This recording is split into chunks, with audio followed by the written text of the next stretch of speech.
Representative Judah. Thank you, Madam Speaker. I move for a call of the House. Members, a call of the House has been requested. A show of hands.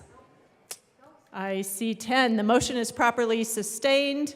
Will the sergeants please close and lock the doors? Mr. Schiebel, turn on the chimes. Members, push your buttons to indicate your presence. Momentarily, Mr. Schiebel will begin calling names of those who are absent. And will the sergeants please locate the members who are missing?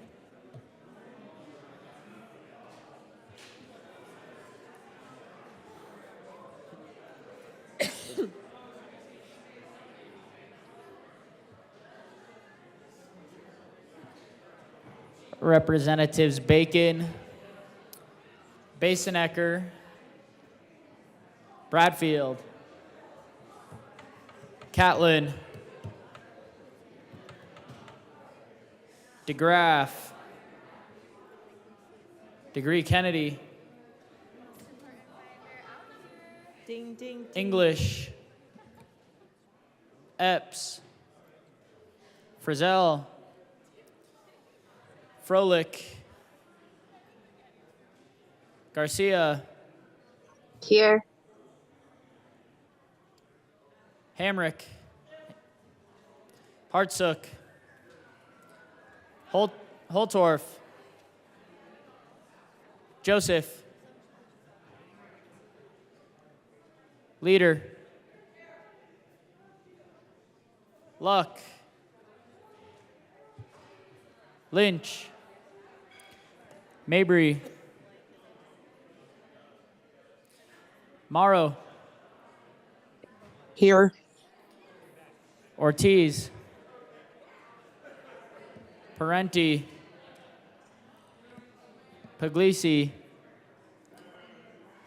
Soper, Story, Valdez, Weissman, Winter, Woodrow, and Representative Young. Okay.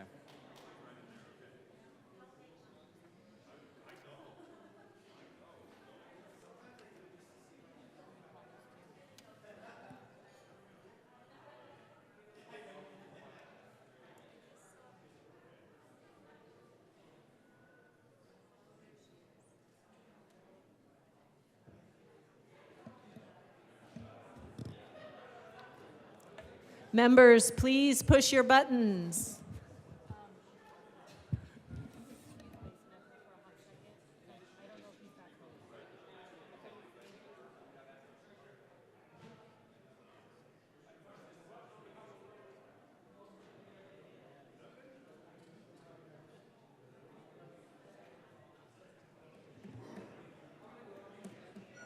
Representatives Bradfield, Catlin, DeGraff, English,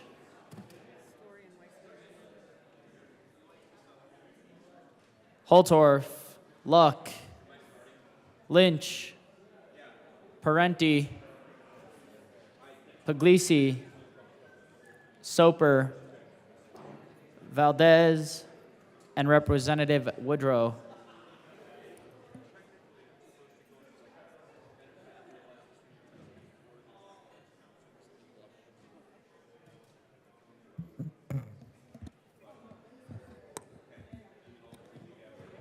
Representative Judah. Thank you, Madam Speaker. I move that the call be raised. It has been moved that the call be raised. All those in favor say aye. Aye. All those opposed, no? No. The ayes have it. The call is raised.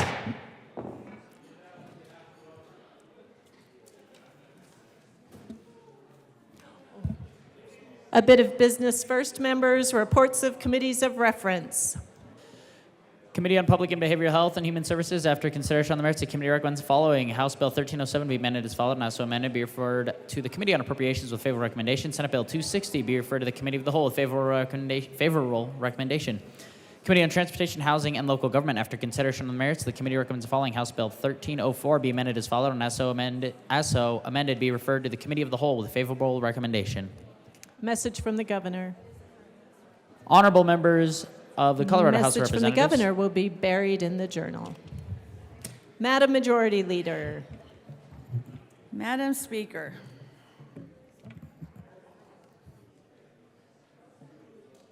I move that the following bills be added to the special orders calendar at 4:23 p.m.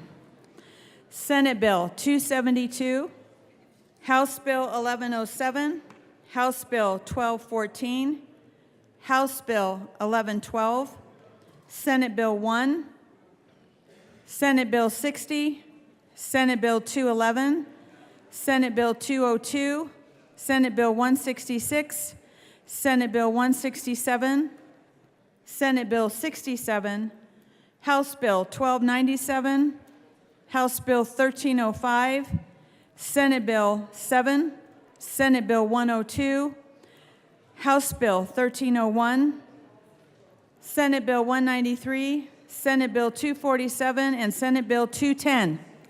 Seeing no objection, the bills listed by the Majority Leader will be added to the special orders calendar at 4:23 p.m. Assistant Majority Leader Bacon. Speaker, I move the House now resolve itself for the consideration to the Committee of the Whole for the consideration of special orders. Members, you've heard the motion. Seeing no objection, the House will resolve itself into the Committee of the Whole for consideration of special orders. Assistant Majority Leader Bacon will take the chair.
Committee will come to order.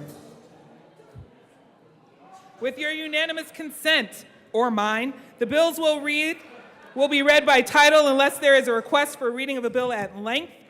Committee reports are printed and in your bill folders. Floor amendments will be shown on the screen and on your iPads. Bills will be laid over upon motion of the Majority Leader. The coat rule is relaxed. We're going to talk about those outbursts. Okay. Mr. Shebel. Madam Majority Leader. Thank you, Assistant Majority Leader. I move to lay over House Bill 1282 until tomorrow. House Bill 1282 will be laid over until tomorrow. Mr. Shebel, please read the title to Senate Bill 272. Senate Bill 272 by Senator Moreno, also Representative McCluskey, concerning a joint legislative committee meeting about a disaster emergency declaration by the governor. Thank you. And before we get our sponsor down here, colleagues, if you didn't hear by my double tap, that means we are now in committee. Please take your conversations to the side. If you wish to speak, you need to be down in the well. Madam Speaker. Thank you. Madam Chair, it is an honor to serve with you. Such an honor to serve with you. I move Senate Bill 272 on second reading. To the bill. Thank you, Madam Chair. Members, back in 2020, we brought forward House Bill 1426, which was a measure to ensure that our Joint Budget Committee, members of the Executive Committee, were routinely informed by the executive branch on expenditures that were occurring because of our declared emergency. While at that time, I believe the steps we took to meet routinely every 3 to 4 months, and we prescribed in statute the specific months we needed to meet, were done with the right intentions and with great transparency and accountability. We are now at a point that since we are out of the pandemic, we no longer need such a prescribed approach to this reporting. So Senate Bill 272 gives us more flexibility in allowing members of the Executive Committee and others to call for these meetings at a time when they may be deemed necessary, and it no longer prescribes that these meetings occur on the months when they were previously designated. I urge an aye vote. Is there any further discussion? Seeing none, the question before us is the passage of Senate Bill 272. All those in favor, please say aye. Aye. All those opposed say no. 272 is passed. Mr. Shebel, please read the title to House Bill 1107. House Bill 1107 by Representatives Duran and Puglisi, also Senators Gardner and Winter F., concerning funding for crime victim services. Madam Majority Leader. Thank you, Assistant Majority Leader. I'd like to move House Bill 1107 with the Appropriations Committee report. And the Judiciary report. Can you move it for me? No. Apologies. Can you just move, even though we're going to get to that, if you can move the Appropriation and Judiciary Committee reports. Madam Majority Leader. Assistant Majority Leader, I'd like to move the Judiciary Committee report and the Appropriations Committee report. Thank you. To the Appropriations report. Madam Majority Leader. Thank you, Assistant Majority Leader. I'd like to have Amendment L009 displayed. Can you move it? I'd like to move L009 and have it displayed. Thank you so much. Okay, we'll get it adjusted. Okay, please continue. It is properly displayed. Madam Majority Leader. Assistant Majority Leader, so Amendment L009 amends the Appropriations report to strike the Judiciary report. Is there further discussion? Okay, members, we do need to bring it down a little bit, and I'm only going to make this announcement particularly for this bill. The amendment reads as to strike the Judiciary Committee report, which means any amendments to this bill needs to be made on the Appropriations Committee report. Madam Assistant Minority Leader. Thank you, Madam Chair. This is a one-time transfer from General Fund to the State Domestic Violence and Sexual Assault Services Fund, and we ask for an aye vote. Thank you. Is there any further discussion on the amendment? Seeing none, the question before us is the passage of Amendment L9. All those in favor, please say aye. Aye. All those opposed, please say no. The amendment passes. To the bill. Madam Majority Leader. Thank you, Assistant Majority Leader. I'm sorry. Back to the Appropriation Committee report. Madam Majority Leader. Yeah, go ahead. Assistant Minority Leader. Thank you, Madam Chair. So this will transfer $3 million from the general fund, and it's for domestic violence and sexual assault services. Thank you.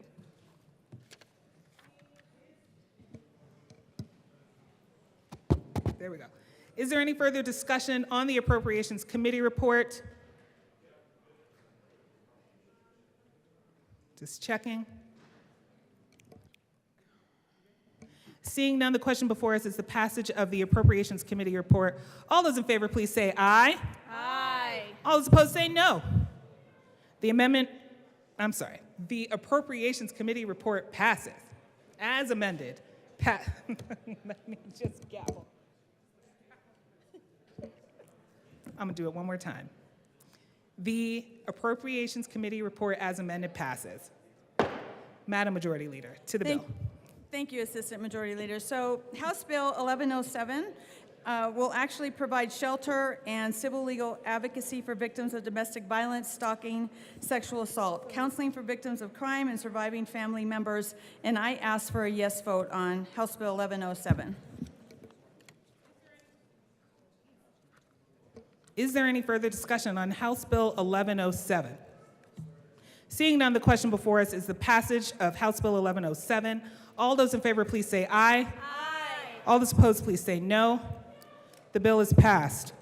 Mr. Schiebel, please read the title to House Bill 1214. House Bill 1214 by Representative Epps concerning establishing procedures to apply for commutation of a criminal sentence. Representative Epps. Thank you, Madam Chair. I move House Bill 1214 and the Judiciary Committee report. Thank you. To the committee report.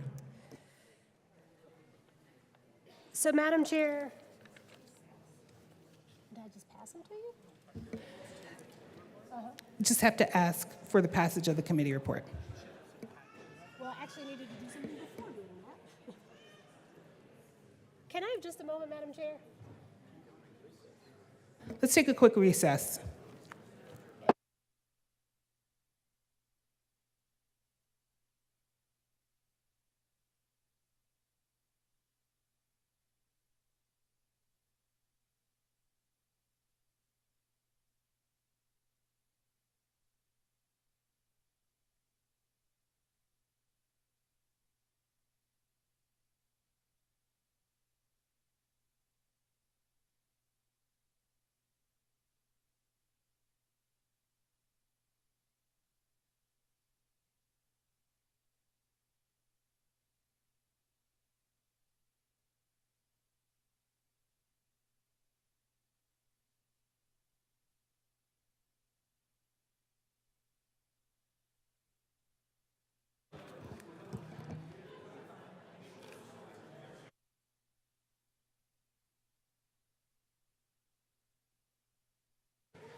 Members, the committee will come back to order.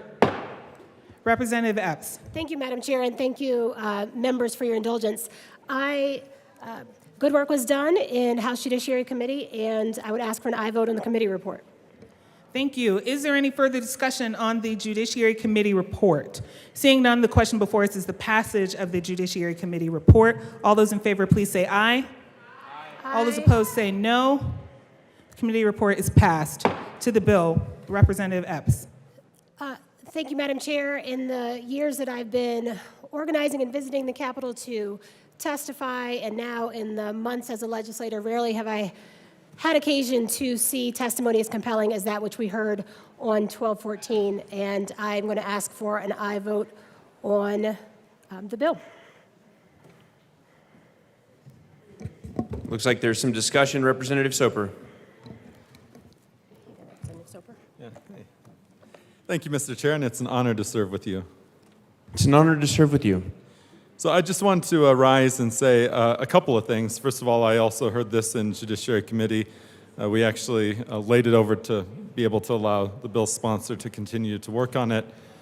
I will say I greatly appreciated the amendments that were brought in House Judiciary, because it is really important that the governor's power of commutation and clemency is a constitutional power that's within our Constitution. It's also within the federal Constitution.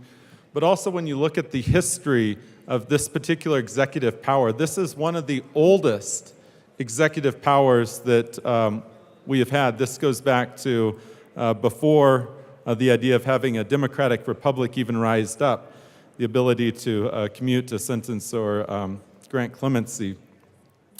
And that we need to be very careful as we're changing our definitions. And that I will say, when the good representative from Denver broached me about the issue, I said, we need to be very careful about infringing on the executive power.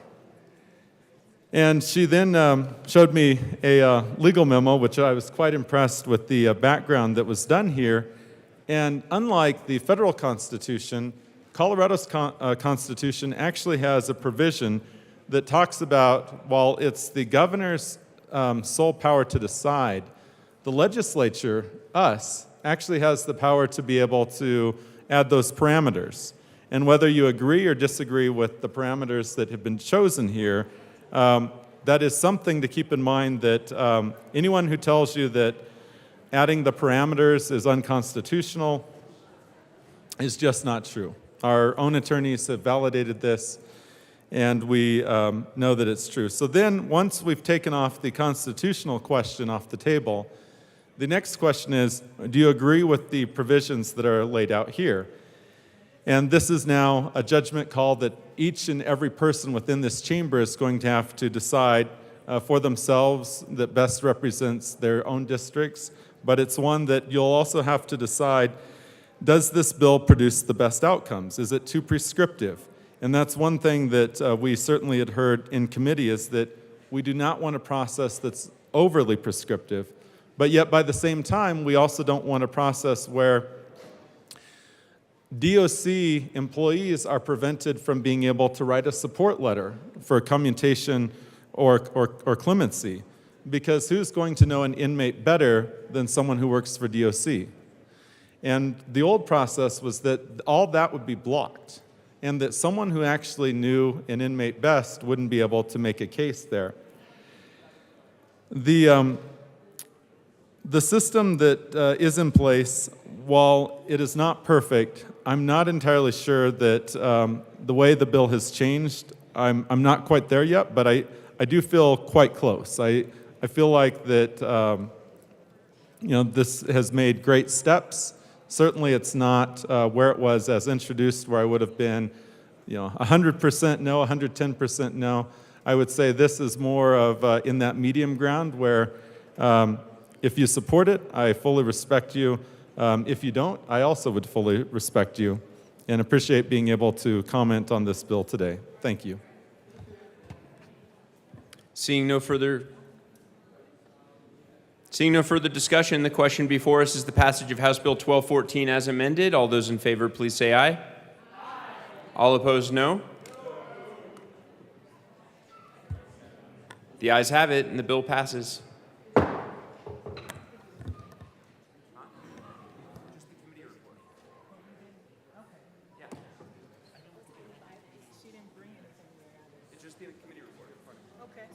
Mr. Schiebel, please read the title of House Bill 1112. I'm sorry, Madam Majority Leader. Thank you, Mr. Speaker Pro Tem. I'd like to lay over House Bill 1112 until tomorrow. Seeing no objection, House Bill 1112 will be laid over as requested by the Majority Leader.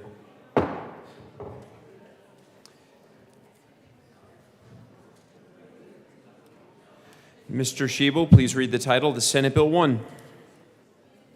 Senate Bill 1 by Senators Robertson, Zenzinger, also Representatives Byrd and Lukens, concerning additional functions of the Public-Private Collaboration Unit for public projects that provide housing and in connection therewith, making an appropriation.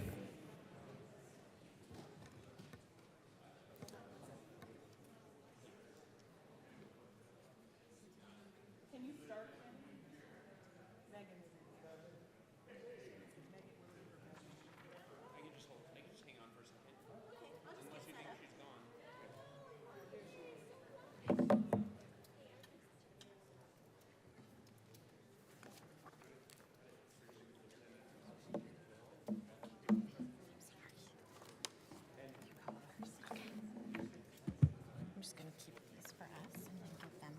This amends the committee report.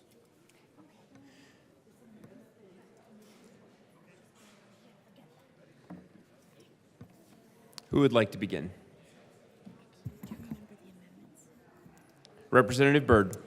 Thank you, Mr. Chair. I move Senate Bill 001 and the Transportation, Housing, and Local Government Committee report. To the committee report.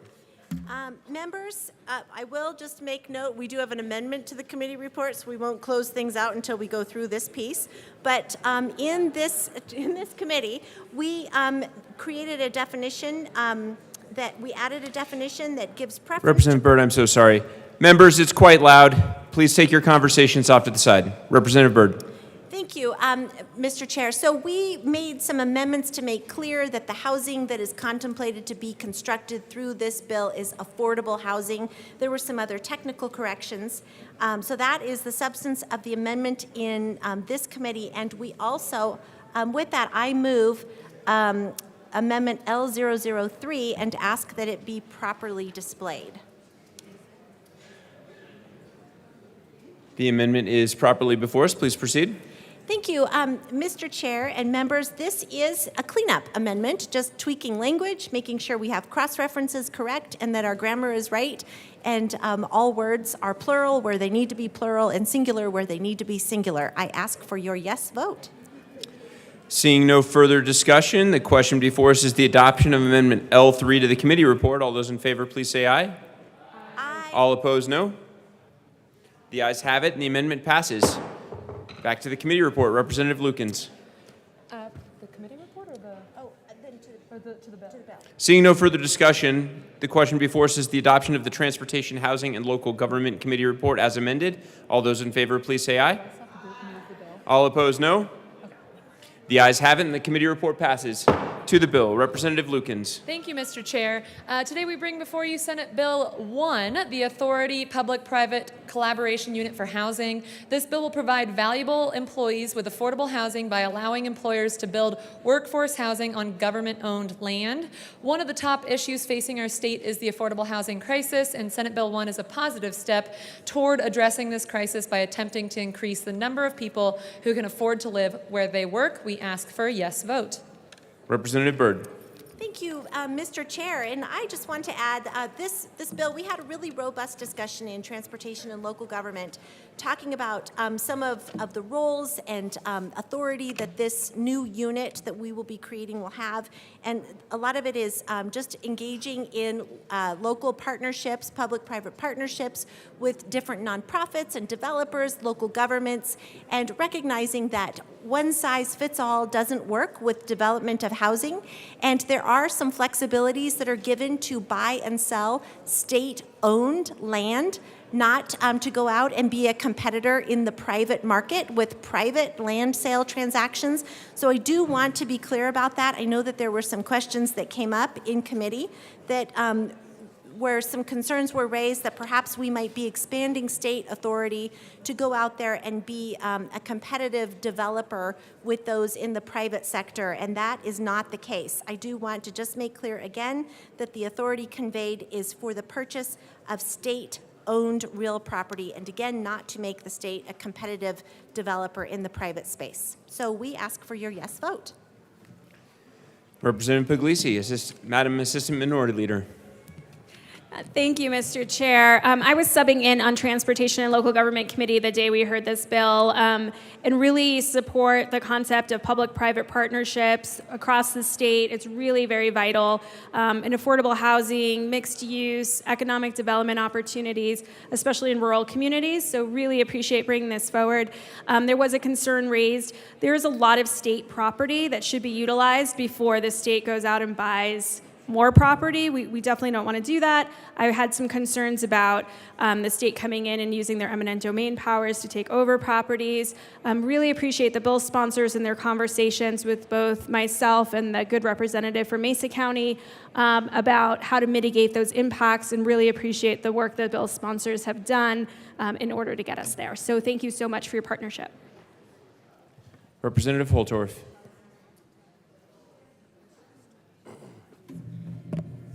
Thank you, Mr. Chair. I didn't have the opportunity to hear this bill in committee, but I do have some concerns. And these concerns aren't new as we talk about public-private partnerships. And we talk about public-private collaboration, as we have this fusion of private industry and state government. I do have concerns about that. I also have concerns about the offering of state land, and I'm going to talk about one of them. And Mr. Chair, you might not think this relates to the bill, but I'm going to tie it back to this bill.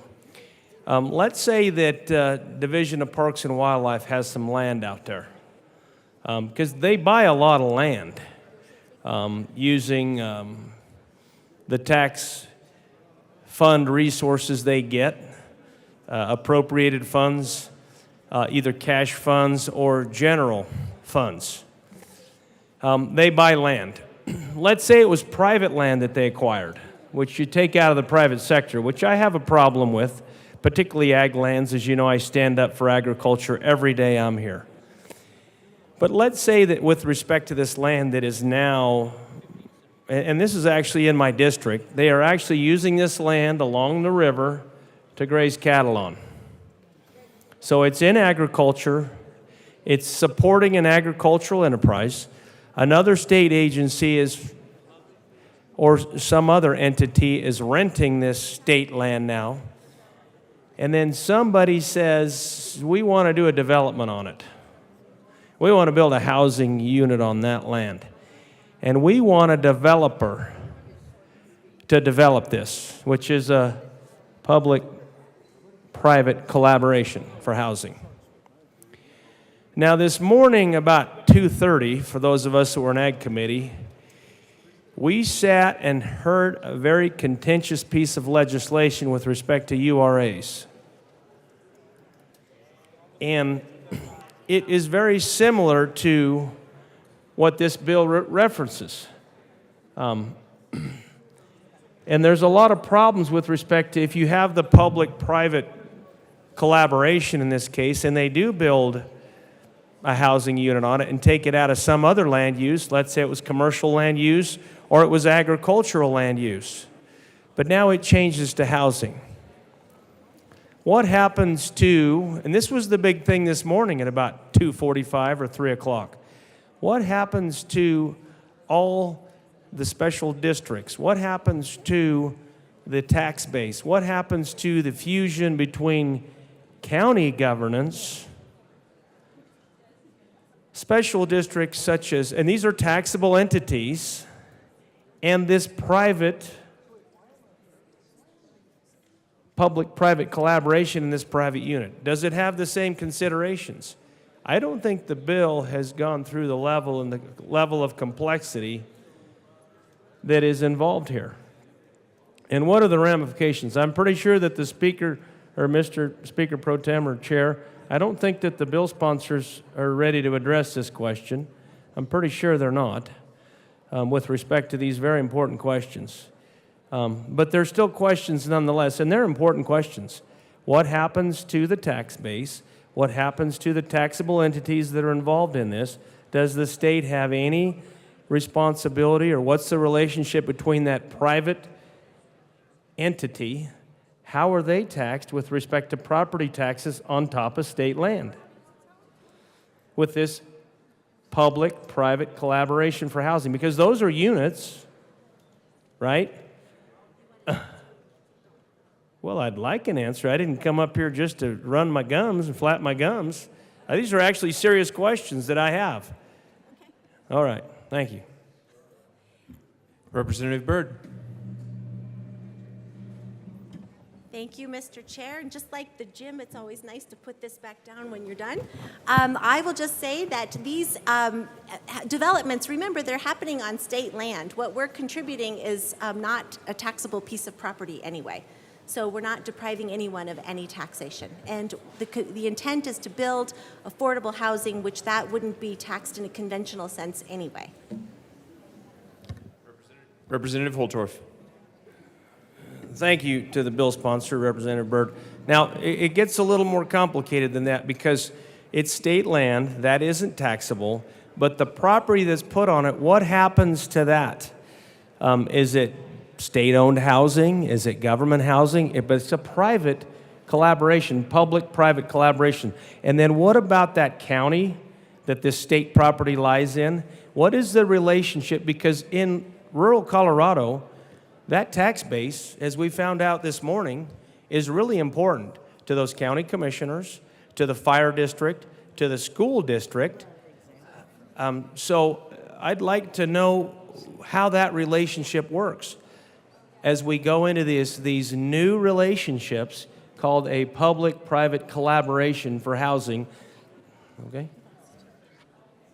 Representative Byrd.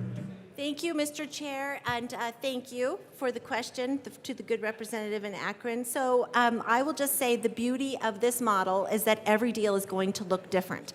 That's why I am supportive of this bill, because not one project, not one model is going to be the exact same. What your affordable housing needs, or just let's say your housing needs in your part of the state, are going to look very different from the housing needs that are existent in my fine city of Westminster. So the beauty of this model is that there's an opportunity for the state to be a partner with local governments, local nonprofits, and to with those private developers that want to build in this space. Every single deal is going to look a little bit different because your financing will be different, and then again, your needs will be different. We heard many great examples in committee that talked about projects, in fact, happening in my co-prime sponsors district, where she would be much better to describe this if my good co-prime would like to come up and talk about this. Representative Lukens. Thank you, Mr. Chair. And of course, this is important to me also as a rural legislator. So in my district, we have a project called Dowd Junction. It is in Eagle County, and there's this bill will support the redevelopment in Dowd Junction, the specific site in the unincorporated area of Eagle County, which is currently owned by the State Land Board and occupied by CDOT.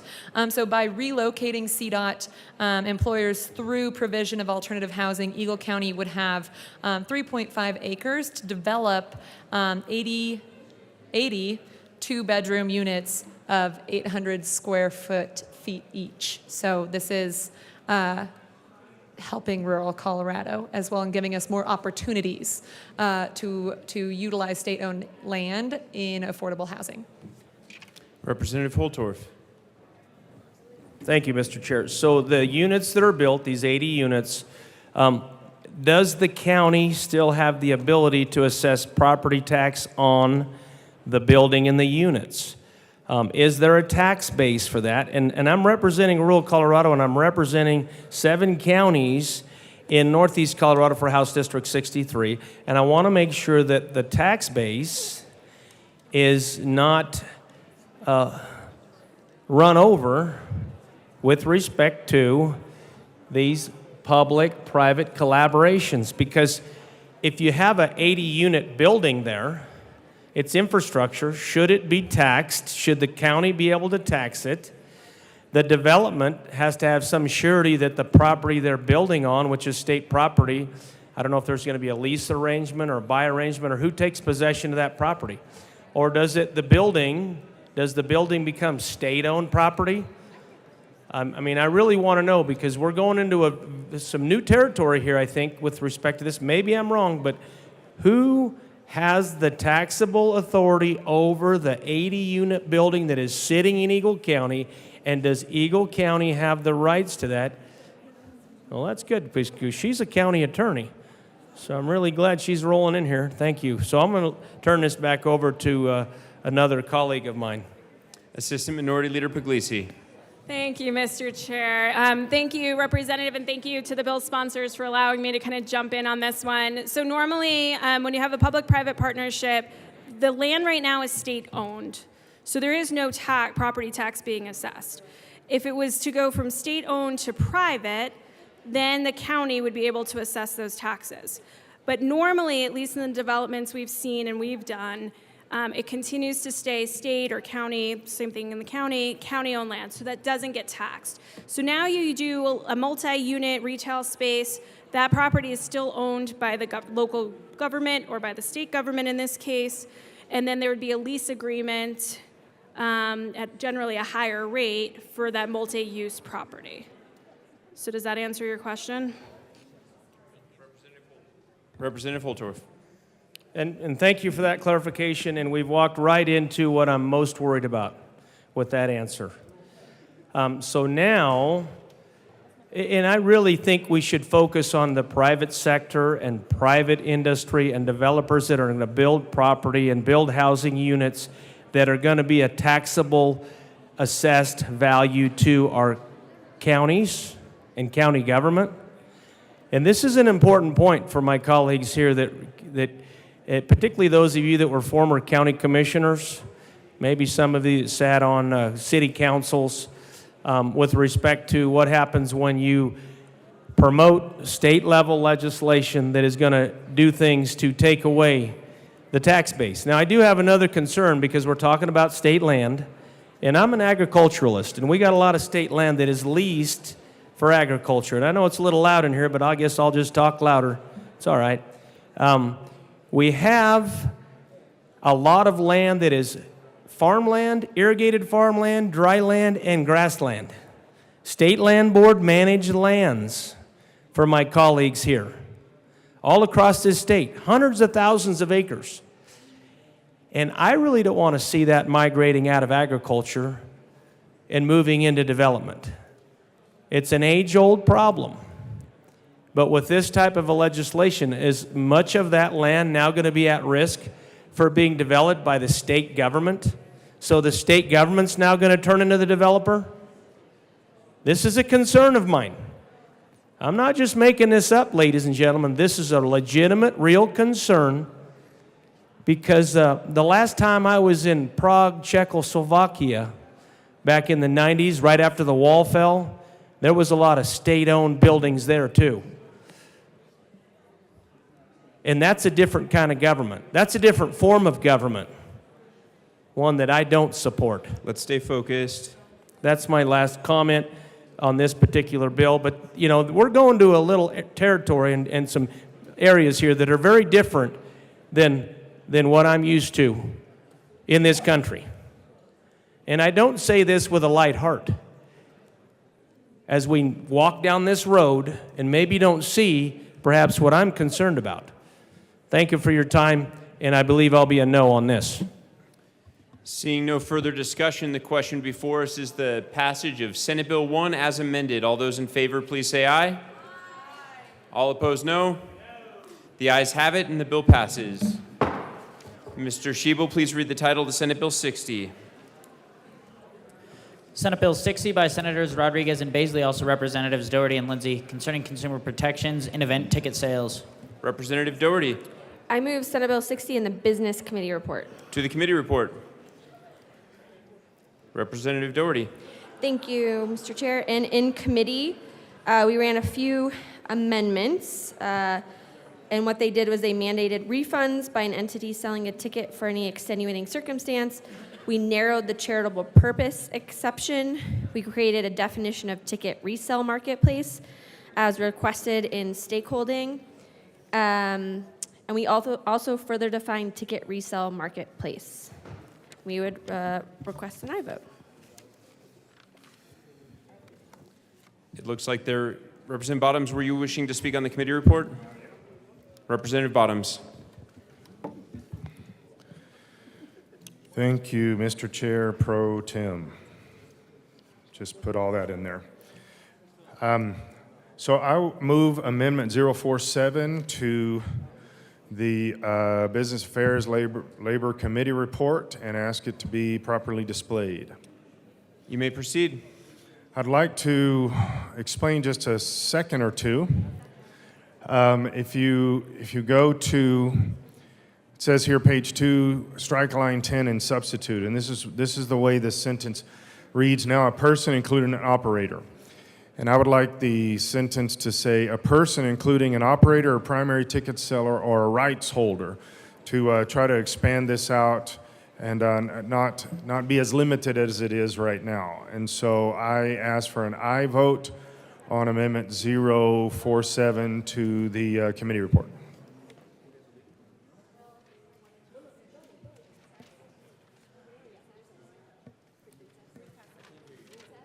The committee will stand in a brief recess.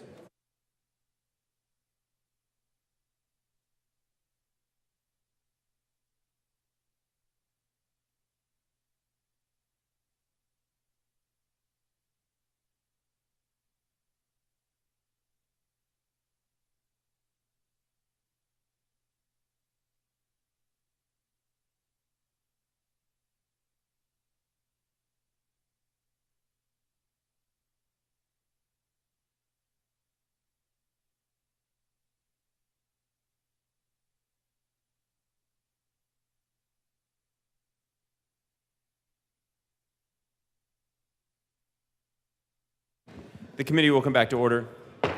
Representative Doherty. Thank you. We are in support and ask for a yes on this amendment. Seeing no further discussion, the question before us is the adoption of Amendment L47 to the committee report. All those in favor, please say aye. Aye. All opposed, no. The ayes have it, and the amendment passes. Representative Titone. Thank you, Mr. Chair. I have an amendment to the committee report, and I move Amendment L036 and ask for it to be displayed.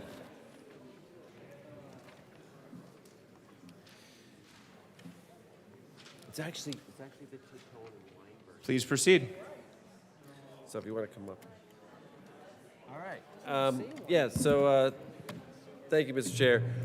So this amendment takes the part of the bill out that puts it back in that tells there's a limit on how many tickets you can actually have, you can actually purchase. And this was strucken out, and we're putting it back in. So purchasing tickets in excess of an authorized limits for an online event ticket sale with the intent to resell such tickets. So we're putting that back in the bill. So I ask for a yes vote on the amendment. Representative Weinberg. Thank you, Mr. Chairman. Again, through stakeholdering, this was presented to us. We really do appreciate the bill sponsors being receptive to it, and I ask for an aye vote. Representative Doherty. Thank you, Mr. Chair, and we ask for a yes vote on this as well. Seeing no further discussion, the question before us is the adoption of Amendment L36. All those in favor, please say aye. Aye. All opposed, no. The ayes have it, and the amendment passes. Representative Weinberg. Thank you, Mr. Chairman. It's a pleasure to serve with you. It's a pleasure to serve with you. I move Amendment L045 and ask that it properly be displayed.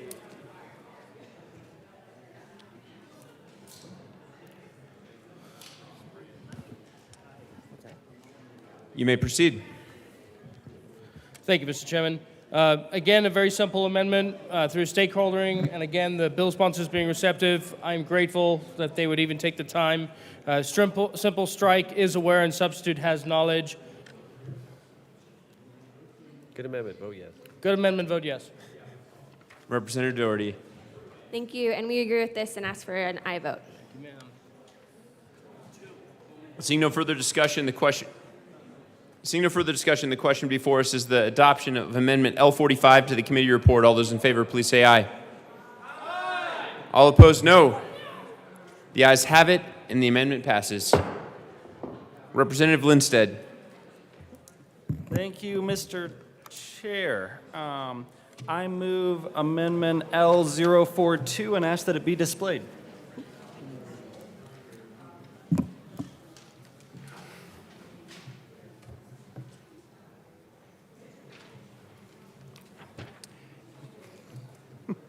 Please proceed.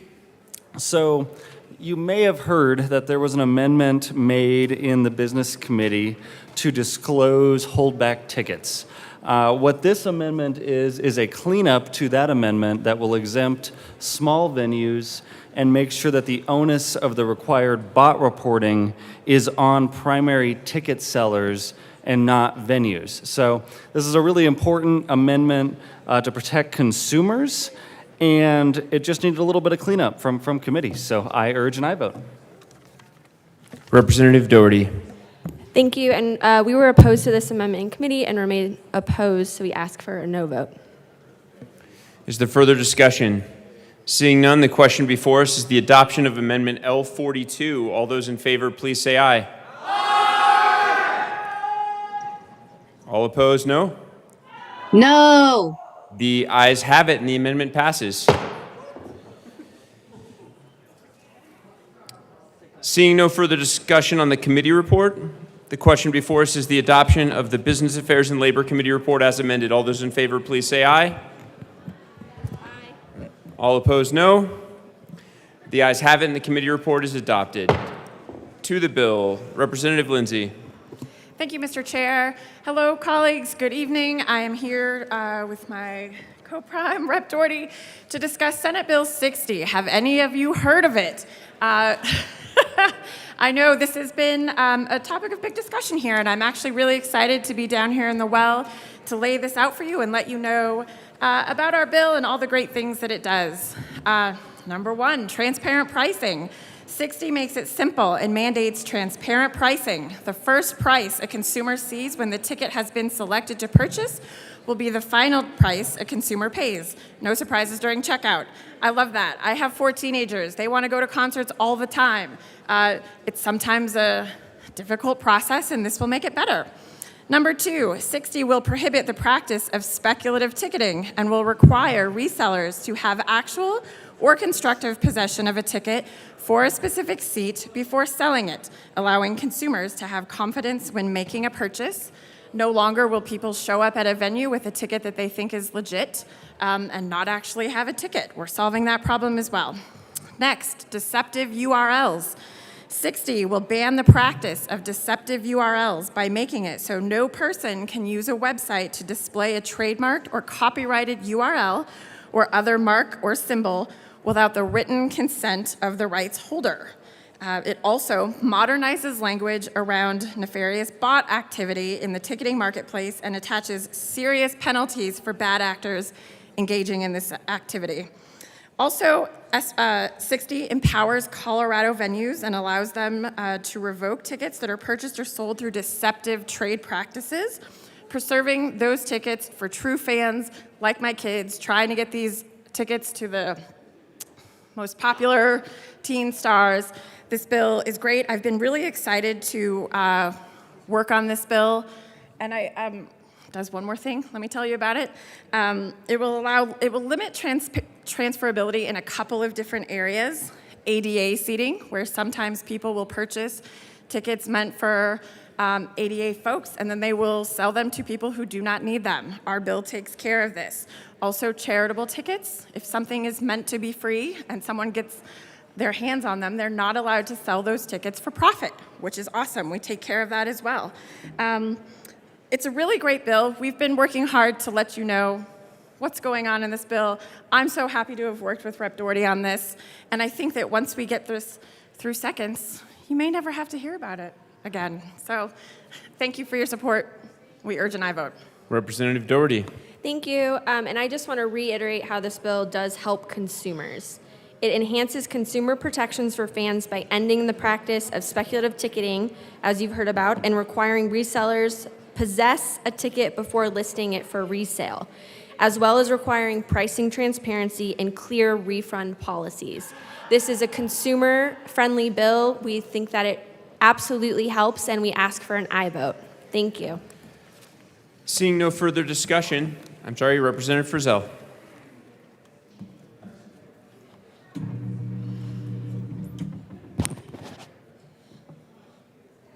Thank you, Mr. Speaker Pro Tem.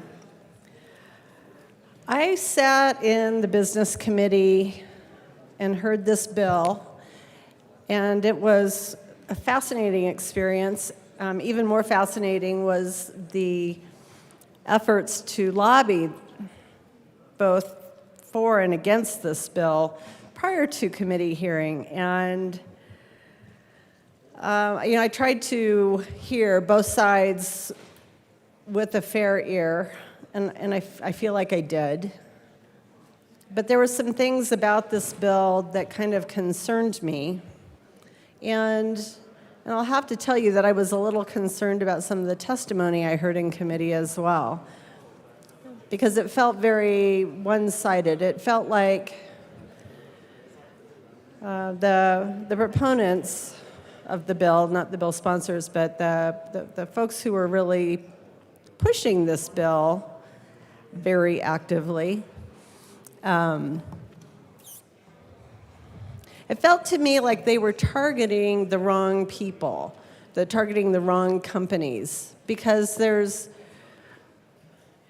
what I've been able to gather, and I'm not the smartest tool in the shed, but what I've been able to gather is you have the very large entities who both sell and resell tickets. And then you have kind of the middlemen who are just resellers. And then you have kind of,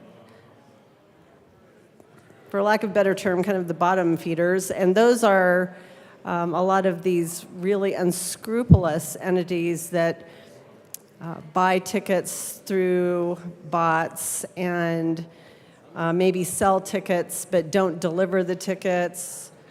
Their business practices are very unscrupulous. And it seems to me that we're not really addressing the issue, which is those bad actors. It feels to me this bill targets the middle of the road resellers who I've bought tickets from. I believe that they are above board entities. And I won't say like whose name they rhyme with because there's many of them. But to me, I feel like those are the folks who are actually being hurt by this bill. And I think that there's some really good pieces of this bill. There's some really important efforts to be transparent because I don't know about you, but when I buy concert tickets, sometimes I'm kind of, well, I think I'm getting an okay deal, or usually it's just like, yeah, I got tickets and I hate what I spent on them, but you know, I really wanted to go see Elton John or whoever it was. So I do have mixed feelings because there's a lot of really good things in this bill, but I still feel like it is prohibiting competition among the resellers who actually are just doing business. So I have a lot of concerns around that and feel that we don't want to hurt the operators because, and the one thing I really like about this bill is it defines the roles because you have the operators who have the venues and operate the venues, and sometimes they sell tickets. Those are the really smaller groups. This is not the Ball Arena or Mile High Stadiums of the world. These are small concert or small theaters. We even heard from the University of Colorado, and they talked about some of the events that they put on. And everybody loves Shakespeare except apparently our good representative from Boulder, who she said it put her to sleep. She did say that, which I thought was really funny. But anyway, no, so it's across the board, and so part of me feels like this is a little heavy-handed. I appreciate all of the amendments that were put forth on this particular bill. It was, I know a lot of effort went into it, and I really appreciate the bill sponsors, both here and in the Senate, working together to make sure that we made this bill better, and I think less heavy-handed. So that I do want to voice my appreciation about that. And I still have not decided how I'm voting on this bill. Because, like I said, there are good pieces to it, but there's also some things that I still have concerns about. So thank you so much. This is such a nice evening, don't you think? We're having a great evening. The rain is outside, and we're in here dry. And I have deviated from the bill, Mr. Speaker Pro Tem, so I think I'll close now. Thank you for listening. Representative Soper. Thank you, Mr. Chair. It's an honor to serve with you. Right back at you. Thank you. So members, probably out of all the bills over the last few weeks, this is the one that I've heard more about than just about any other bill.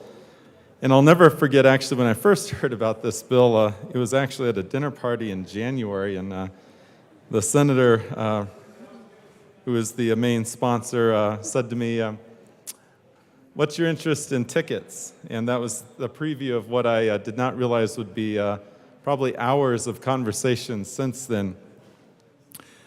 I do find, as a whole, the bill quite troubling in some regards. And as amended, I certainly do not support where the bill is. The fact that we would require a venue to disclose exactly the number of seats that they have that they'd be selling. We have no other business where the state is requiring how much inventory you're going to be selling. As a matter of fact, even an airline, because I was quite curious about how this would compare to airlines, we don't even require this through federal law of airlines. They're actually allowed to oversell the airline and that particular plane. And yet, here, we're requiring that a venue, a physical venue, because don't forget, airlines is also still licensing law, just like tickets is licensing law. One is just for an event, one is for transport. And a license allows the holder to be on the premises of another for a limited time without being considered a trespasser. That's the basic definition that we learned in law school. But yet, there has been a problem that's existed out there. And that's, for example, we've become more complex as a society with how we're able to purchase tickets to a venue. So we'll be able to see, yes, the tickets may go on sale directly. There's going to be bots that will try to swoop in and purchase as many tickets as possible from the main seller. The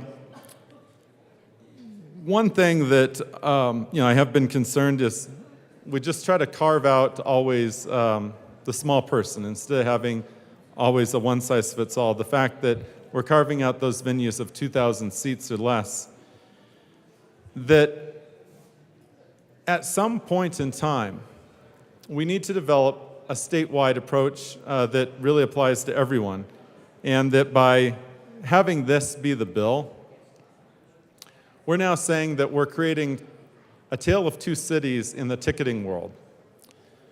We're creating this much higher standard for the big venues, and then for the smaller venues, we're going to say, okay, most of this bill doesn't apply to you. The other element that I find quite challenging is if you know that you'll have the ability to come into ownership of a ticket, but you don't quite have possession yet, that what the bill talks about is that that would not be allowed, which is why, Mr. Chair, I move Amendment L040 and ask that it be properly displayed.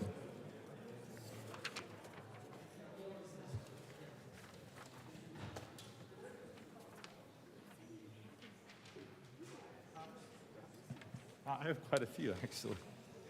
You may proceed. Thank you, Mr. Chair. So what this amendment does is this really takes on the element of speculative tickets, and the idea that as a consumer, you would know or have reason to know that you are going to become that owner of the ticket.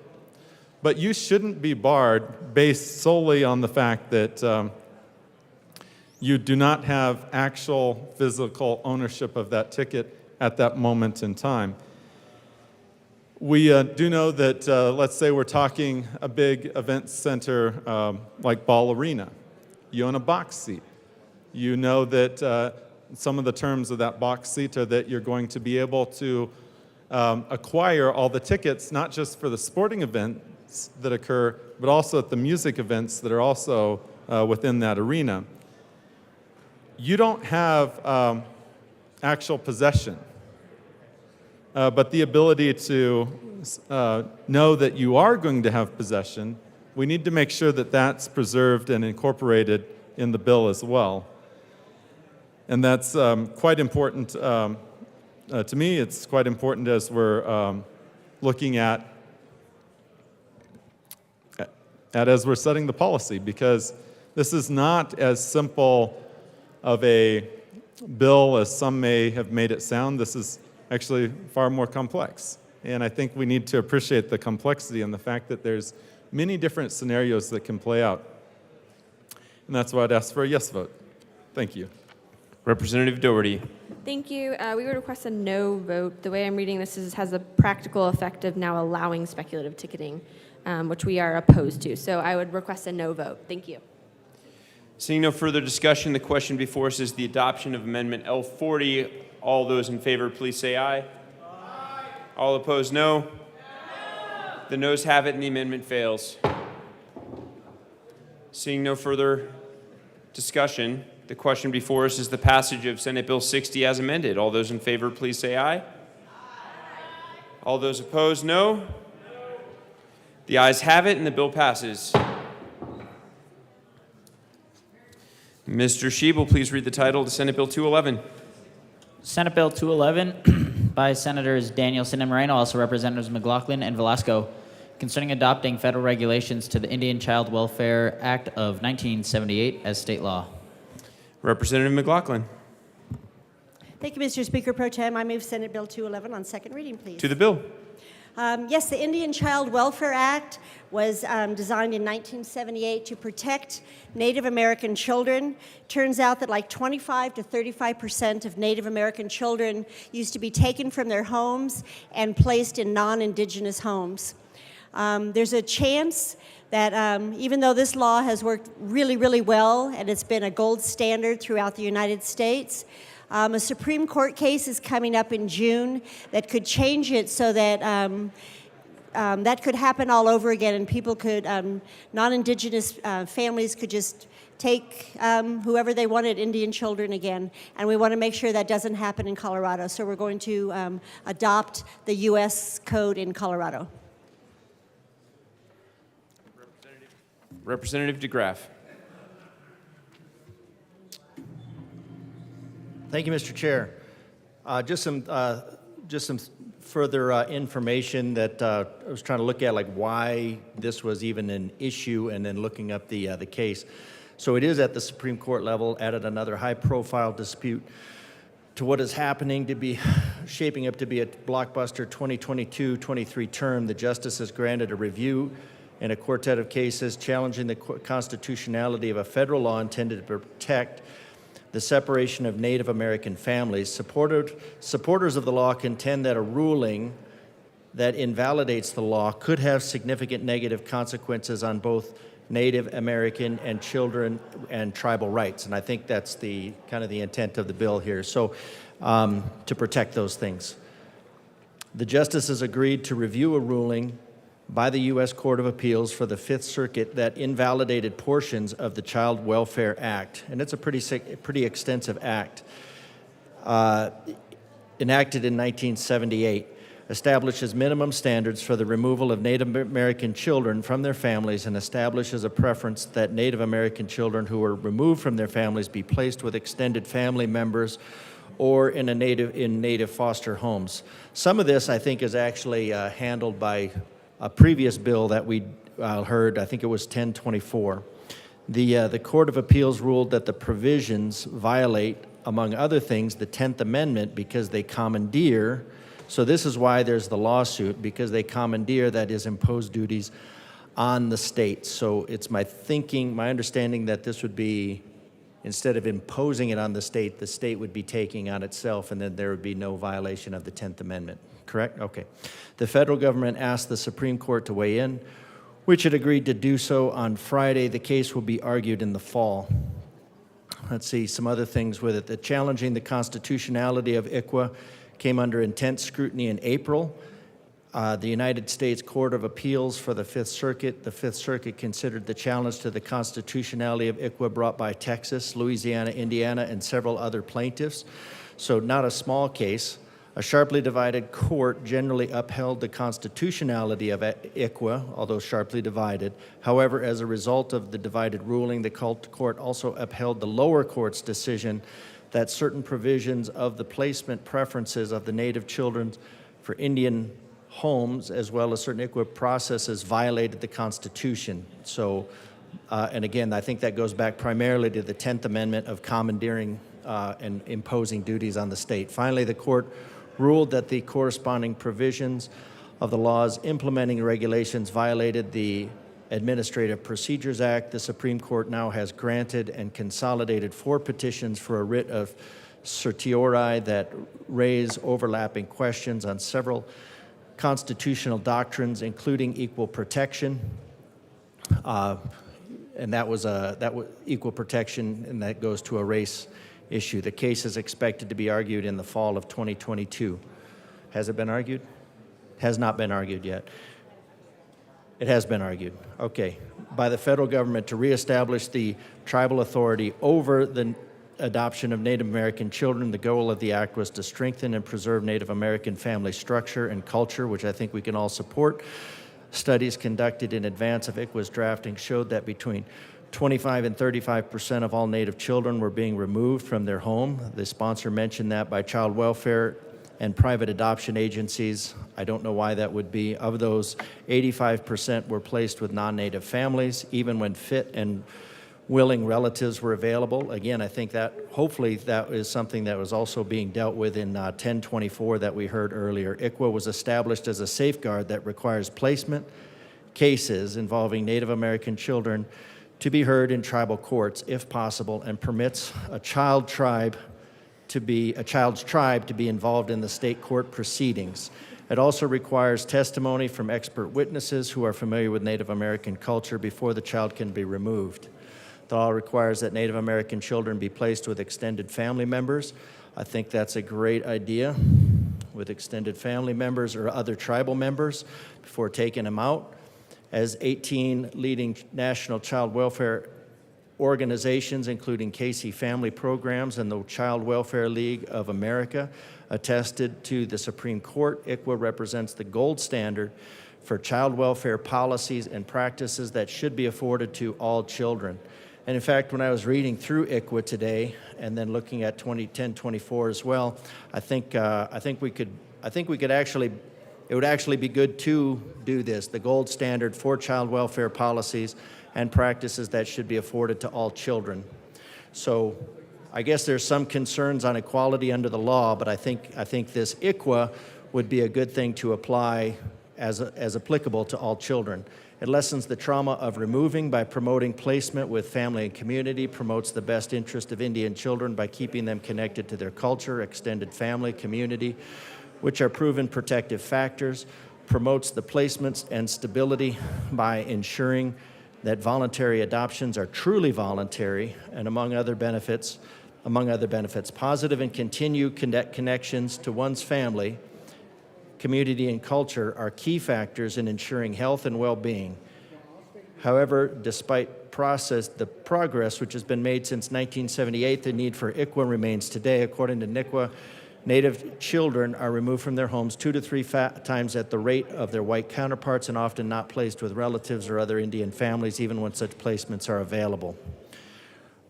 In Texas, the court ruling, judge held that ICWA, so here's the problem with it. Judge ordered that ICWA violates the Constitution's guarantee of equal protection, although I think if you look at ICWA, it's a better protection because it applies to children eligible for membership in a tribe, not just enrolled tribal members, and therefore constitutes a race-based statute, which is precluded by our Constitution. Judge O'Connor further held that ICWA violates the 10th Amendment, so again, that's the main issue, prohibition on the federal government issuing direct orders to states. The Fifth Circuit overturned the district's decision in most respects. The Fifth Court found that Congress had the authority to enact the law. The majority opinion also had that ICWA's application to all children eligible for tribal citizenship is not race-based, and therefore ICWA does not violate equal protection. So as the Supreme Court case review in their petition, the states and private individuals stated that ICWA places various legal mechanisms that play favorites based on race, and the Supreme Court should reject the United States tribes' efforts to artificially narrow the court's review of these mechanisms. While the tribes and the federal government agree with the Fifth Circuit's decision that ICWA is generally constitutional and accords with longstanding precedent, they also believe that review of this decision is appropriate due to the court's narrow interpretation and that decision to overturn specific provisions regarding placement, preferences, and processes. This will be the Supreme Court's first ruling on ICWA since the 2013 decision, in which a 5-4 court ruled that a Cherokee father couldn't rely on ICWA to block his biological child's adoption. Since that time, the structure of the Supreme Court has changed.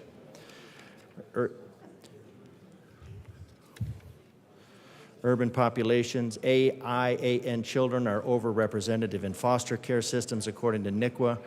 The children are in foster at rates 2.7 times greater than the proportion in the general population. This means while AIAN children represent 0.9% of all the children in the United States, they are 2.1% of the children who are placed in foster care. Because more than 70% live in urban settings, this overrepresentation undoubtedly has an impact on the communities. Many health problems arise from living in the urban settings because mental and physical hardships due to lack of family in the traditional cultural environment. If the Supreme Court were to uphold the Fifth Court's decision and declare portions of ICWA unconstitutional, or even further, and declare the entire statute unconstitutional, youth may already feel isolated and disconnected from their cultural ties, may even be more at risk if they enter foster or adoption systems. There are no protections to keep them from being further removed. ICWA as a vehicle. So then this goes on to say that ICWA is being used as a vehicle to challenge other laws. I think it's it seems like a good what it said that it's the gold standard, and I think there's a lot of protections that could be applied to children in general. Would be fantastic to make that equal. So I will be a yes on 211. Seeing no further discussion, the question before us is the passage of Senate Bill 211. All those in favor, please say aye. Aye. All opposed, no. The ayes have it and the bill passes. Mr. Schiebel, please read the title to Senate Bill 202. Senate Bill 202 by Senators Danielson and Hawkins Lewis, also Representatives McLaughlin and Velasco, concerning the wearing of traditional Native American regalia at graduation ceremonies. Representative McLaughlin. Thank you, Mr. Speaker Pro Tem. I move Senate Bill 202 to the Committee of the Whole with the report, please. The education report. Okay, to the Education Committee report. Yes, we added an amendment to include preschool children. This is about graduation, and since we now have preschool in our system, we wanted to add that in too. Thank you. Seeing no further discussion, the question before us is the adoption of the Education Committee report. All those in favor, please say aye. Aye. All opposed, no. The ayes have it and the committee report passes. To the bill, Representative McLaughlin. Thank you, Madam Speaker Pro Tem. Sorry. Yes, I don't know if you knew this, but Native American students in Colorado have to ask for permission if they want to graduate from any school with wearing regalia. And they often wear a gown with it to go to school standards. But this is very traditional. It would be like having all of you have to ask if you could wear a cross or yarmulke, something like that. And this bill simply says that if they want to wear their traditional ceremonial gear or regalia to a graduation, they should be able to. Representative Bradfield.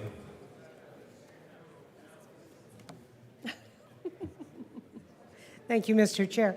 I just want to come up and thank Representative McLaughlin for this bill. I had no idea, and the young lady that came to testify with her graduation cap with the feather and the leather braiding, that's what it was very attractive, and the learning about this is tradition, and they have the right to do that.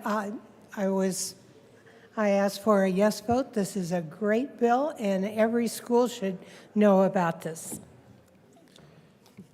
Representative Soper.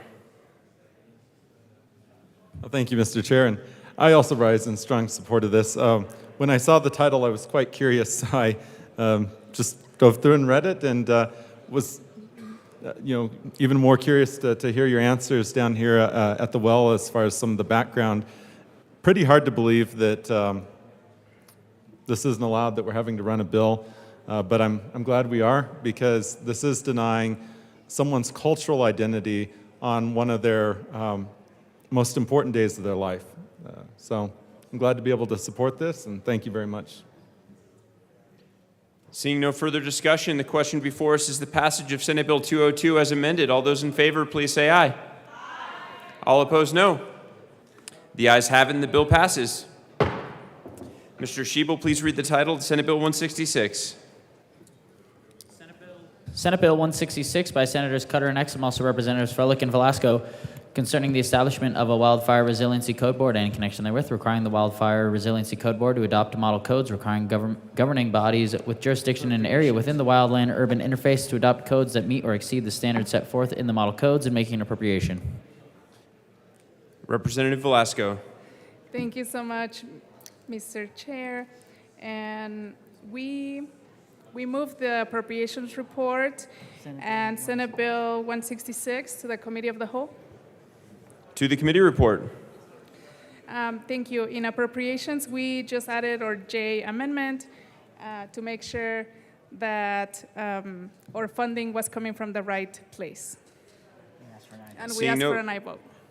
Representative, I always forget the full title, Assistant Minority Leader Puglisi on the Appropriations Committee report. Thank you, Mr. Chair. I subbed in on Local Government Committee when this came up. It's a great bill.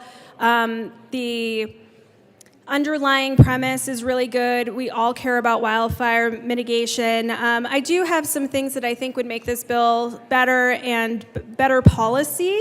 So with that, I'd like to start with an amendment to the Appropriations Committee report, L022, and ask that it be properly displayed.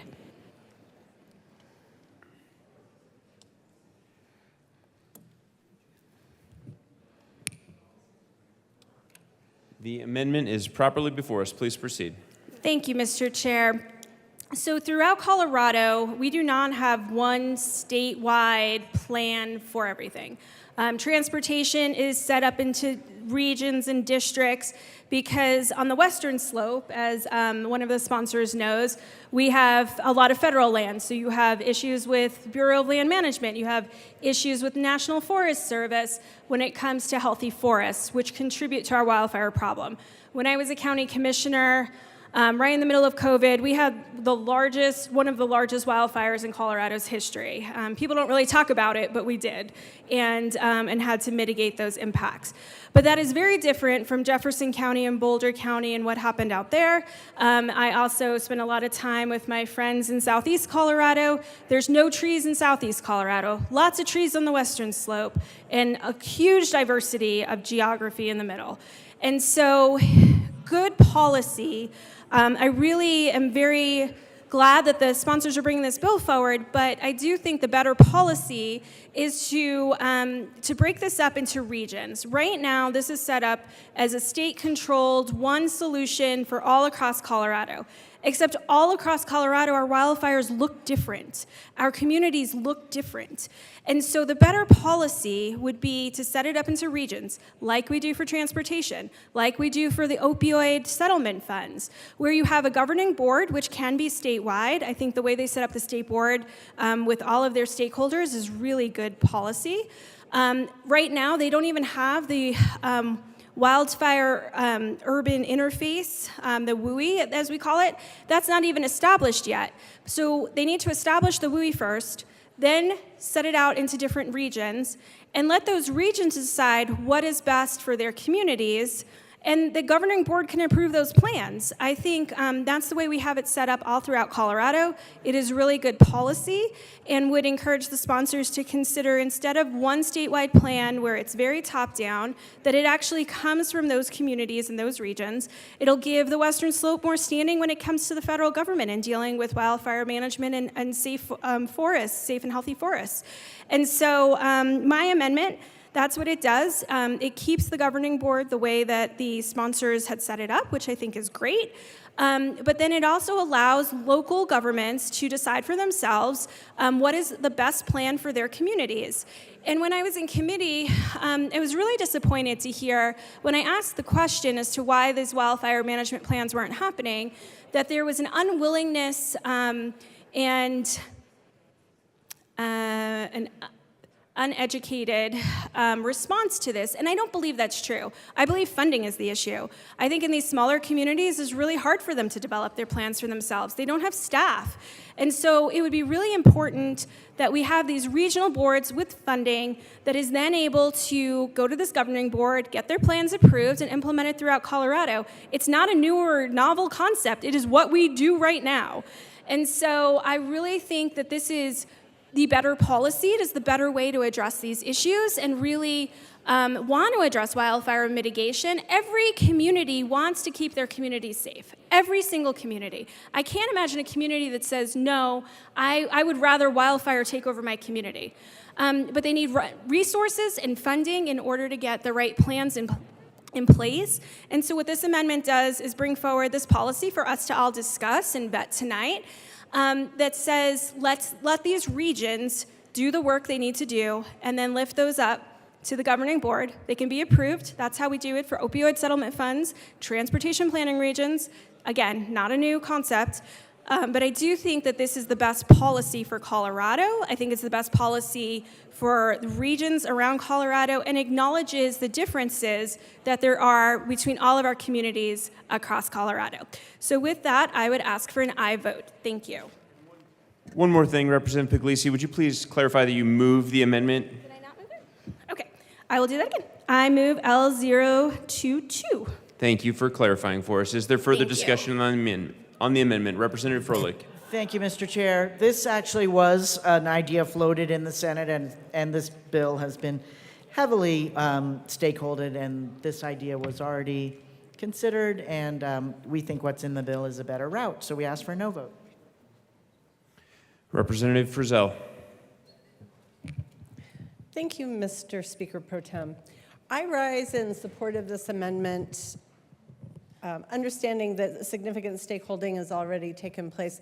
I love the regional approach. In Douglas County, we have a lot of Pike National Forest in our jurisdiction. After the Hayman fire, the county made the decision to really beef up the Office of Emergency Management. And we've had a number of fires. We're very blessed in Douglas County that we have a robust emergency management program because not all counties do. In fact, the vast majority don't have a robust emergency management program on a county level, much less a municipal level. And this regional approach it really makes a lot of sense. Most of these counties don't have their own emergency management program or a very robust one, simply because of finances. In rural Colorado and in smaller counties, you don't have the funding that the Front Range has. And so we sometimes lose sight of that. But the beauty of a regional approach is that you can actually work with the jurisdictions so they can share resources and find economies of scale that they wouldn't ordinarily have. This is a really important partnership that these counties and jurisdictions can create and work very, very closely together. I really commend the bill sponsors on this bill. Wildfire resiliency is extremely important in our state, especially today when we have had so many significant and destructive fire events that it's almost like you worry about what this next year is going to bring because it is so debilitating to our local economies and to our citizens who, they're living where they live because it's the right place for them. It's a beautiful place to be, but if you live in the mountains, that brings with it a lot of risks from a fire prevention perspective. So fire resiliency it's something that we have to take very seriously in our state. We do need to be organized about it. I know in Douglas County and many of the areas that are heavily wooded, we have very active fire mitigation plans in place, and that's really good. But if a Marshall Fire type of scenario occurred, no amount of mitigation is going to save your home. So I think I just really love the idea of this regional approach and ask for an aye vote on this amendment. Thank you.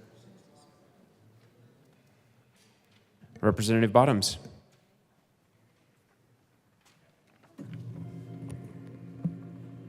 Thank you, Mr. Chair. I didn't know this amendment was coming.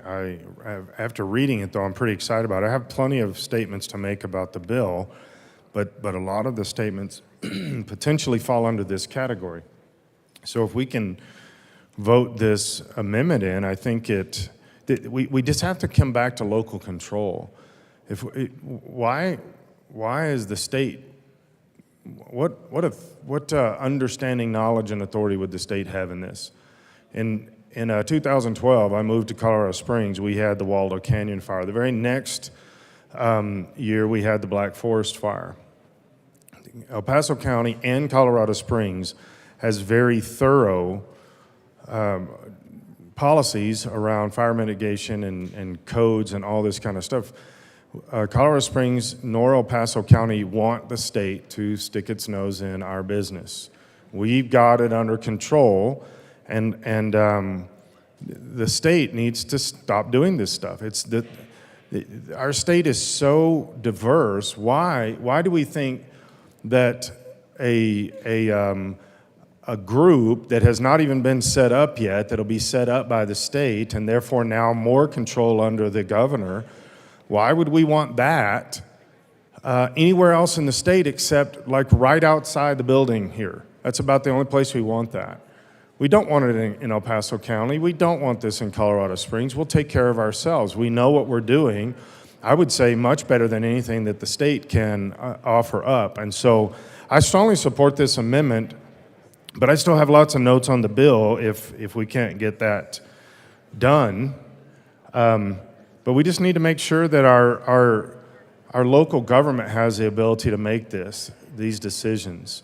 This is not the state's purview. This is outside or should be outside the reach, the scope, and the authority of the state. So I strongly urge an aye vote on this amendment. Representative DeGraff. Thank you, Mr. Speaker Pro Tem. All right, I am in favor of this amendment for many of the same reasons. Just because centralized control is generally a single point of failure. If we have then wanted to read this from the El Paso County. Please accept this letter of opposition on behalf of the Board of County Commissioners to SB 23-166, Establishment of Wildfire Resiliency Code Board. Our concern is about the broad nature of this legislation. Our concern about the broad nature of this legislation is hard to overstate, and it could have far-reaching negative impacts for residents. Decisions around minimum codes and standards should be left to the discretion of local governments. El Paso County is very different from Colorado's mountain communities and municipalities on the western slope and should not be forced into expensive measures on things like building materials and defensible space.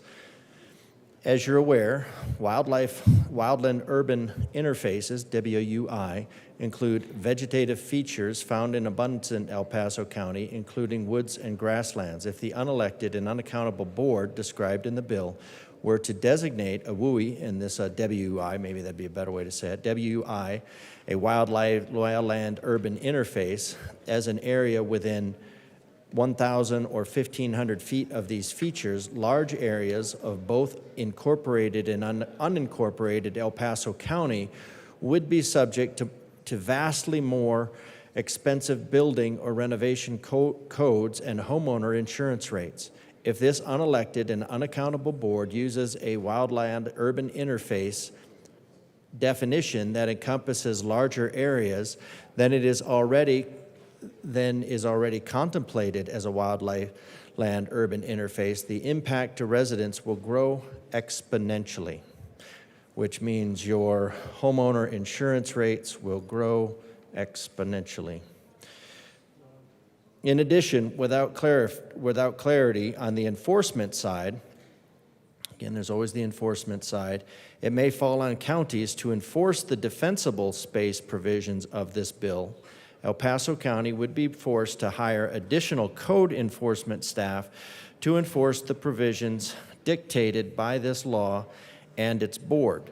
El Paso County is committed to protecting its residents with legislation protecting its residents, and this legislation is the wrong solution for Colorado. For this reason and other reasons listed above, it should be postponed indefinitely. So if we look at the fiscal note, not all that high from looking at it, but if they have to hire if 64 counties have to hire additional zoning personnel, that $374,000 goes way up. Although it is an unfunded mandate, wouldn't cost the state anything, it would still cost the taxpayers. If I look at this report that I have here on Cripple Creek, Colorado, Community Wildfire Protection Plan, and I've been involved with some of these, not wildfire, but environmental disaster type stuff. Cripple Creek Wildfire Protection Plan, so Cripple Creek Community Wildfire Protection Plan, a CWPP, is developed in compliance with federal, state, and local laws, and the helpful cooperation of their departments and the representatives. This document was augmented. So what does augmented mean?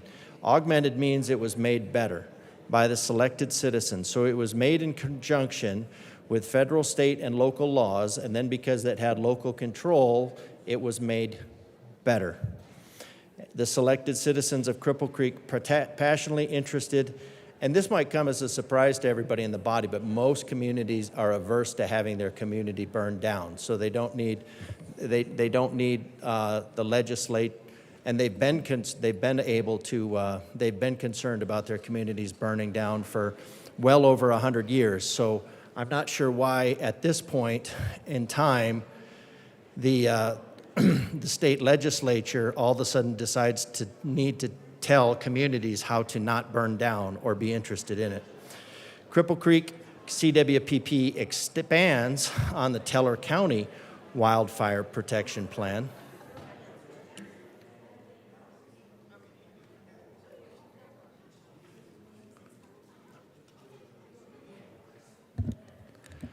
The Cripple Creek CWPP expands on the Teller County Wildfire County Protection Plan. How do they know to expand on the Teller County?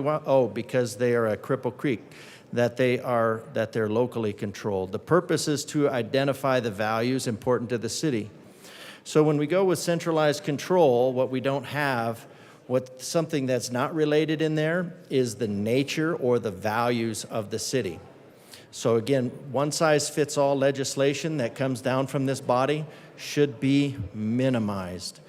The key infrastructure elements needed to protection, locating the WUI interface boundaries surrounding the city. The defined WUI includes Cripple Creek, watersheds and pumps, Gillette Flats, and critical communication towers at Tenderfoot, Pigsaw Cemetery, etc. I'm not going to read all those. The greatest wildfire threat to the city of Cripple Creek is from grass fire. So for Cripple Creek, the greatest risk is grass fire. So it seems Cripple Creek already knows what their greatest risk is. So Cripple Creek itself, without help from this legislation, knows what its greatest risk is. Firebrands landing on unmaintained properties and dilapidated wooden structures inside the city limits. They probably already know where those structures are also and where to keep an eye on them. Forest fires are also a threat to the infrastructure, including the watershed, communications tower, and electrical power lines. The city is well protected by the Cripple Creek Fire Department staff and equipment. However, vast areas outside the city limits and inside the wildlife-urban interface boundary, which includes critical city infrastructure components under the jurisdiction of the Teller County Sheriff's Office, are reliant on volunteer fire resources. So you have volunteers on top of local control. And local control is probably going to be beneficial for these volunteer resources.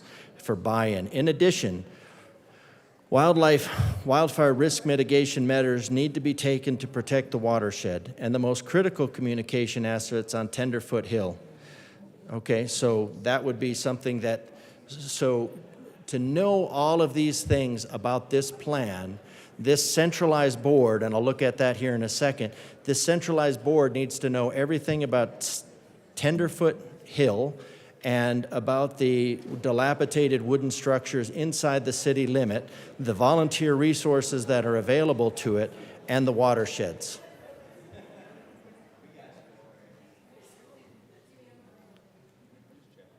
I'm sorry, I keep interrupting everybody.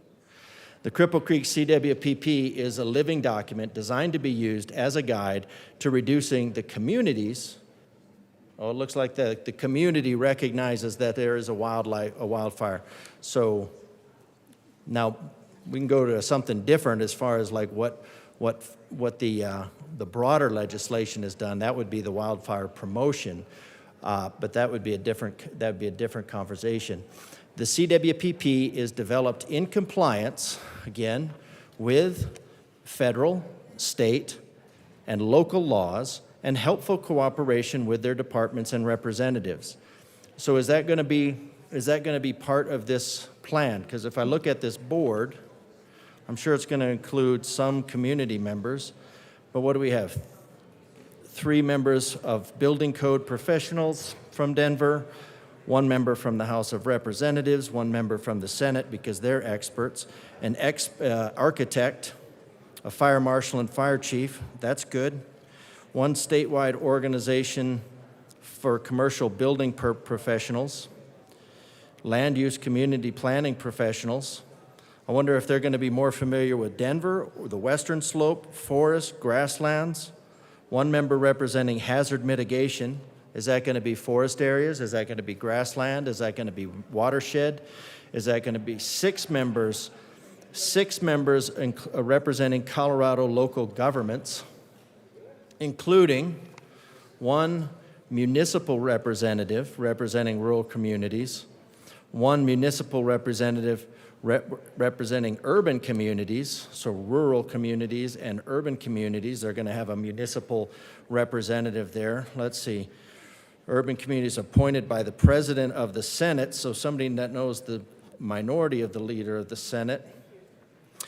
So we have, so far of this board, we have a lot of politicians, 1 municipal and 1 county representative, 1 member representing a statewide association in property casualty companies appointed by the minority leadership, 1 member representing the building trades, 1 member representing a statewide association of nonprofit utilities, 1 member representing an investor-owned utility, 1 member representing a nonprofit home builder for affordable home ownership, because affordable home ownership is key. 1 member representing nonprofit home builder affordable home ownership that serves populations with incomes under 80%. So here we have a voting member whose key contribution is being a nonprofit home builder for affordable home ownership that serves population. So this is the federal board, this is the state board as opposed to the local board. The board includes the following ex officio members: the director and the director's designee, the state forest. Oh, there's finally somebody from the state forester. No, I'm reading the bill. The director of Colorado's Resiliency Office. Initial appointments to be made no later than. So the director of County Resiliency Office. So what I don't see is experts from Teller County. For the Teller County, I don't see let's see the term of appointment of the board members. So Colorado's minimum standards for CWPPs, which are the Community Wildfire Protection Plan, which we already have, that are in compliance with state, federal, and local laws, along with the helpful cooperation of departments, in this case Cripple Creek and Teller County.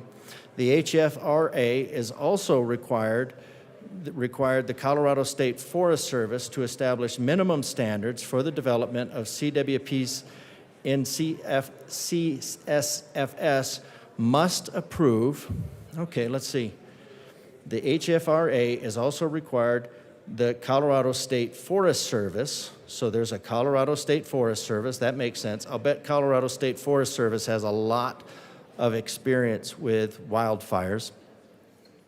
To establish minimum standards for the development of community wildfire protection plans in Colorado, and the Colorado State Forest Service must approve any and all community wildfire protection plans to ensure that they meet these minimum standards.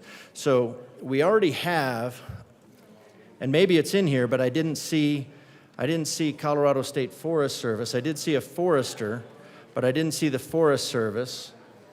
And maybe I missed it. I could have easily missed it, but we already have a Colorado State Forest Service that establishes minimum standards for the development of community wildfire protection plans in Colorado, and the Colorado State Forest Service must approve any and all community wildfire protection plans. So we already have a board. I don't see that this bill improves on. It doesn't, I don't see anywhere it says that the Colorado State Forest Service is doing a bad job. I mean, I guess that's the implication, that the Colorado State Forest Service is not doing their job properly, because otherwise we wouldn't need a bill to take centralized control of the wildfire mitigation plans, by which we can centralize the control, and then we can have a single point of failure. So that is kind of the, so I would recommend an aye vote on this. I would recommend a no vote on this bill, because it is already being done. And we're looking at spending, I mean, it's wafer thin, I suppose, $374,000 per year for a redundant organization composed mostly of people from, let's see, the House of Representatives, building code professionals, statewide organization, land use, hazard mitigation, mostly people that don't have any idea what wildfires are. But we're going to supplant the people that, the experts, the Colorado State Forest Service. We're either going to supplant them with this legislation, or we're going to replace them. And there has not been, this, as far as I can tell, has not made a case as to why we need to change horses midstream. I just wanted to get something about a horse in there, but why we need to change horses midstream and go with a bureaucrat solution as opposed to going with a professional. So I would ask for a yes vote on this amendment in order to not duplicate efforts, not insult our good friends at, let me see, who are we insulting here and saying they're not doing their job right? We're saying that the Colorado State Forest Service is not doing their job Representative right. DeGraff to the bill. So I'm thinking we should stick with regional and local control as opposed to centralized single points of failure. Representative Winter. Thank you, Mr. Speaker Pro Tem. I also urge an aye vote on this amendment. After hearing the bill in committee, I reached out to some of the fire chiefs, rural fire districts in my district, and they just can't understand the whole different regional approach. They'd like a regional approach in this state.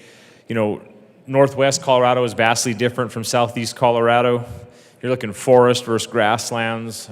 After talking to the fire chiefs, so like, you know, what we deal with in wind and low humidity on the plains is totally different what they deal with altitude and humidity in the forests. Response capabilities they brought up. They also talked about federal lands, and they totally urge a regional approach at this. Once again, they're upset with the one-size-fits-all approach. They all want to be part of this. They all have the same, you know, anybody I know that works in fire all has the same goal, and that's to put fire out, stop fire. They just can't understand why we can't have a regional approach, and it lets them hone in their regional plan a little bit different for every part of the state. So I urge an aye vote on this amendment. I think it's ultra important that we move away from the one-size-fits-all approach that we constantly do down here. Thank you. Representative Wilson. Thank you, Mr. Chair. I also urge an aye vote on this amendment. During committee, we even heard some of at least one of the fire chiefs supporting this, saying that they already have regional programs in place and that every entity has the ability to reach out for assistance. So this goes in that direction. So I encourage an aye vote on this amendment. Representative Evans. Thank you, Mr. Chair. I would also encourage an aye vote on this amendment. I spent some time as a wildland firefighter, and ensuring that we have the ability to have regional authority to approach the different situations that face different regions of the state is incredibly important, especially when it comes to having the ability to successfully prevent and take these mitigation measures to prevent wildfires. And so I think that if we want to have the best possible outcome, which is reducing wildfires, it's very important that we make sure that the board has the ability to take a more granular regional approach when it comes to addressing these issues. I would ask for an aye vote. Seeing no further Representative Velasco. Thank you. We just urge for a no vote on this amendment. Thank you. Representative Catlin. Thank you, Mr. Speaker Pro Tem. Good to see you up there. Good to see you down there. That's good. I appreciate that. Members, I think that one of the ideas we ought to try in the state of Colorado is that we do things on a regional basis. The western slope of Colorado is completely different, and you've heard that a number of times up here. But honestly and truly, it is an awful lot different. When we get into those kind of troubles, the response is completely different than what your response was in the Marshall Fire. Our response is different than what it was at the Jack Fire. What's the name of that one? What's your Lost Jack or what? Pinion Mesa and some of those places over here on this side of the mountain. Because there's a couple of things about it. One, we're further apart. It takes longer for us to get there. It's a whole lot more rugged. We need people that are talking about people and places that they're familiar with. I think this would be a good opportunity for us to split the state into quadrants and be able to say, hey, we can handle this, we're gonna handle this. It's okay to have one office for them to all report to, but honestly, I think regionalization on this fire thing would be a whole lot better for the whole state of Colorado and might even be more apt to save us money. Thank you. Vote yes on this amendment. Seeing no further discussion, the question before us is the passage of Amendment L22 to the Appropriations Committee report. All those in favor, please say aye. Aye. All opposed, no. No. The noes have it, and the amendment fails. Assistant Minority Leader Puglisi. Thank you, Mr. Chair. Really appreciate the conversations around local control and a regional approach, which again is all throughout Colorado currently existing. But since we didn't like that one, I had a backup. And so, Mr. Chair, I move L024 and ask that it be properly displayed. You may proceed. Thank you, Mr. Chair. So this amendment, we talked about the WUI. The WUI has not been established yet. So even if we wanted to do regions, we couldn't do regions until you establish the WUI. The WUI hasn't even been established yet. So I like the governing board, and I think that they should solely be tasked at this point in establishing the WUI and not do anything else in terms of building codes so that we can have further discussion next session about regional approach and what is really best for the state of Colorado. So I think, why don't they focus their mission on establishing the WUI first? That would be a good first step. They need to do that anyway. So that's going to take some time. So, and when they establish the WUI, they might actually see that Western Slope, Colorado Springs, Broomfield, and Jefferson County, Boulder is very different from Southeast Colorado, which is different from Northeast Colorado.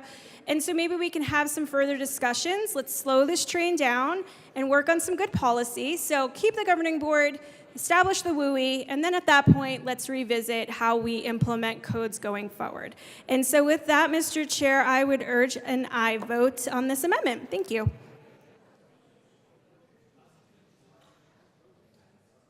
Seeing no further discussion, the question before us is the passage of Amendment L24 to the committee report. All those in favor, please say aye. Aye. All opposed, no? No. The noes have it and the amendment fails. Is there any further discussion on the Appropriations Committee report? Seeing none, the question before us is the adoption of the Appropriations Committee report. All those in favor, please say aye. Aye. All opposed, no? No. The ayes have it and the committee report is adopted. Is there further discussion on the bill? Representative Bottoms.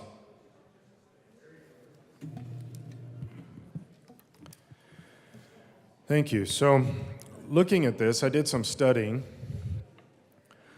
on the concept of these codes and the three basic areas that, three basic groups that would be the people that are designing these codes if we did a statewide code mentality. And so I checked into some of the basic codes and how they work and the necessity of these and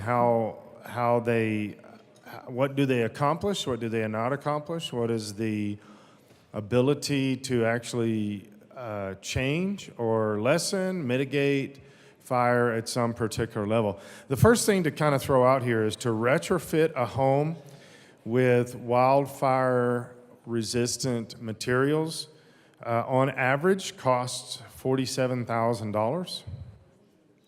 Now, I looked at a bunch of different groups that said a bunch of different things. And, oh, by the way, there's only 2 states in the entire United States, to the best of my knowledge, I couldn't find any more. Might be wrong about that, but I don't think I am. 2 states in the United States that have done this statewide uniform code when it comes to wildfire codes across their state, and those are California and Washington. And I'm just going to stand with Governor Polis here and say we are not California. I heard him say that. I'm pretty sure it was in this room. So some of the articles said, okay, this is how much it would cost to build a home with wildfire type materials, and this is what it would cost to build one with just, I would say, the industry standard right now. And some articles said that they were basically the same price, and some articles said they were extremely different in price. Now, I'm going to have to lean toward extremely different in price because I've built a house myself by hand, and something simple like the siding. Now, there's also 4 areas of a house that become important in the decision of these kind of codes. Okay, you've got the siding, you've got the roof, you've got the landscaping around this. This is actually part of the codes. The windows are a big part of this also. But here's the most important aspect, and it's overwhelmingly the most important aspect, just when you're talking about the material codes on material process of the homes, and that is the roof, because it has the biggest area, and there's not a lot of different materials you can use there, but some of them mitigate differently when it comes to fire, but they're also much different in price. But it's interesting because every article that I read, even the articles that said that the materials of the home are very important in fire mitigation, and specifically where the wildlife areas and the urban areas meet, which is obviously the focus of the bill, and it's the big problem. They say the materials of the home are vitally important, and they can stop the fire or slow a fire down and do all these different kind of things. Concrete siding is a big thing. Different types of asphalt roofing is a big thing. But every one of the articles, including the ones that said that the materials of the home were vastly important and vitally important in the mitigation of this fire, said, but overwhelmingly, it's the underbrush and the nearby vegetation that determines most of whether a fire is going to happen or not. Okay? So these are the ones that are saying that the materials of the home are important, but it's like a 90-10. 90% of that is still the vegetation in the surrounding areas and whether there's been mitigation done there. Okay? So the ones that go all the way over to the area of the materials of the home are not that big of a deal. One of the things that we saw in the Black Forest Fire of 2013 in Colorado Springs, Monument, Colorado Springs, was the fact that this fire moved so quickly that and I drove around in the area like 2 days after the fire, and there was nothing. There wasn't fireplaces. There was nothing. The materials of that home are not going to stop those fires. In fact, the materials of the home stops, and this is according to every single article I read that were very much about materials and some that were not. Most fires that move from wildlife areas into the residential areas, the materials of the home don't affect that at all. It just washes right over the homes.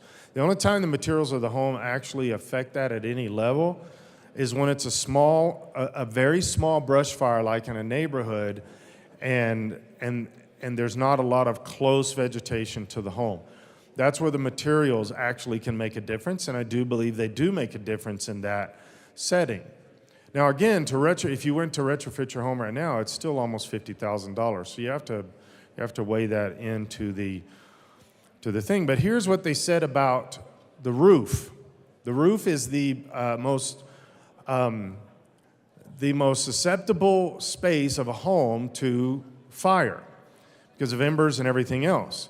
And so all these different groups and builders and stuff recommend certain types of materials to be used on the roof. But then every single article, strongly for materials and strongly not, every single one of them mentioned the fact that the biggest danger to the roof when it comes to fire is not the choice of materials. It's actually the debris that builds up on a roof. So you have this state code that says this is the type of roof that you need, and we implement this. It costs people thousands and thousands of more dollars to put this type of roof in the building process on the home, and pine needles building up on the roof negate all of that, and the house still catches fire because of what is on the roof, not what the roof is made of. And this was very consistent through all of the different articles that I read about this.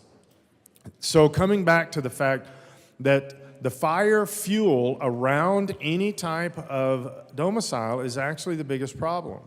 And every group will tell you that. The fire groups, the builders, everybody will say that.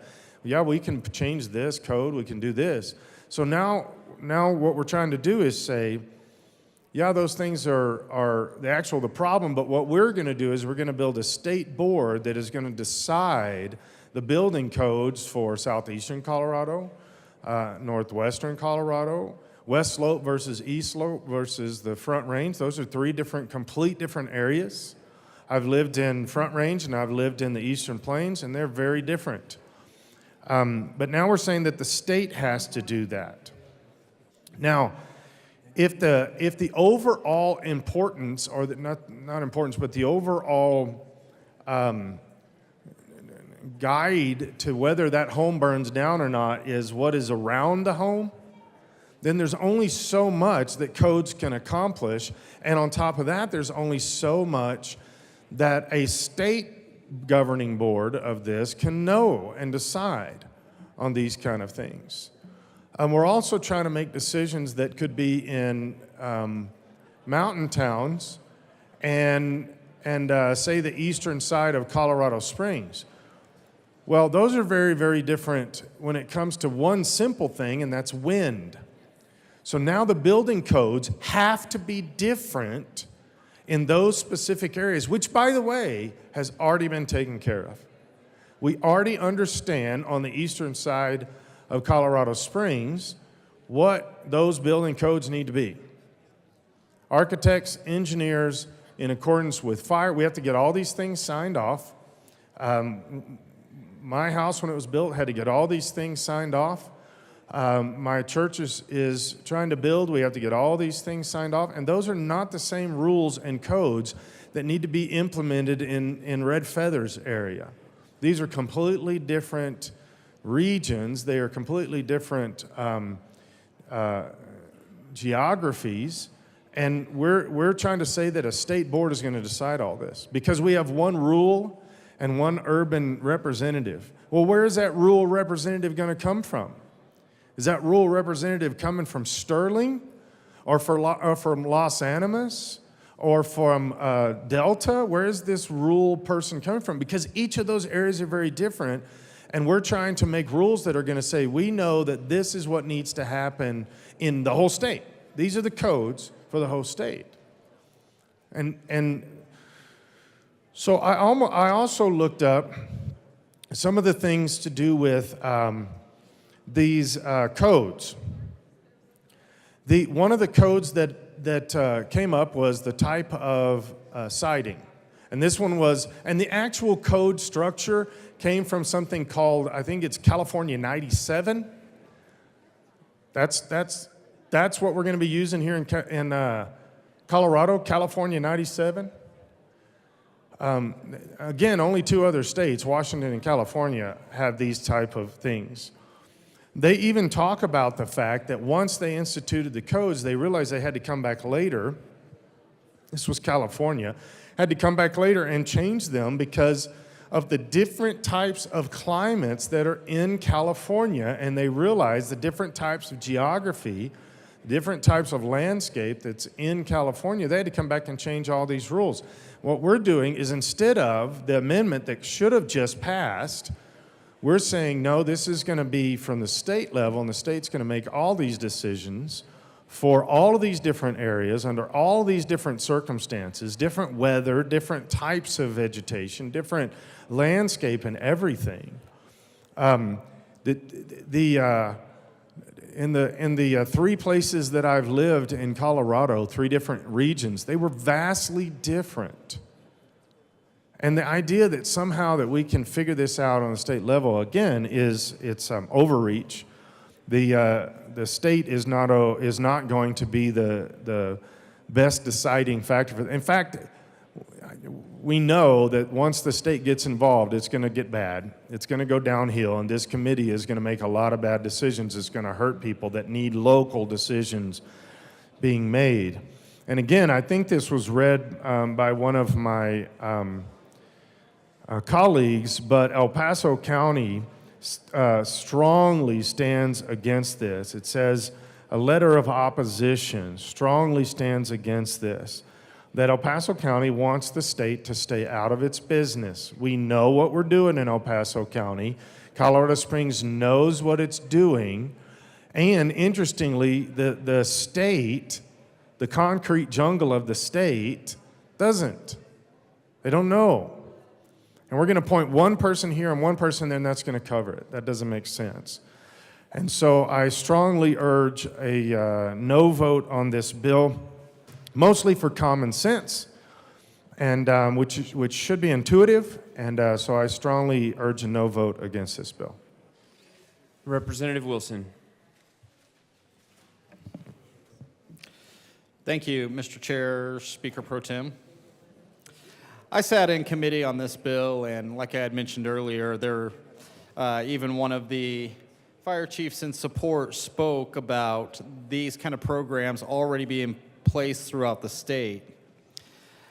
But this bill has problems if you look at it from a statewide perspective. This bill will increase the cost of housing. Now, the bill sponsors will say in the long run it saves money because they're more fire protective. That does not help a person trying to get into a new house. It overrides local control. It tells you that no matter what your ability is or what you've already done, you have to adopt these codes and these restrictions to your local municipality or your county, whether you like it or not. Doesn't have to fit, we don't care. We stakeholded, which often means We brought everybody to the table, but didn't really listen to them. This also brings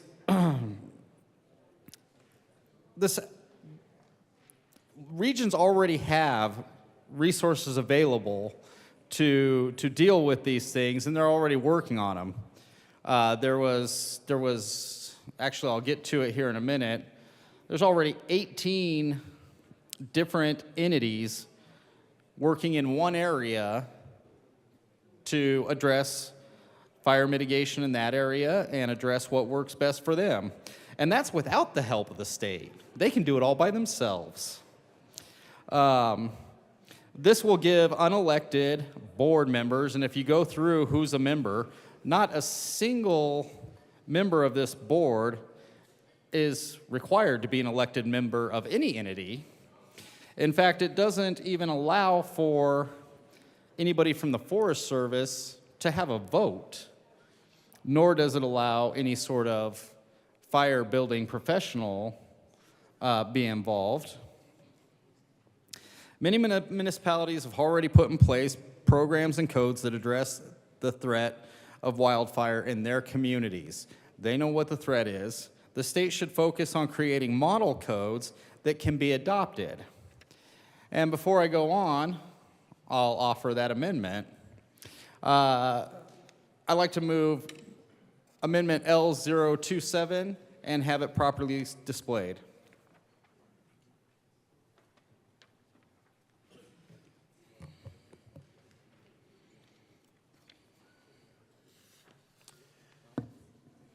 Please proceed. Now, this amendment would take the shall for the local governments out and make it may, which is actually, according to the Colorado Constitution, you can't mandate a government agency, a lesser government agency, to spend money that they don't have. So therefore, forcing a government entity or a municipality or a county to spend money on codes that these people created without any sort of inclusion of the area would be against the Colorado Constitution. So I ask for an aye vote on this amendment. Representative Evans. Thank you, Mr. Chair. So I would also urge an aye vote on this. You've all probably heard the stories that I got to spend some time as the code enforcement supervisor for the municipality where I worked, and I imagine some of them would probably fall in the urban rural interface here. And I think this is an incredibly important amendment because when I was there as the code enforcement person, we actually had to go through some of these updates. We had to update IPMC, which is a property maintenance code. It's related to the fire codes because it governs like debris and stuff around the property that could be a fire hazard. And just to go from a 2010 version of this code, which we had in effect at the time, to the 2018 version of the code was months and months and months of review by multiple different departments. And then after all the departments reviewed it, then you had to go through and you had to have IT go through and review everything. There's other parts of the bill where it talks about how this is going to be enforced through code enforcement. Well, code enforcement in most municipalities has the ability to actually issue a municipal citation, which means that after you go through and you update all of the stuff on, paper, land development code, all the other things, you also are going to have to update everything through the courts. You're going to have to update citations. You're going to have to update literally everything in the city that touches these codes, and it takes months and months and months, and for us it was almost a year. Is what we estimated to do it. And in a seventh largest municipality in the state, we didn't have the resources to do that in anything less than a year. So we actually had to kick that can a little bit further down the road because in one of the top 10 largest municipalities in the state, we did not have the resources to be able to update a code that quickly. It was a year-long process, and then it was going to take hundreds and hundreds and hundreds of staff hours and thousands of dollars to synchronize and make sure that everything was properly integrated. So as I read through this bill and I see the amendment up here, to me this is something that would be critically important, especially for a lot of these smaller municipalities that could be designated to be in one of these urban wildland areas, wildland interface areas, because if a big city in the metro area didn't have the resources to be able to do one of these updates, that's going to impact a smaller municipality probably even more heavily, just because of the fact that they don't have as much of the organic staff to be able to implement something like this. And obviously, no municipality wants to have a major fire problem in their municipality. So I think that, again, when we're talking carrot and stick, I think being able to partner with municipalities, especially small municipalities, and help them accomplish what is a mutual goal, because no one wants to see their municipality suffer from something like this, being able to partner with them in a more collaborative manner and say, may update these codes. Here's the code. Here's what we've worked on. Here's the recommendations. Here's the suggestions. You may update these, I think is going to provide a lot more goodwill, a lot more collaboration to achieve the ultimate goal, which is to harden our communities against wildland fire, than it would be to have the shall, which is then going to drive a whole lot of internal consternation as municipalities try to do all of the different administrative tasks associated with updating a code. So for that reason, that being a collaborative partner rather than a mandate often achieves better responses for the same or lesser resources. I would urge an aye vote on this amendment. Assistant Minority Leader Puglisi. Thank you, Mr. Chair. I too rise in support of this amendment. When I hear the word shall instead of may, it basically says to me that these communities don't already care about public safety, so we have to force them to care. And of course they care. They all care about their communities just like we all care about our communities. These local elected officials are elected just like we are elected to represent our people. And so when I see the top-down, you shall, it's as if they truly don't want to engage in these conversations about wildfire mitigation, that they don't want to engage in conversations to protect their community, and we all know that's not right. That's not true. So the may says, hey, we trust you and believe that you are going to have wildfire mitigation plans that are best for your communities. And really what I think some of these obstacles are, which we continue to talk about, is lack of funding to smaller communities, especially in rural areas. I talk a lot about how I'm a county attorney in a department of one. So updating codes and trying to understand what the needs are and writing these building codes, it's just time consuming and takes additional funding and resources, which they don't currently have. So to say there's a lack of willingness to address these wildfire mitigation issues, I think is unfair to these communities who care about the people in their communities and want to keep them safe. So let's work with them to get them the funding and resources they need to put together good plans for their individual communities that are different across the state. And so I encourage that we support this amendment and vote yes. Thank you. Seeing no further discussion on the amendment, the question before us is the adoption of Amendment L27. All those in favor, please say aye. Aye. All opposed, no. The noes have it, and the amendment fails. Is there further discussion on the bill? Seeing none, the Representative Holtorf. Thank you, Mr. Speaker Pro Tem, aka Mr. Chair. I'm not going to talk very long on this, just for the record. I know that might be a surprise to some folks. The wildlife, this WUI, this thing we talk about, the WUI, well, not wildlife, wildfire, which can lead to some wildlife if your world's on fire. But there's been a lot of discussion about the WUI in this wildfire-urban interface. And come to find out through some legislation that came through Ag Committee, this is really complicated. And establishing a board could be a solution, but I share the concerns of others before me with respect to a one-size-fits-all solution and a state board trying to promulgate rules that determine how these things are going to be managed.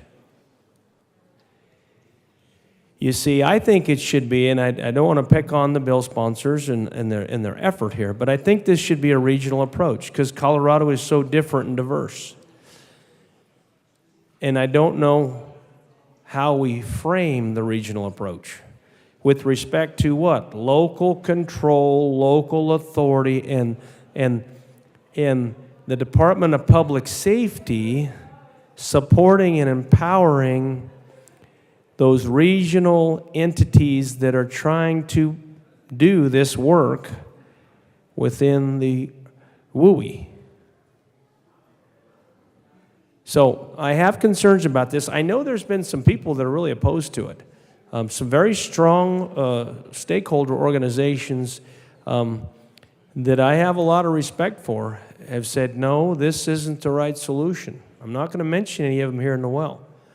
I think most people in the chamber know who they are. And when those entities speak, I'm going to listen. So I think we need to just, kind of think this through a little bit. Let's not get ahead of ourselves and understand when people outside the chamber are talking, we need to do a little bit of listening and understand where they're coming from and get to what I call a regional solution set. Because let me tell you something, in eastern Colorado, this is very different. All across the eastern plains, this is very different than what you all have here in the Front Range or in El Paso County or in Boulder County, where some of these things have been a real big problem. And that's all I have. So I'm going to be a no for now. I might be a no for later, but I don't know. Representative Evans. Thank you, Mr. Chair. So on page 3, the bill talks about really what we're trying to do here, which is to have a combined approach of structure hardening and reducing fire risk in the defensible space surrounding structures. And so I want to talk a little bit about that in the context of a regional approach, because if we're going to talk about the defensible space and structure hardening, it really does require a specific eye to the regional differences that are involved in accomplishing these goals. So when we talk about fire, at the end of the day, we all know there's 3 things you need for fire. You need air, can't control that. You need some sort of ignition source, lightning exists, you can't control that. When we talk about the defensible space, we're talking about the third part of that fire triangle, which is the fuel. And fuels vary wildly across the state. Again, I did wildland firefighting, so when we talk about fuels, fuel loads, defensible space, they talk about it in terms of hours. What that means is how many hours does it take that fuel to dry out and become flammable or combustible. So they range anywhere from like 1 hour and 10-hour fuels, which is like pine needles and grass, all the way up to 1,000-hour and 10,000-hour fuels, which is like heavy logging slash. And so when we talk about the defensible space surrounding structures, it's very, very important to understand that what we're actually talking about there is fuel loads, and we have to have a dialogue about what type of fuels are present in that particular area, because different types of fuels behave differently. Different types of fuels require a different sort of suppression technique. And so having a broad one-size-fits-all approach across the state is not going to recognize the fact that this defensible space looks different, behaves differently, and acts differently in different parts of the state based on something just as simple as altitude. We mentioned a couple of days ago, state wants to buy another Firehawk helicopter. Guess what? I got to fly a variant of that thing, dropping water on wildfires, predominantly prioritized around saving houses, because that's critical infrastructure that you're trying to save when you're fighting these wildfires. So when we talk about defensible space around a structure, part of that defensible space also refers to not just what fuels are in that space, but how quickly can you get fire suppression assets into that space.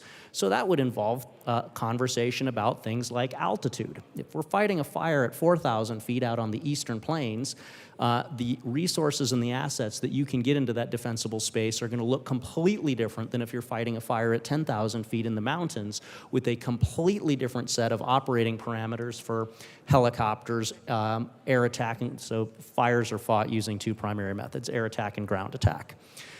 your ground attack, your ground forces are going to have a totally different set of operating parameters to get into and defend that defensible space in the mountains at altitude than they would have in the plains at a lower altitude. Same thing for aircraft. Your aircraft are going to have a totally different operating envelope in the mountains, in altitude, in confined areas, in rugged terrain than they would out in flatter terrain.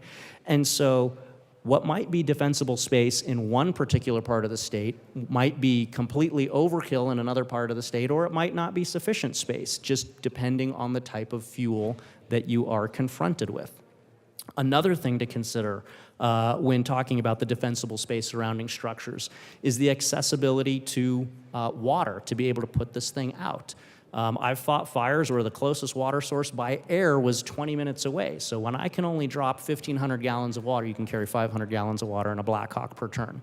If I can only drop 1,500 gallons of water in an hour because my water source is a 20-minute round trip away, I'm going to need a lot more defensible space than if I'm somewhere else where a water source is 3 minutes away and I can do 20 3-minute round turns to be able to get, an order of magnitude more water on that particular structure or asset that I'm trying to protect.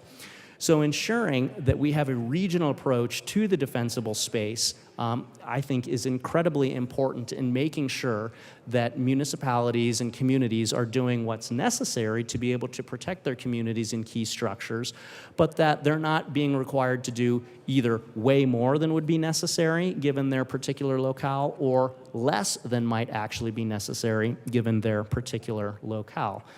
And again, these are things that I've seen having been involved in fighting many different types of fires in many different areas. Another thing, it was mentioned by another representative, and I just wanted to re-engage it a little bit, is that fuel load also determines what's called spotting. In fires, a spot fire is embers that float ahead of the fire line and ignite fires beyond whatever your perimeter is. Spot fires are one of the biggest threats to communities when it comes to battling these fires because they move beyond the defenses. They move outside of that defensible area. And spot fires are almost always caused by embers that float through the air anywhere from just a couple of 100 feet sometimes to a quarter mile, half mile away. Well, the type of embers that you get are they're very specific to the type of fuel and fuel loads that you have, down to like particular types of trees. Certain types of trees are going to spot and have embers that burn much hotter and much longer and float much better than other types of trees. And I'm not going to read it to you, but there's a 20-page document that I found that talks all about assessing the types of fuel load, types of trees, types of vegetation, particularly when it comes to that fuel load or vegetation's susceptibility to making long-lasting embers that are going to be the ones that go out, do the spot fires, and with particular interest to homes. They're the biggest threat to homes because the way homes burn, it's the roof, but specifically it's the venting on the roof. When embers are going into the venting of the roof, if you have an asphalt or a tin or some sort of hardened roof that doesn't burn very well, that's all well and good, but if you don't have some sort of fire-resistant venting on the roof, because roofs have to be vented, if there's not some sort of fire-resistant venting on that roof, what happens is those embers then go into the vents and they light stuff on fire inside the actual attic or the roof of the home where it's not as hardened against fire. So in terms of talking about how do we harden structures, how do we have defensible space, that really is a regional conversation. Because a 100-hour fuel, which you might find on the eastern plains, heavy grasses, brush sort of thing, is not going to spot as much or as long or as hot as a 1,000-hour or 10,000-hour fuel with a lot of pitch or tar or something else like that that you might find in the mountains or you might find in a more forested area. And so being able to have a code that reflects the actual risk, whether or not you're going to have embers floating from a half a mile away, whether you're going to have a high quantity of embers because of the vegetation, the fuel load, the type of trees, would be a very important conversation to have on a regional basis in terms of this bill, just because those different types of threats vary depending on the type of environment that the House, the jurisdiction is, and what sort of wildland fire threat they are facing. I mentioned terrain a little bit. Oftentimes, the terrain is going to be a key indicator of, how much defensible space is needed and how fast you can get air and ground attack resources in there. Oftentimes, on Eastern Plains, your biggest suppression method is going to be a big old tractor pulling a bunch of discs behind it to just turn over some light vegetation or some residue that's left in a field, take away that residue. That's not going to work in the mountains, where you may have to have bulldozers that are just working to clear trees just to try to establish and build and maintain a fire line. So again, having that regional approach that takes into account the different suppression methods, the different suppression techniques, the different hardening when it comes to the actual structure, the different hardening techniques of those structures, I think is very important, and that's part of the dialogue that should be had, because as I read this bill, my concern is it does not have the flexibility to be able to address these individual and localized issues based on the fact that these are really heavily impacted and heavily influenced by local conditions. And then, so now I wanted to move over to the code enforcement part of this a little bit. I talked a little bit about the wildland firefighting piece. With regard to the code enforcement, because on page 16 it talks about the local municipality or whatever, they have to, within 3 months, adopt whatever the code is or something equal to or greater than whatever the board established in this bill promulgates. And I already touched on that a little bit, that 3 months really is not enough time for a municipality or a local body to be able to go through and update everything to be able to implement a new code. But another piece of concern that I have is on page 17, where it talks about if a governing body does not have rules and regulations in place for the enforcement of a code adopted pursuant to this section. So what that phrase there tells me is that we're talking about smaller municipalities. We're talking smaller communities here that don't have the infrastructure in place to be able to go out and do a widespread enforcement of some of these codes. Again, I did that code enforcement. And it's the weirdest blend of civil and criminal law that you've ever seen in your life, because certain aspects of it are criminal because there's a violation of a code, but certain aspects of this are civil because, I mean, at the end of the day, if you have a couch that's not rated for outdoor usage and that couch is in your backyard and then that's deemed to be in the defensible space that should be clear of debris, that's not really a criminal issue. That's more of a civil issue that has to deal with the fire rating of that particular piece of furniture and where that furniture is located.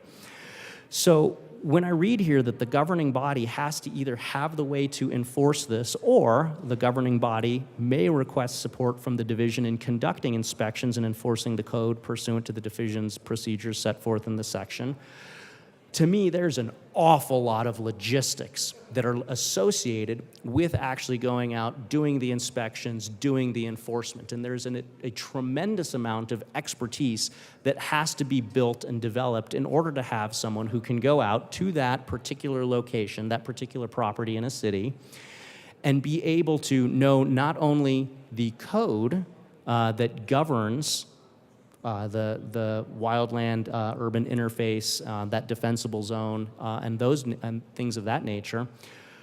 But you're always, when it comes to code enforcement, going to get bogged down into the minutia of like what I just talked about. A piece of furniture was not designed for outdoor usage, therefore it has a particular resistance to fire as prescribed by some scientific body, and therefore a lot of times when you talk about code enforcement, that's synonymous for neighborhood dispute, where one neighbor doesn't like the other neighbor, and so they get down into the weeds of a code like this and try to figure out how can I get back at my neighbor by finding some minutia in the code. Anyone that spent time on city council will probably vouch to that fact. You have to have a tremendous amount of expertise on a lot of these little details to be able to go out and do what it talks about here on page 17, which is to make that determination as to whether or not the activities that have been reported or suspected to be in violation of the code actually are in violation of the code based on a whole body of other scientific and professional evidence and literature that is perhaps not necessarily included in the code itself. When I was doing code enforcement, like it talks about here on page 17, line 6. When I was doing that code enforcement, the amount of time that I spent having to just research like professional standards for how was a couch built, how was outdoor furniture built, I didn't even know there was a thing as a smoke opacity certification that you could get, but there's folks that have to be able to certify by looking at the type of smoke, whether or not firewood has been properly seasoned and where that firewood is stacked, and is that firewood stacked in the defensible space or not. And Excuse me, Representative Evans. Members, it's getting a little loud. If you can take your conversations off the floor. Please continue. Thank you. So the point is it takes a lot of research into a lot of absolutely boring, mundane issues to be able to do what it talks about here on page 17, which is figure out, hey, was the code actually followed? Because again, when you talk code enforcement, weirdest blend of criminal and civil law that you've ever seen. And so my concern here is that I don't know that there's enough specificity in this bill to be able to ensure that if a local municipality doesn't have the infrastructure, the capability, the resources to be able to enforce these codes, is the board going to have the specificity to be able to go out to that particular municipality and be able to make a lot of these decisions and a lot of these assessments that we've talked about before, both with respect to defensible space, hardening of structures, the type of fuels that are present, and then also a lot of just the smaller, like manufacturer-specific or non-criminal pieces of law or professional regulation that come into trying to make a good decision in this code enforcement space. And then the final piece of that concern is in code enforcement, we always kind of had this somewhat morbid joke that as law enforcement officers, I could go out and tell somebody, hey, we did this big investigation, you're under arrest for a major felony. And as long as I was nice and polite to that individual, 99% of the time they'd probably hang their head and be like, yeah, I did it, you caught me. But when it comes to code enforcement, when you go out and you tell somebody, I need you to mow your lawn because it's getting too tall and the fuel load in your lawn is violating the defensible space portion of the code that says that you have to have defensible space and your 2-foot-tall lawn is not in compliance with code, I and my code enforcement officers had to use de-escalation skills to avoid a straight-up fight breaking out in those situations more than pretty much any other situation that I can think of. You tell somebody to mow their lawn or move their junk couch out of their backyard because it's in a fire zone or it's not allowed by code, and people get really, really, really upset. And so I want to make sure that when we just use phrases here like enforcing the code, that it's understood all of the nuances and sometimes the danger that goes along with that, going out and having to tell somebody, hey, you got to clean up your property. I don't know why, but 10 years of doing this, they get really, really, really upset over those things. And so I want to make sure that that thought is in folks' mind as we discuss what it talks about here in page 17, where it talks about making sure that the board established by this bill can provide that assistance and that resource to local communities. So I guess in closing, my two big concerns with this are, number one, with respect to the actual physics of developing these boards, developing this code, the physics of developing a code, it's very regional. It's very regional based on fuel loads, based on safe distances, based on just how the day-to-day operation of conducting fire mitigation and fire suppression is conducted. And then number two, when it talks about more the legal side of promulgating, implementing, and enforcing these codes, again, there is a ton of very specific, very individualized information and skill sets that go into those, and I just don't see that granularity reflected here in the bill. And so I think it's very important that we pass legislation that can actually be implemented and enforced by our municipalities, that we come alongside our municipalities as collaborative partners and not just pass mandates. In this case, the fiscal note itself talks about, this is going to increase workload in municipalities. So at a time where we have a lot of municipalities that are already struggling with workforce, they're already struggling with costs, they're already struggling with a lack of resource, to drop another unfunded mandate on them and say, you shall do this, to me doesn't feel very much like a collaborative partner. We all agree that fire is bad and that we want to protect our communities. But I would like to see the bill do so in a way that partners more with the local municipalities and local government, and not so much in a way that says they shall do something at a cost that's not really captured in the bill, but that I know from personal experience definitely will exist.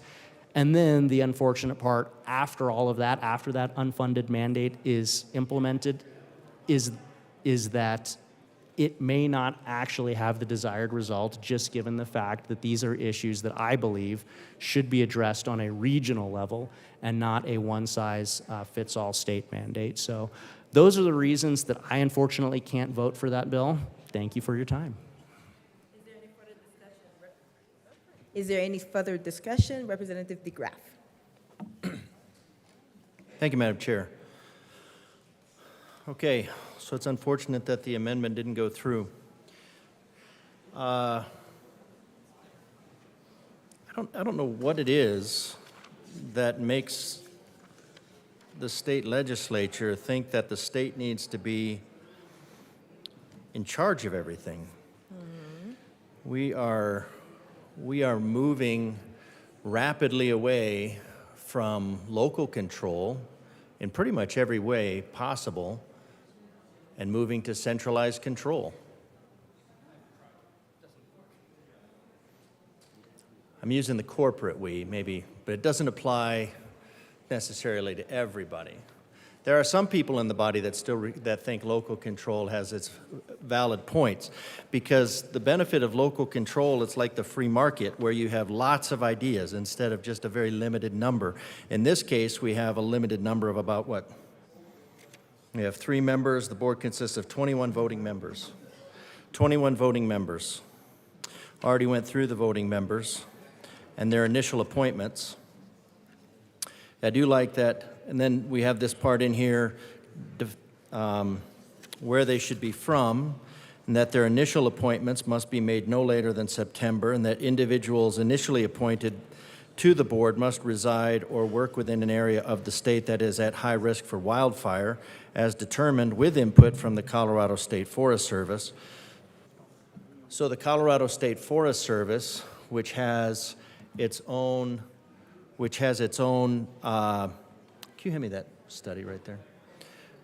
The Colorado State Forest Service that we already talked about has its own issue with Colorado State Forest Service, CSFS, established to maintain minimum standards for the development of community wildfire protection plans. So we already have this. We already have this board essentially in place, only it's made up of actual experts instead of politicians. But we have these initially to be appointed. The board must reside or work within an area of the state that is at high risk for wildfire, as determined with input by the Colorado State Forest Service. So the CSFS that this bill is essentially saying is not satisfactorily doing its job is the one that's going to determine, and then subsequently appointed members must reside in work areas within the wildlife urban area as defined by the board, pursuant to subsection. So the initial board is going to be people, individuals, the 21 individuals that are going to be from a wildlife-urban interface,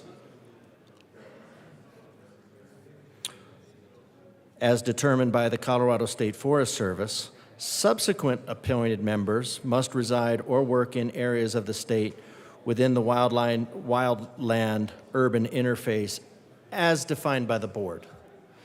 So now the board, so at first, the board is at least going to be somebody, or at least going to be people that are going to be in that wildland urban interface, which I'm not sure where it isn't. I guess that would be, you can live, just somebody that wants to live up in Woodland Park or the outskirts of Denver. That'd be the wildland urban interface. Not necessarily familiar, but after that, then the board gets to define.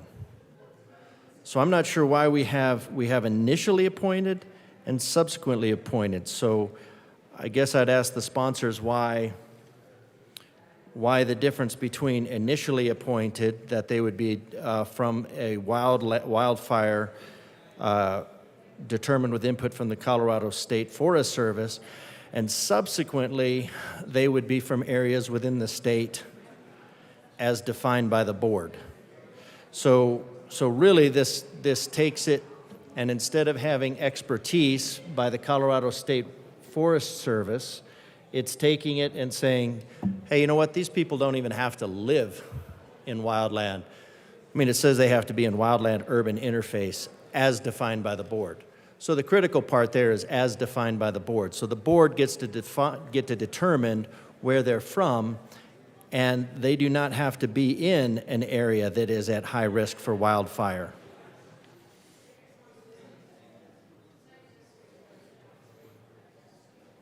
So I'm going to guess that the sponsors themselves didn't come up with this language, but I do find it very interesting. That would be a suggestion for an amendment that lines 16 through 19 on page 7 would be deleted, if you could do that. Page 7, 16 through 19, I would suggest that those would be deleted so that we would keep the representatives of this appointed board of bureaucrats in areas that are at high risk of wildfire. Otherwise, we're just saying they can live anywhere. We're going to have a committee of 21 people that don't have to live there. It's as determined, as defined by the board. Something else that the board may seek, accept, and expend gifts, grants, or donations from private and public sources for the purposes of this section. That won't be abused. Application for resiliency code. So here's something that I think is interesting in this obscure document that we have over Colorado, is that all persons have a certain natural, essential, and alienable right, among which may be reckoned the right to enjoying and defending their lives, liberties, of acquiring and possessing and protecting their property. So their job is to protect their property. Because one of the things that the board here is going to do is going to define the wildland urban interface and define the areas of Colorado that are going to be determined, that are going to be included in it.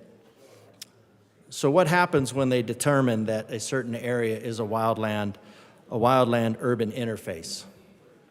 Does that preclude zoning? Does that suddenly limit what you can do with your property? Because they're going to determine this wildland interface, except that notwithstanding the area the board identifies as included within the wildland urban, any 35-acre parcel. I'm not sure why 35-acre parcel is so important. That's a very specific of any 35-acre parcel with only one residential structure on it that does not abut to a residential commercial area is exempted from adherence to the code. That is a really weird cutout.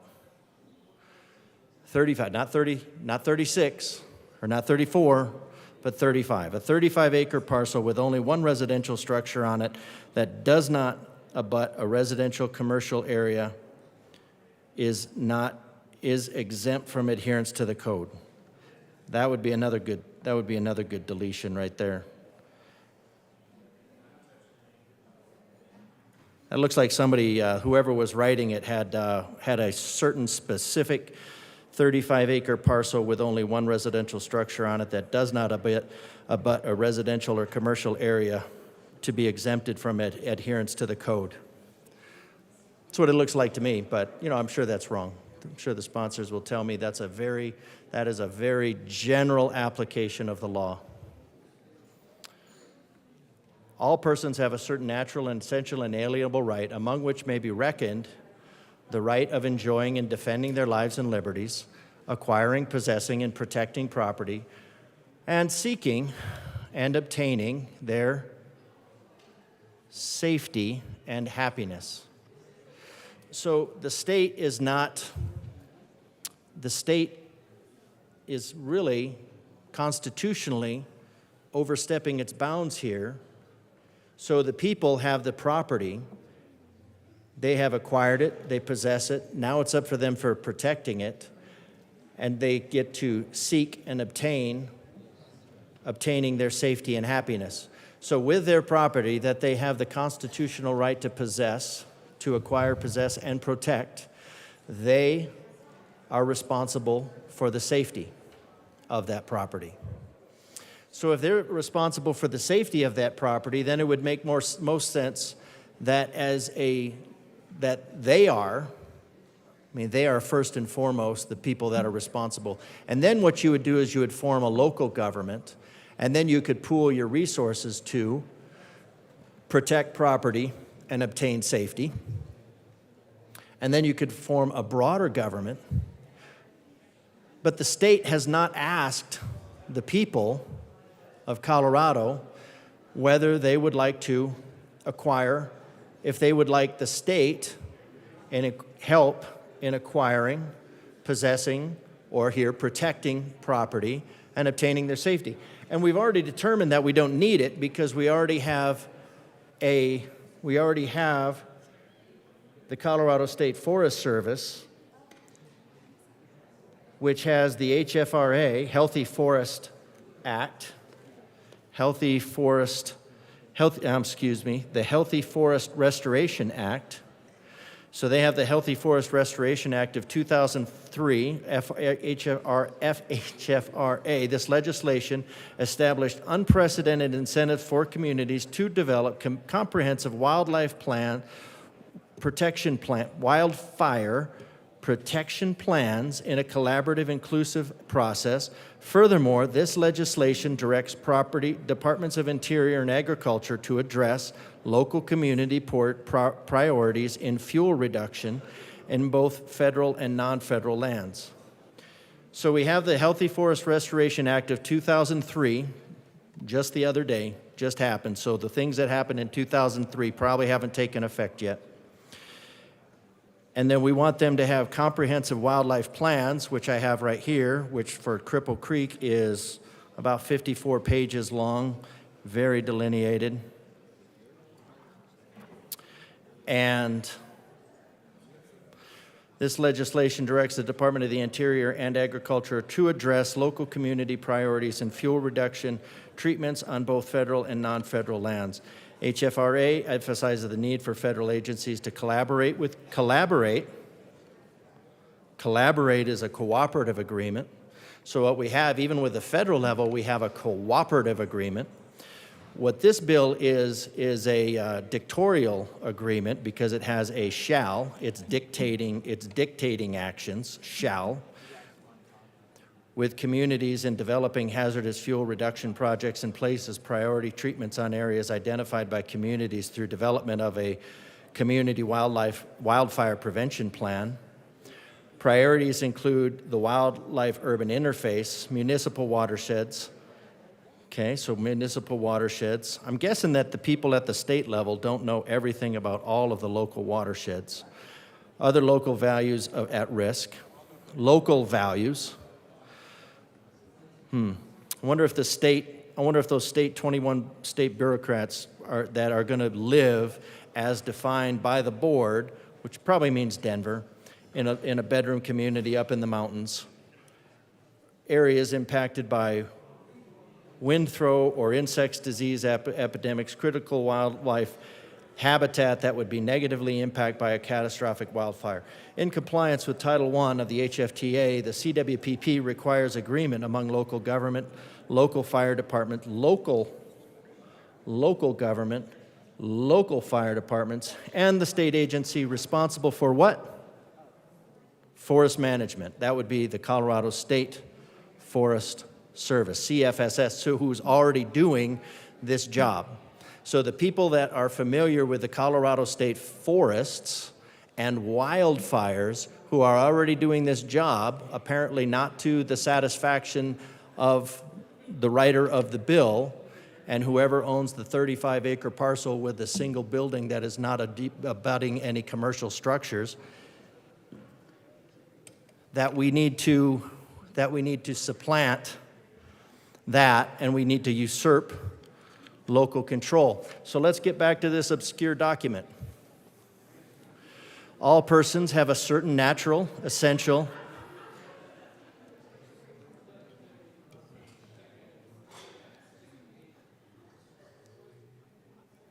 all persons have a certain natural, essential, inalienable right, among which may be reckoned, the right of enjoying and defending their lives and liberties, of acquiring, possessing, and protecting property, and seeking and obtaining their safety and happiness. So, one thing that we don't have, and let's see if we go down a little bit farther in the obscure document that we don't read anymore, the term property includes the right to make full use of the property. The term property within the meaning of due process clause includes the right to make full use of the property which one has an inalienable right to acquire, which gets me back again to this define the wildland-urban interface and identify the areas of Colorado that are included in it. So this centralized board, so we've done centralized zoning, we've pushed for centralized zoning, we've pushed for centralized rent control, now we're pushing for centralized wildfire prevention. Everything here in Denver, one-stop shop, one centralized point of failure. So what we haven't done is we haven't gone to the voters. We haven't gone to the voters and said, would you like the state to come up with an entire duplicative process that tells the Forest Service that's been working on this at least since 2003 that they're not doing a good job, and that we need to do it with bureaucrats from Denver. And I think that is something that we should probably ask the communities if they actually want. Because we are, after all, looking at superseding some of their property rights by this body, per normal, once again.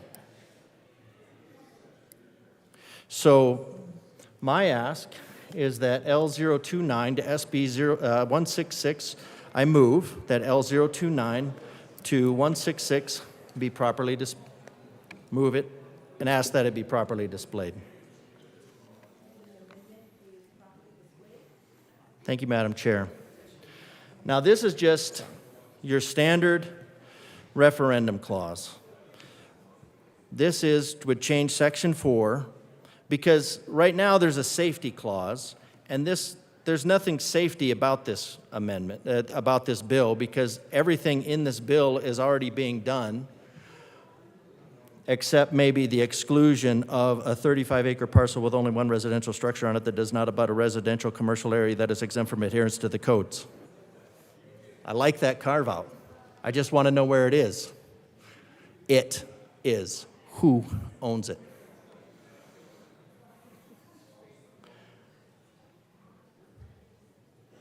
I didn't hear you, I'm sorry. So on page 19, lines 1 and 2, substitute Section 4, refer to the people under referendum, The people, they're the ones that pay the bills. They're the ones that live in the state. They're the ones that we keep asking for money for, and especially something where we're going to ask for money to completely duplicate an agency that is already doing a good job. As far as I'm concerned, as far as the bill writer is concerned, no. At the election held in November 5 of 2024, the Secretary of State shall submit this act by the ballot to the registered electors of the state for their approval or rejection. Each elector voting at the election may cast a vote either yes for or no against. Again, because under the 5th and 14th Amendment, no person may be deprived of life, liberty, or property without due process of the law, and our Constitution specifies that all persons have certain natural, essential, and inalienable rights, among which may be reckoned the right of enjoying and defending their lives and liberties, of acquiring and possessing and protecting property. So protecting property is an individual's right, and seeking and obtaining their safety and happiness. So their safety and happiness. So we're asking, well, we're not, this bill is not asking, this bill is a shall, this bill is a dictate. This bill is dictating the usurpation of individual property rights, which people did not agree to. But that's the same with zoning control, that's the same with rent control, that's the same with all the other control that's emanating out of this body. It just seems that we should ask the people before we extract more of their life's liberty and property. I mean, more than we did yesterday, more than we're going to do tomorrow, but maybe this one we should ask. And maybe this one we could.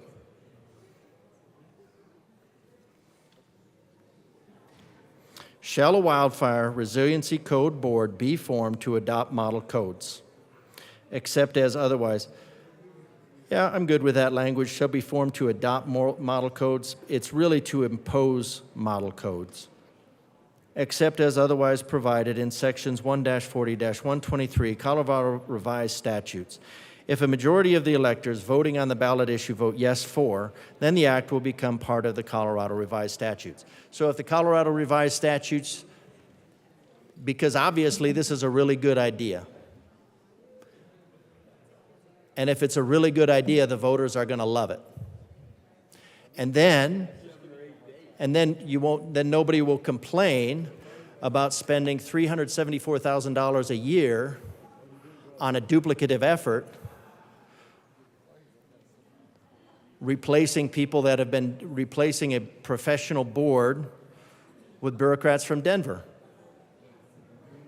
It just seems like that would be, that you could tell the people of Colorado that what a good job that bureaucrats from Denver are going to do at protecting them from wildfire, well, hunkered down here in the middle of the city, or as otherwise defined by the board.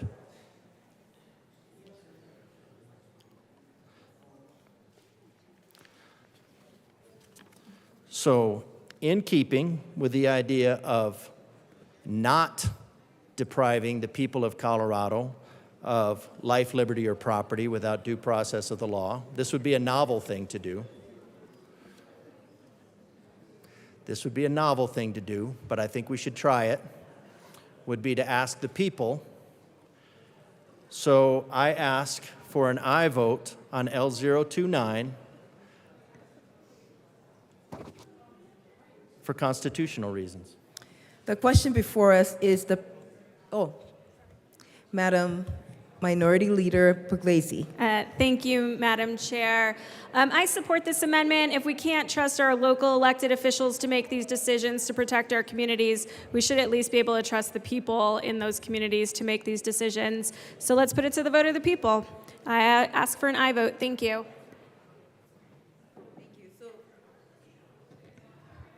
Representative Winters? Oh, Wilson, sorry. Thank you, Madam Chair. I also rise in favor of this amendment. And again, like it's already been said, and it should be a given, we work for the people. We should let the people decide on things like this instead of just forcing it upon our local governments that we elect them also to serve us. Why can't we allow them to do that?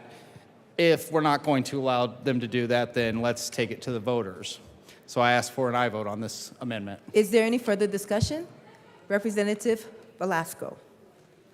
Thank you, Madam Chair. And we urge a no vote. Thanks. The question before us is the passage of L029. Is it not on? Oh, division. A division has been called.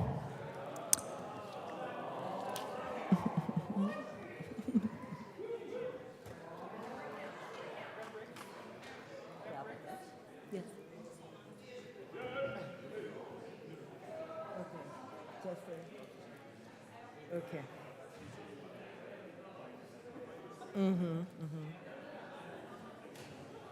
Yes.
Ready. The question before us is the adoption of L029. A division has been requested. All those in the chamber not entitled to vote, please be seated. All those in favor of amendment L029, please stand and remain standing, or raise your hand and keep it raised until the count is taken.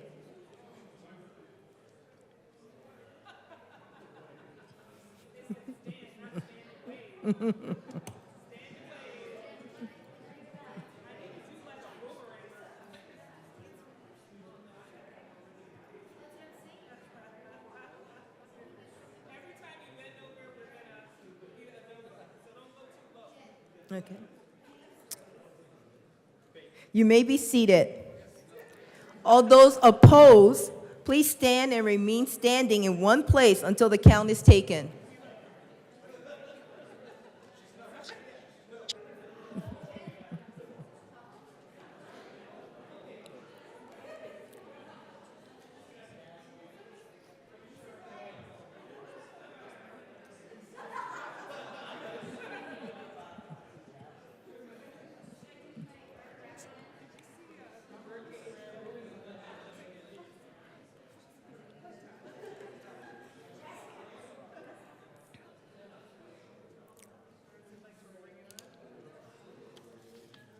You may be seated. L029 fails. Representative Winter. Oh, I'm sorry. Oh, gosh. Wilson, I am so sorry, Representative. Representative Wilson. Thank you, Madam Chair. We've discussed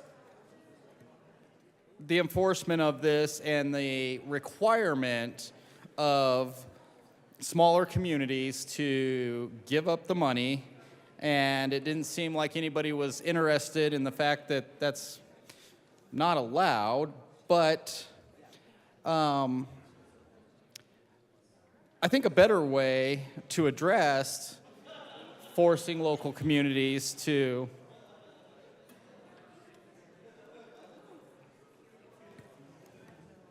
Members, it's getting a little loud. Please take your conversations to the side and off the floor. Thank you. Please proceed, Representative Thank you, Madam Wilson. Chair. So since local governments don't have the finances to go out and send their code enforcement to take care of whatever the state decides they have to take care of that day, I'd like to offer Amendment L030 and ask that it be properly displayed.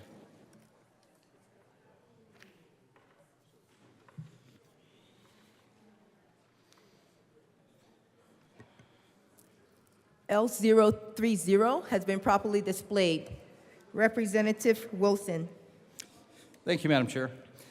This amendment takes out the state enforcement of this and allows communities to work as they need to address these items with the guidance of the state board. And if they're unable to enforce, it still allows, which is already in the bill, allows the governing body to request support from the state, which isn't that what we should be doing? When local municipalities reach out to get support, when they need help from the state should be able to provide that. And what this says is just, hey, we're not going to require these restrictions, you meeting these ordinances. We're gonna be here to support you and help you getting to that fire-wise, that fire mitigation level you need to be at. So I would ask for a yes vote on L030. Is there any further discussion? Representative Frolick. Thank you, Madam Chair. Folks, we are doing this because the fire chiefs have asked us to do this, and the whole point is would be eliminated by this amendment, so we ask for a no vote. Representative Holtoff. Madam Chair, I would ask the bill sponsors to reconsider. You see, this is a good amendment. This actually will support fire chiefs, county commissioners, city councils, local land use, planning and zoning, everybody that works in at those levels, local government, municipal and county, special districts, fire districts. This is a good amendment. So before you're quick to say nay, take a good look. Because this particular amendment is the one you want to hook. Any further discussion? Seeing none, the question before us is the adoption of L030. All those in favor say aye. All those in favor say no. The noes have it. Seeing no other questions, back to the bill. Representative Wilson. Thanks, Madam Chair.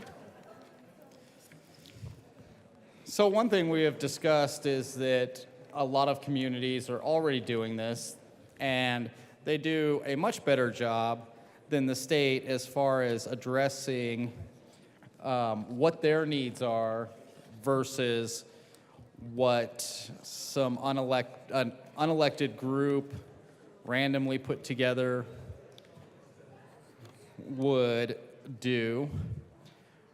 I lost the paper I was looking for.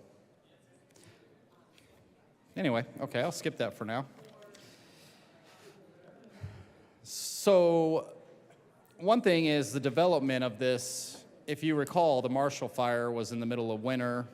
Fires happen anytime for any reason.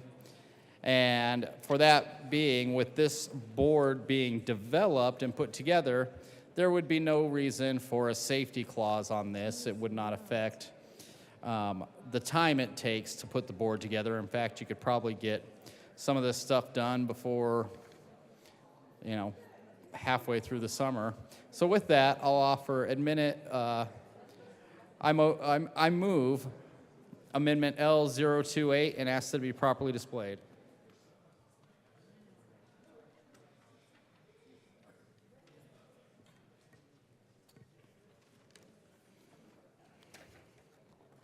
Amendment L028 is properly displayed. Representative Wilson. Thank you, Madam Chair. So, again, there is no real reason that a safety clause needs to be on this. As we mentioned, the majority of communities are already doing this. And in the time, I mean, it'll probably take all summer to put this together anyway. So I ask for an aye vote on L028. Representative Pugliese. Thank you, Madam Chair. I just want to remind everybody, we haven't even established what the WUI is. So until you establish the WUI, there's plenty of time. You don't need a safety clause because it's going to take time to assemble a governing board, get it funded, then get it to work, then decide where the WUI is.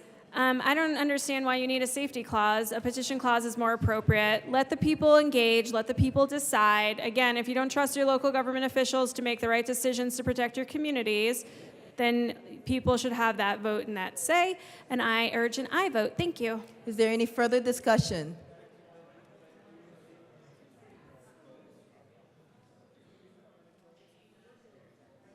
Any further discussion? Representative Pugliese, Assistant Minority Leader Pugliese. Thank you, Madam Chair. I'm going to finish out this discussion, and I just want to reiterate, I trust my local elected officials to make the right decisions for their community. Anyone that believes that their local elected officials, who are elected just as we are not already trying to plan for wildfire mitigation are wrong.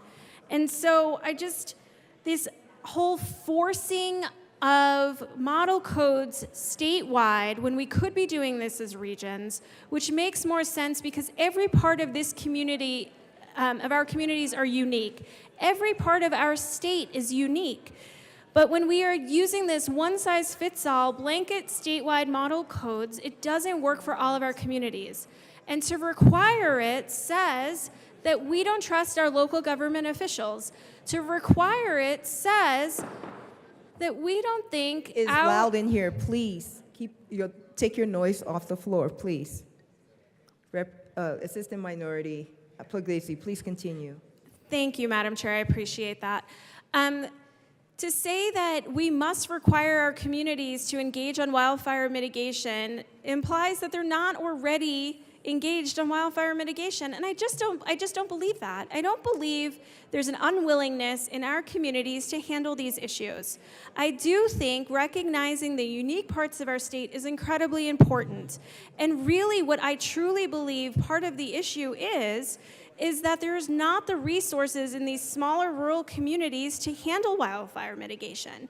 So let's give them funding, let's empower them to decide for their communities as regions.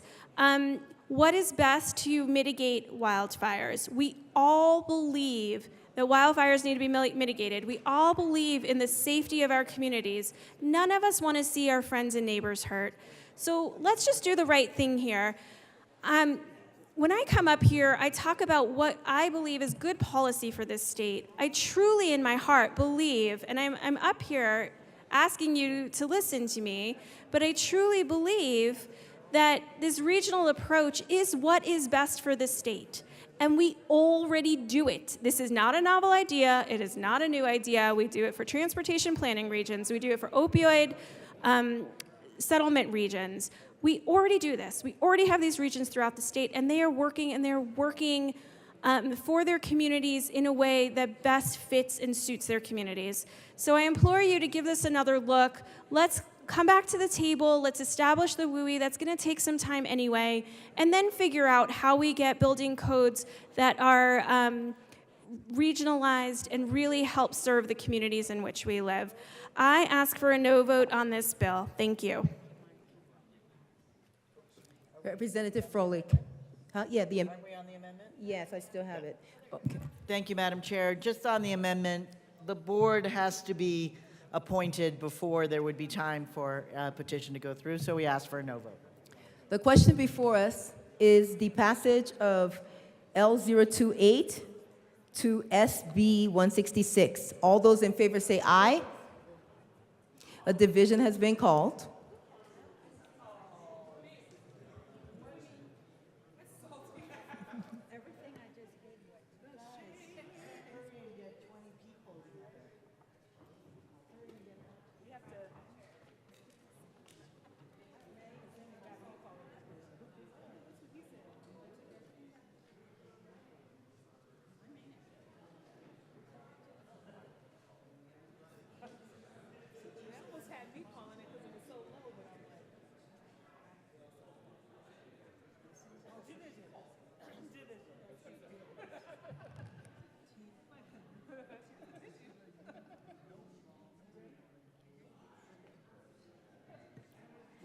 The question is the adoption of L028. A division has been requested.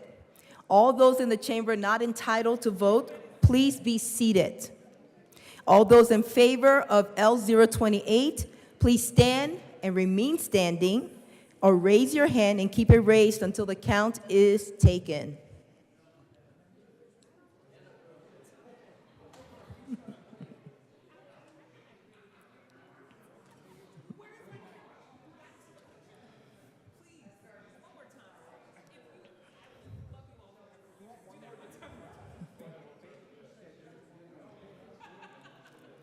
You may be seated.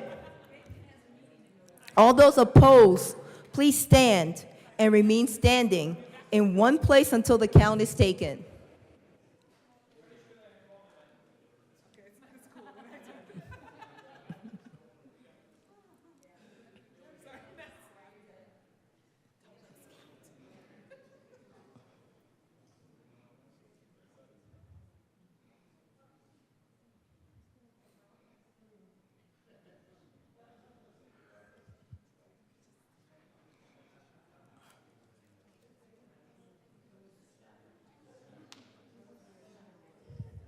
You may be seated.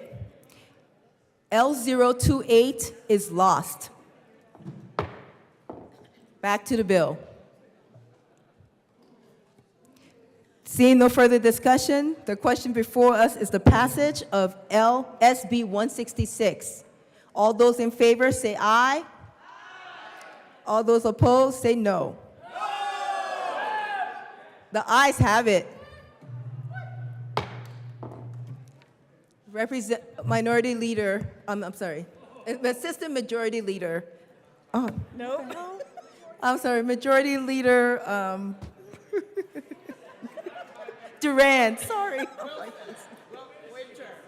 Oh, sorry, I'm losing. Majority Leader Duran, thank you. Thank you, Madam Chair. Sorry. I move to proceed out of order for the consideration of Senate Bill 7. We will move out of order to consider Senate Bill 7. Mr. Shebo, please read the title of Senate Bill 7. Senate Bill 7 by Senators Zenzinger and Kirkmeyer, also Representatives Kipp and Catlin, concerning enhancing adult education in Colorado and in connection therewith making an appropriation. Representative Kipp. Thank you, Madam Chair. I move the appropriations report and SB 23007. To the appropriation report. Representative Kipp. Thank you, Madam Chair. In the appropriation, they just reduced the appropriation by 0.1 of an FTE. So, you know, we're saving a little bit. Is there any further discussion? Seeing none, the question before us is the passage of the appropriations report to SB 07. All those in favor say aye. Aye. All those opposed say no. The ayes have it. Nope. You do. To the bill. Representative Kipp. Thank you, Madam Chair. So this is a wonderful bill because we want to make sure that everybody in our society has the opportunity to succeed. And this bill provides that first step in success for people. We want to make sure that everybody has the opportunity to get a high school equivalency or a high school diploma. And if everybody can get a high school equivalency or a high school diploma, that leads to better outcomes for individuals. So we are finally at It's too loud in here. Please keep it down. So we are finally at long last in Colorado about to make a larger investment in adult education than we have in a while. So with that, I am really pleased that this is a bipartisan bill in both chambers, and I'm honored to have Representative Catlin with me on the bill. Is there any further discussion? Representative Catlin. Thank you, Madam Chair. It's an honor to serve with you. It's an honor to serve with you, sir. Thank you. Members, this is a bill that some of the things I've tried to do since I've been here is to try and help GEDs and people try to get their high school equivalencies. It's been one of those things that's been under the radar with me. I was raised by a guy that didn't graduate from high school. And this is a way to kind of give back a little bit. What we're doing in this bill is we're going to make more places where you could go to get these high school equivalencies. Community colleges, area technical colleges, local colleges, to develop the minimum graduation requirements for a high school diploma based on the minimum high school graduation guidelines adopted by the State Board of Education. This should make it easier for people that maybe don't have the opportunities in some of the communities that they live in. But better than that, it's an open door that gives them an opportunity to start getting the first qualification that this world seems to need. If you can get your high school diploma or your certification, then you can go to these junior colleges and these community colleges that we are now really putting some money into to help people with their educations. So this is one of those things. It's a good bill for the people that live in my district. It's a good bill for the people here in the state of Colorado. And you know, like they trained me, good bill. Vote yes. Is there any further discussion? Seeing none, the question before us is the passage. Oh, yes. Representative Bradfield.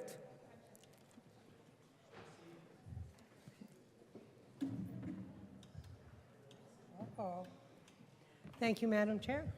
I was in committee for this bill, and it was interesting because there are quite a few more parts to this bill than what Representative Kipp and Representative Catlin took the time to discuss with you here.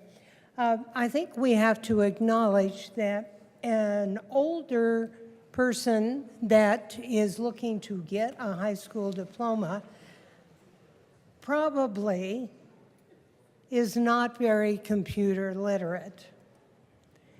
And most assessments for your GED or the Colorado High School Diploma will have the assessment done on computer. So one of the components to this, this high school completion is the literacy, the digital, oh, for cat's sakes, digital equity, digital inclusion, digital resilience, and digital literacy. Anyway, this is part of this program to help people who are older and not used to using a computer begin to have the skills so that they can take these assessments as they are presented today, because many of these are not in paper and pencil format any longer. I thought that was interesting. I think that is a really good point in this bill, and the fact that some of these computer skills can still be taught to somebody. And you know, the old adage, teach an old dog new tricks. And that's what this is. Thank you. Is there any further discussion? Seeing none, the question before us is the passage of Senate Bill 7. All those in favor say aye. Aye. All those opposed say no. The ayes have it. Senate Bill 7 is passed. Mr. Schiebel? Please read, okay. Mr. Schiebel, please read the title of SB 167. Senate Bill 167 by Senators Winterf and Will, also Representatives Garcia and Lindsay, concerning the regulation of certified midwives by the State Board of Nursing and in connection therewith, making an appropriation. Representative Lindsay. Thank you, Madam Chair. I move SB 167.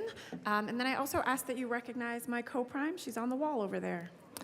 Hi, Representative Garcia.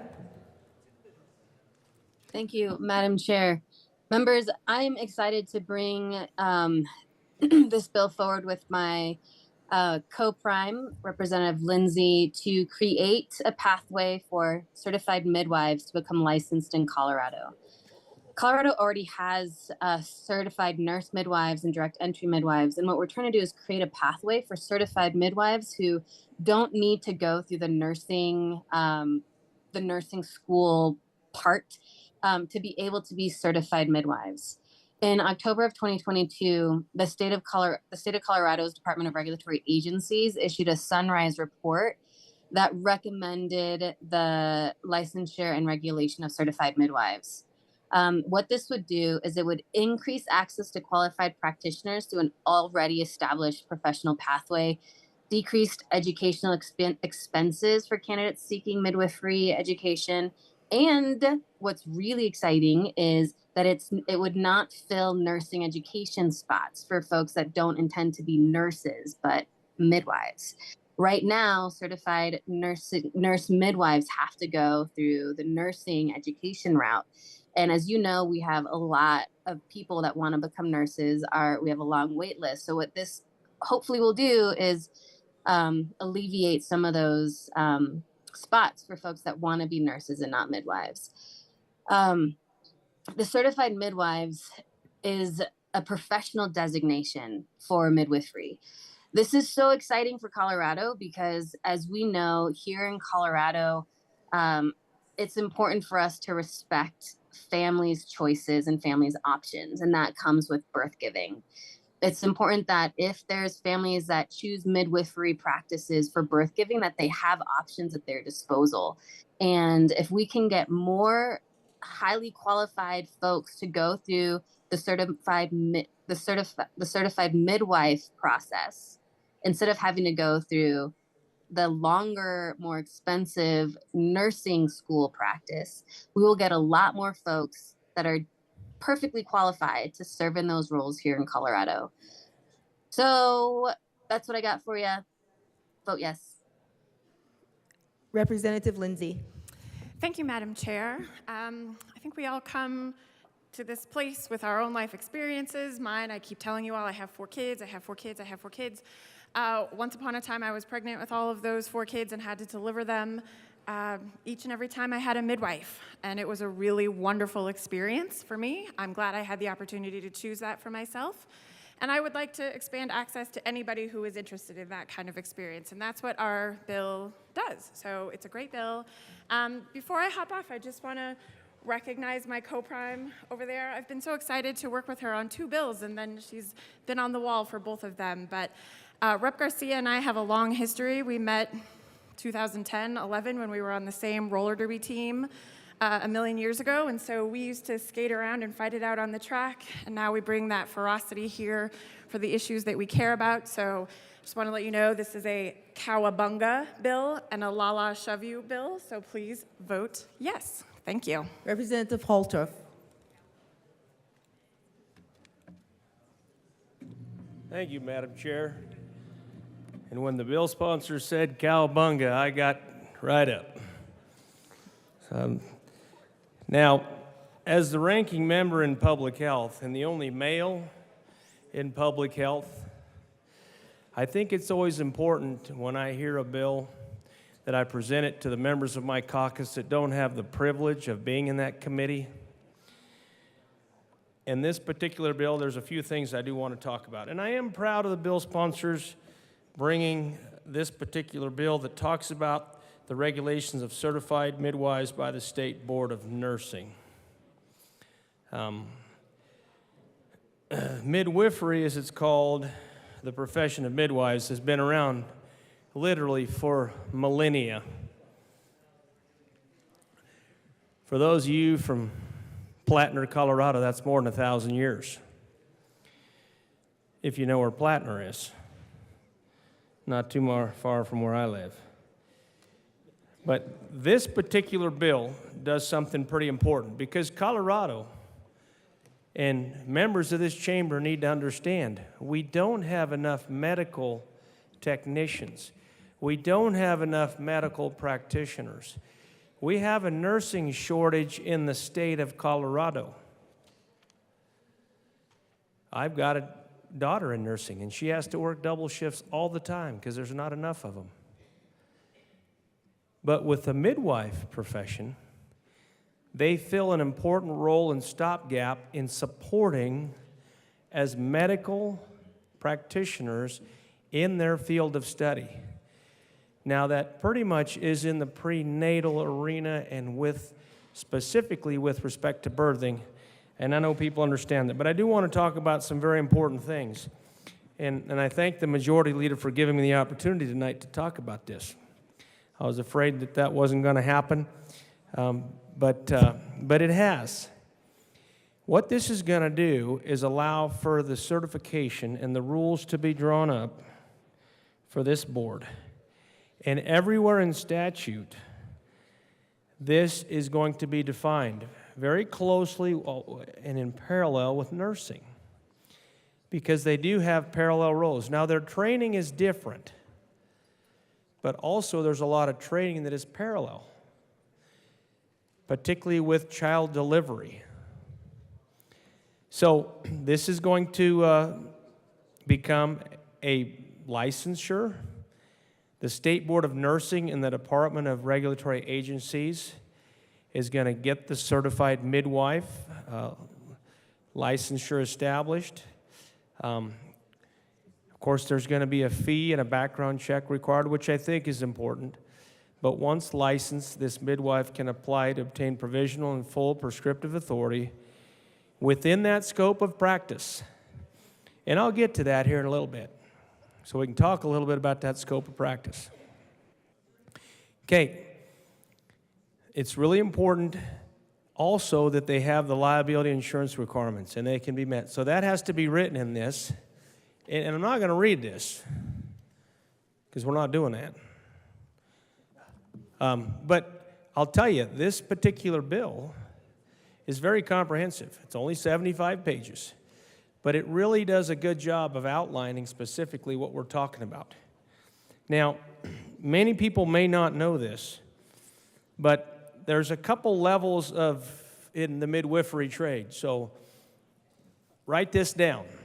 If you have anything to write with, write this down. Okay, first there's an entry level.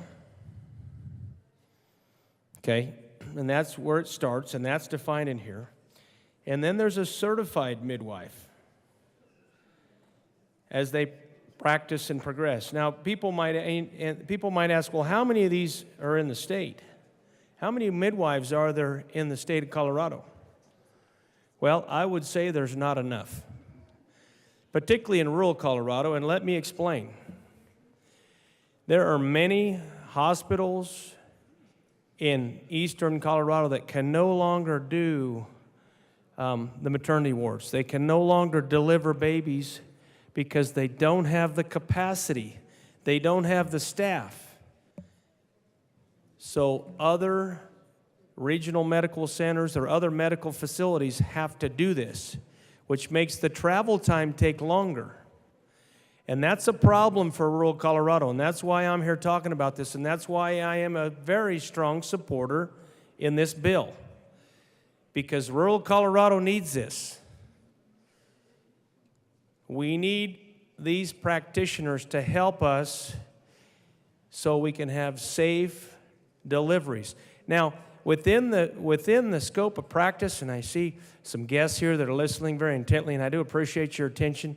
It is commendable. You're new, so if you stay here long enough, that might change. But all joking aside, because they do have a sense of humor. I appreciate that about people, because I have a sense of humor too. But when we build this capacity, which right now they're assuming, it's an assumption here, but there's 175 of these folks. to be certified in 24, 25, and they expect between 20 and 30 a year to get this licensure, but that could increase. And I expect it will increase once this is perfected in the state, and it builds up momentum and steam.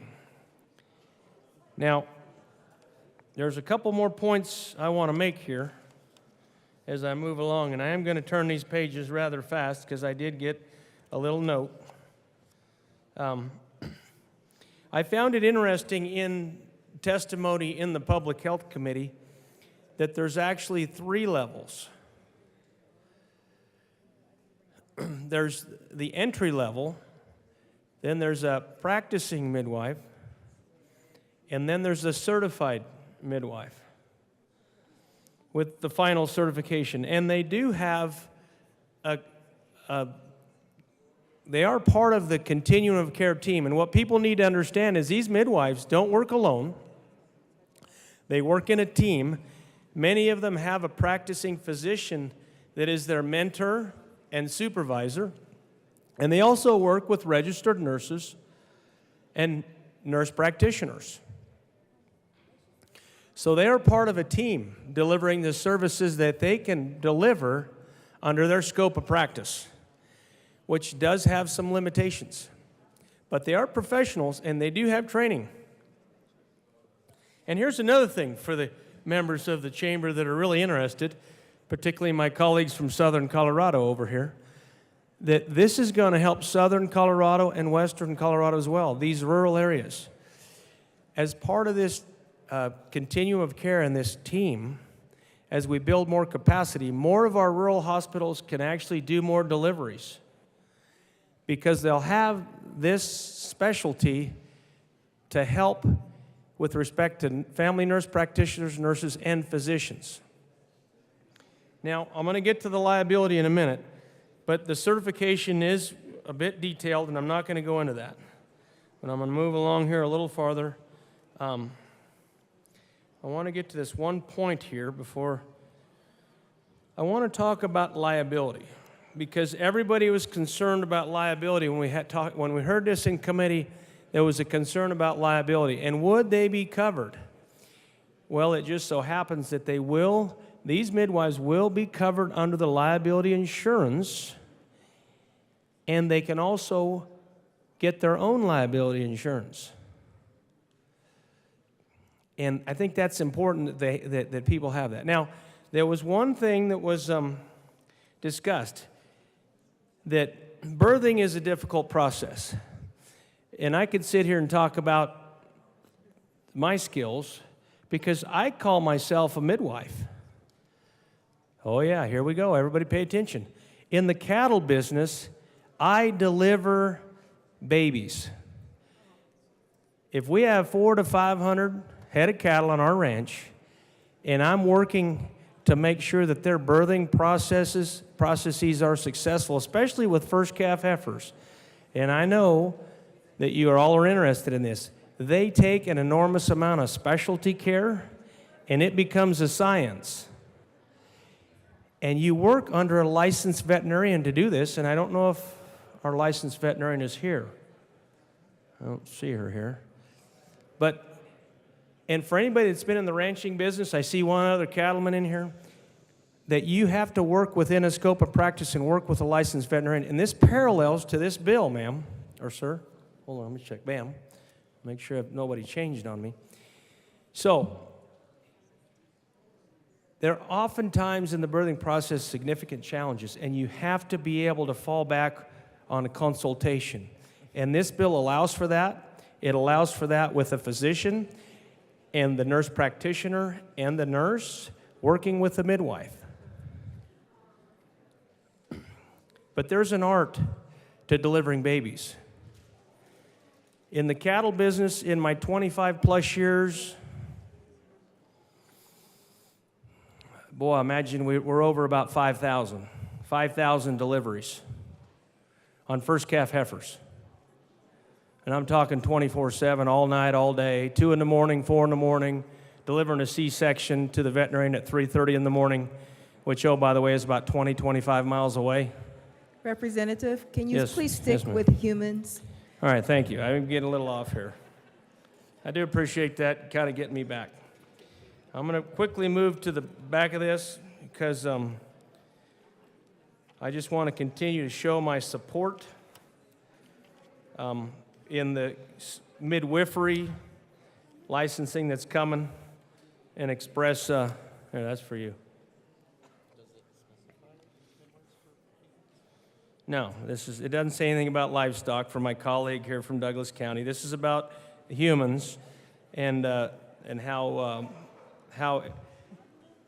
the DORA and how all the regulations are going to be written. And I'm telling you, the thing that's really comprehensive about this is it parallels licensed nurses, registered nurses, and then certified midwives. So a midwife within their scope of practice is going to be on the same level as a nurse. And that's important. Now, I know a lot of people aren't as excited about this as I am, but I really appreciate this bill. I'm going to wrap this up. I think that's everything I need to talk about. And I want everybody to know from my caucus and anybody that wasn't in the Public Health Committee, this particular bill is going to be so helpful across the entire state of Colorado and really help rural Colorado in those facilities that are struggling to build capacity within that technical field that a midwife will be able to cover. Thank you for your time. Thank you for your attention. I can't think of a better place to be than right now talking to all of you today about Senate Bill 23167. God bless you. God bless America. Please. Representative Bradley. I mean, thank you, Madam Chair. I don't know that I have anything left to say, honestly. That was so much to know about midwives. I'm just going to come up here and say that I just got an in-depth schooling on what midwives do, more than in committee. I'm actually coming up here because we do have a shortage in our labor force in healthcare, and this is a great bill. I asked a lot of very tough questions. I was hard on the bill sponsors. When Dora says that something should be in statute or that this should happen, I listen because I've been under Dora's grasp for the last 24 years as a physical therapist. I think it's a good bill, and the bill sponsor sent me all the informed consent that midwives use to have these births and to assist in these births. So I'm very excited for this to help the labor shortage in Colorado, and I will be an enthusiastic yes, so thank you. Is there any further discussion? Seeing none, the question before us is the passage of SB 167. All those in favor say aye. All those opposed say no. Ooh, the ayes have it. Mr. Shebo, please read the title of SB 67. Senate Bill 67 by Senator Coleman, also Representative Bacon, concerning a recidivism reduction program for persons sentenced to the Department of Corrections, facilitated by program participants in partnership with the Department of Corrections staff and in connection therewith making appropriation. Representative Assistant Majority Bacon. I like that. Thank you. Madam Chair, I move Senate Bill 67 and the Judiciary Report. To the bill. To the Judiciary To the Judiciary Report. Thank you. In Judiciary, we were just able to make some amendments to clarify parts of the program. I urge and I vote. The question before us is the passage of the Judiciary Report. All those in favor say aye. Aye. All those opposed say no. The ayes have it. To the bill. Thank you. Members, this bill has a really great genesis story. It started with my colleague and co-sponsor taking a visit up to the Sterling Correctional Facility and really asking those who are in the space, what is it that they have experienced by way of not only, if you will, like serving out their sentence, but also what do they need to be able to reflect upon, learn, and be equipped to leave the jail so that they can go back into community and be able to support community along with themselves. And what those up in Sterling shared was that they need some real connections to be able to build a peer kind of like mentoring program into something that could be very tangible. And so right now up in Sterling, they're doing kind of like a peer program in which they get together, talk about the skills they need, be able to reflect, think about how they can atone for some of the things that they've done, but they aren't able to tangibly connect to hard skills like training in trades, being able to think about job prep. And so what this bill does is create a pilot to take the bones, if you will, in that program, to do a quote-unquote recidivism reduction program within the walls of correction.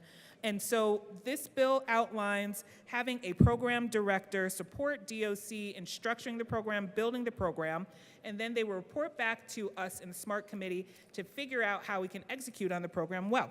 So this bill is done in support with DOC. DOC asked us to be able to help them find some resources to execute on it, as we know that recidivism work is key in the Department of Corrections that people point out is called Department of Corrections because we want people to be able to learn from their mistakes, but also be well situated so when they leave, they do not commit further crimes or continue to potentially hurt the public. So with that, I urge an aye vote. Is there any further discussion? Representative Evans. Thank you. I actually don't have a whole lot to say on this bill. I wrote a note on the front of it as we were listening to it in committee that said I really actually do want to like this bill. I think it does a lot of very valuable things. You know, I think those of us that have worked in the criminal justice space will be the first to tell you, you know what, if we don't have to see somebody ever again, that's success. We want them to be able to go back and become functioning, productive members of society with a skill and a trade. And so as I was listening to this bill, you know, there were a lot of things about it that I really did like. The one question that I just coming back to was, you know, it felt like a lot of the things that we talked about this bill doing were already being done throughout a lot of the DOC space and with a lot of the inmates. Had some conversations with some colleagues about this bill. And like I said, I don't know that I can get to a yes vote on it, but like I said, I really, really do want to like this bill, and I really, really do want to ensure that we are taking a good hard look at those things that we can do to reduce recidivism. A, because of the humanity of just making sure that we're giving folks the best second chance that they can get, and also it ultimately costs less if we can get them back to being a functioning, productive member of society. So I guess my biggest just issue with the bill was, I just kind of struggled to wrap my mind around, is it necessary? What does this actually do that we can't already do right now with existing resources and existing programs? So like I said, that was why I was a no vote in committee, but I also had a big note written on the front of this that says I really do want to like this bill. So just wanted to come down and say that. Seeing no further discussion, the question before us is the passage of SB 67. All those in favor say aye. All those opposed say no. The ayes have it. Senate Bill 67 is passed. Mr. Shebo, please read the title of House Bill 1297. House Bill 1297 by Representatives Epps and Taggart, also Senator Pelton B., concerning prohibiting a corporation from issuing a scrip in bearer form upon the holder surrendering enough scrip to equal a full share. Representative Epps. Thank you, Madam Chair. It is an honor to serve with you. It's an honor to serve with you. I move House Bill 1297. There is no committee report. To the committee report. Oh, to the bill. Sorry. Thank you, Madam Chair. So, I'm sure that everyone here was already an expert on the practice of issuing scrip in bearer forms before this bill. If you were a fan of it and wanted to be able to do it in Colorado, you are out of luck. This bill comes to us from the Statutory Revision Committee and repeals the allowance for a corporation to issue the scrip in bearer form. And the repeal is nice and straightforward, conforming with the status of federal law since 2021, and I'd ask for an aye vote. Is there any further discussion? Seeing none, the question before us is the passage of House Bill 1297. All those in favor say aye. Aye. All those opposed say no. 1297 is passed. Mr. Shebo, please read the title of House Bill 1305. House Bill 1305 by Representatives Byrd and Bockenfeld, also Senators Zenzinger and Kirkmeyer, concerning the program to provide the continuation of health benefits for dependents of certain local government public safety employees who die in a work-related death.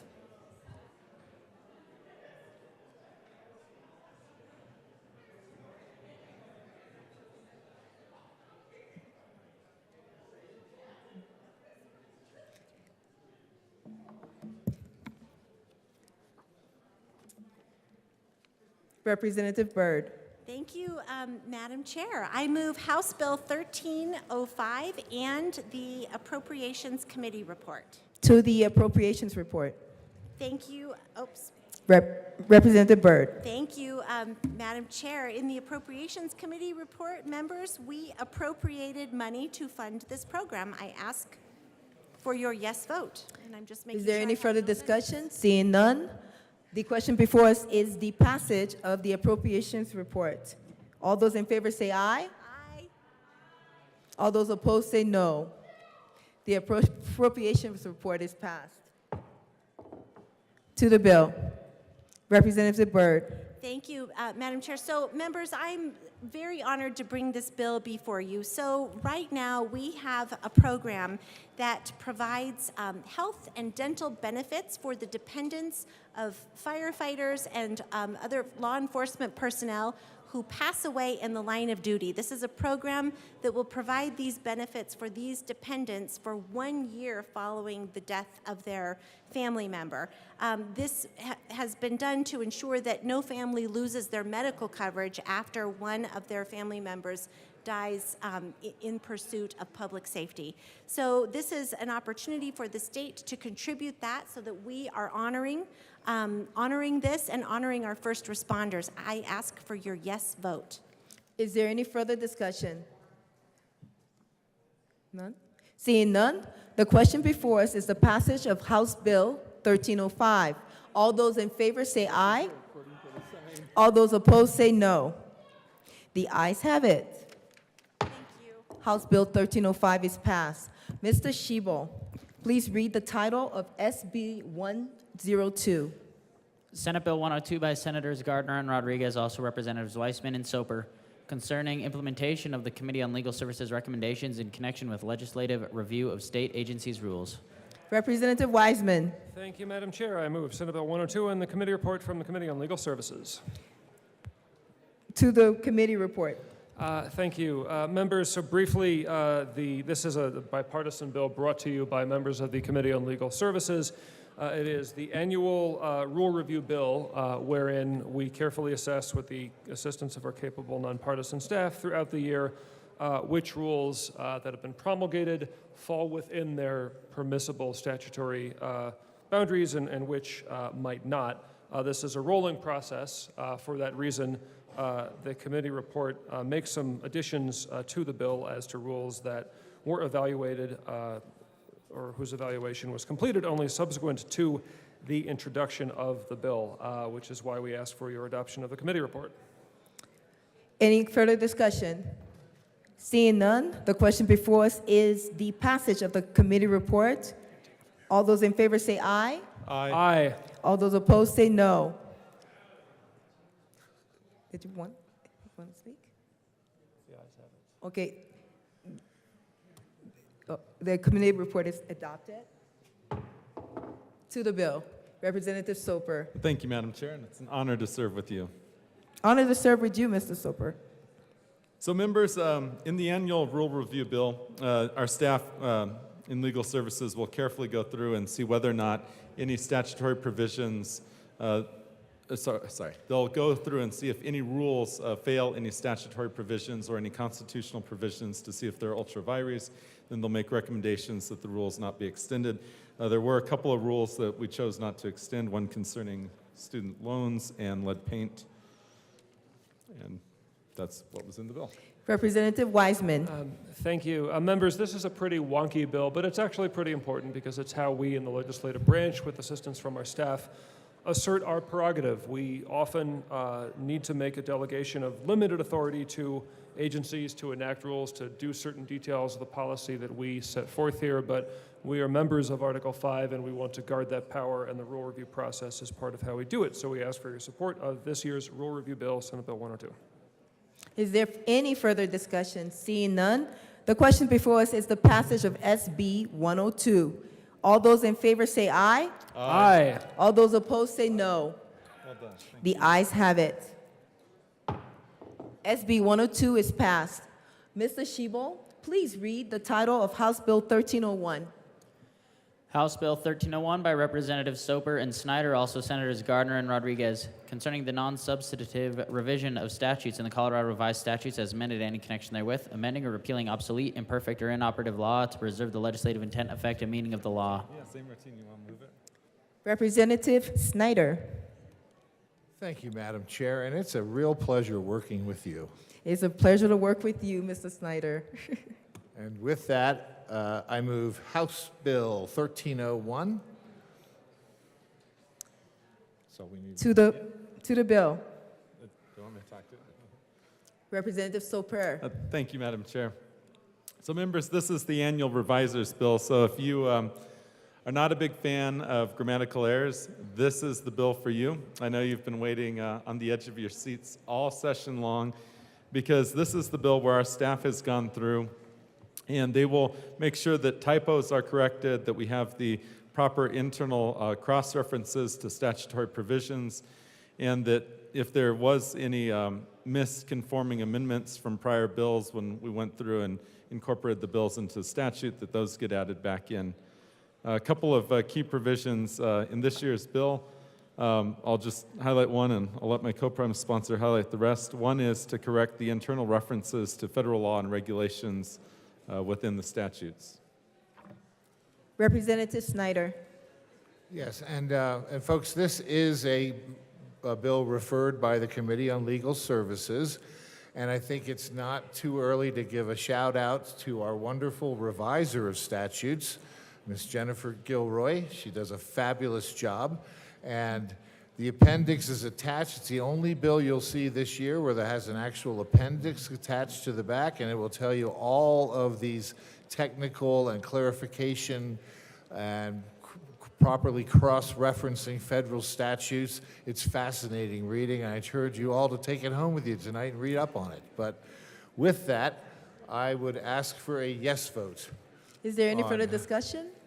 Representative Luck.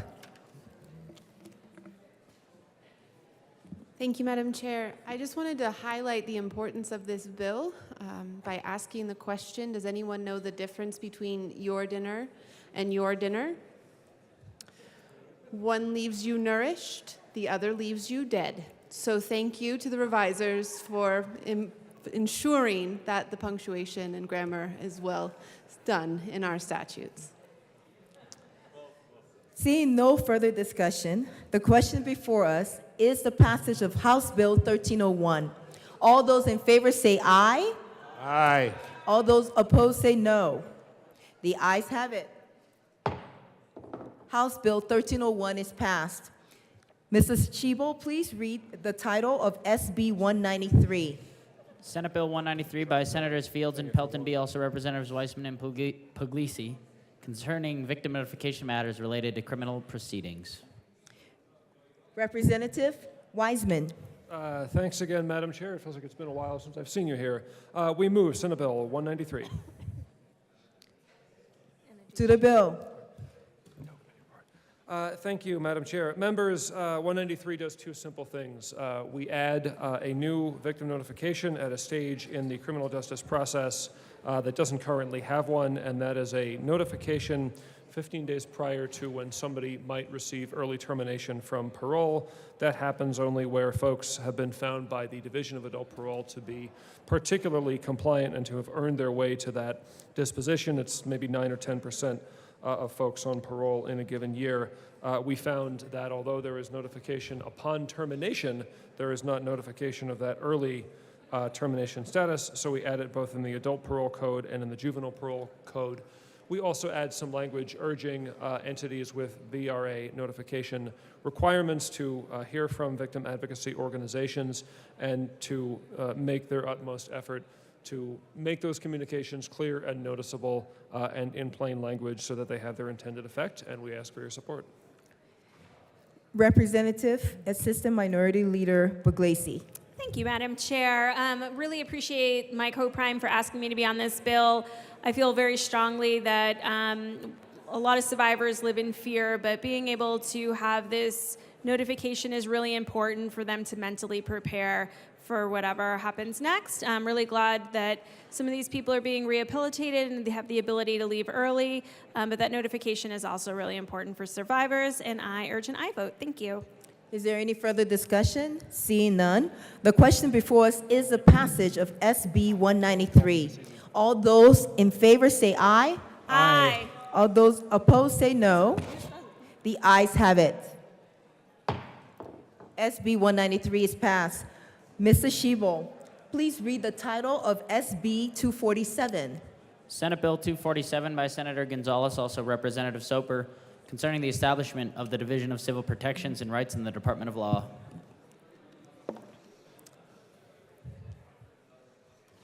Representative Soper. Merci, Madam Chair. I move Senate Bill 247. To the bill. You want to go first? Sure. Representative Shabini. Thank you, Madam Chair. This bill is creating the Division of Civil Protections and Rights in the Department of Law. It's something the Department of Law does already, dealing with our civil rights and protecting them.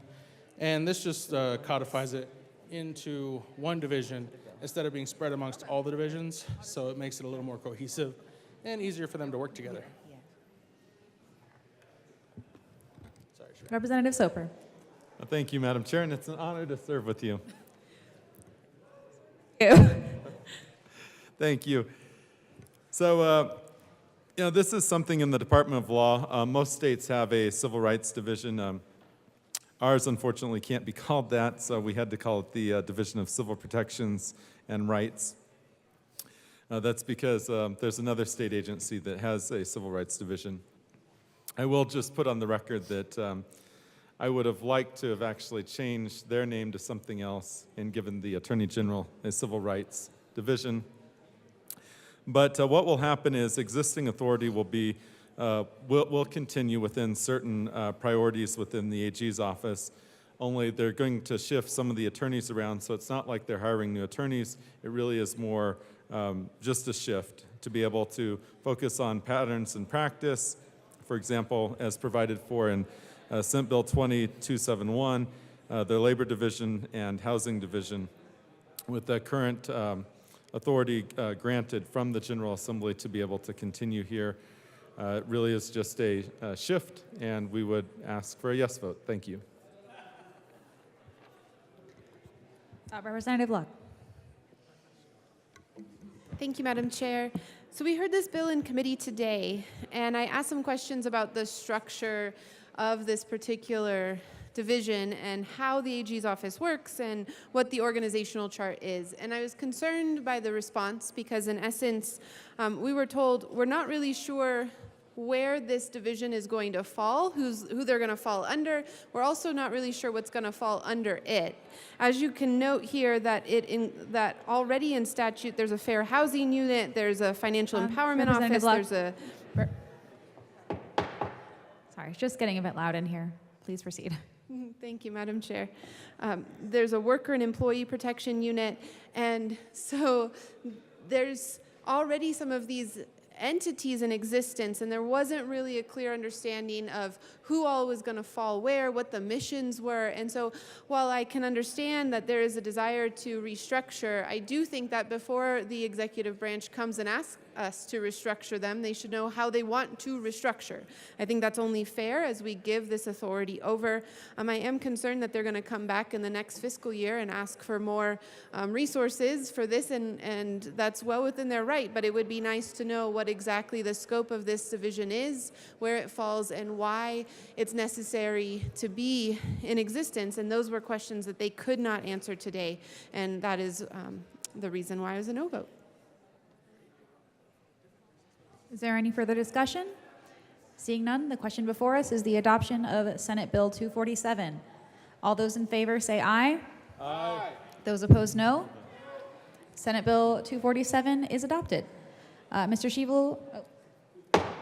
Shevel, please read the title to Senate Bill 210.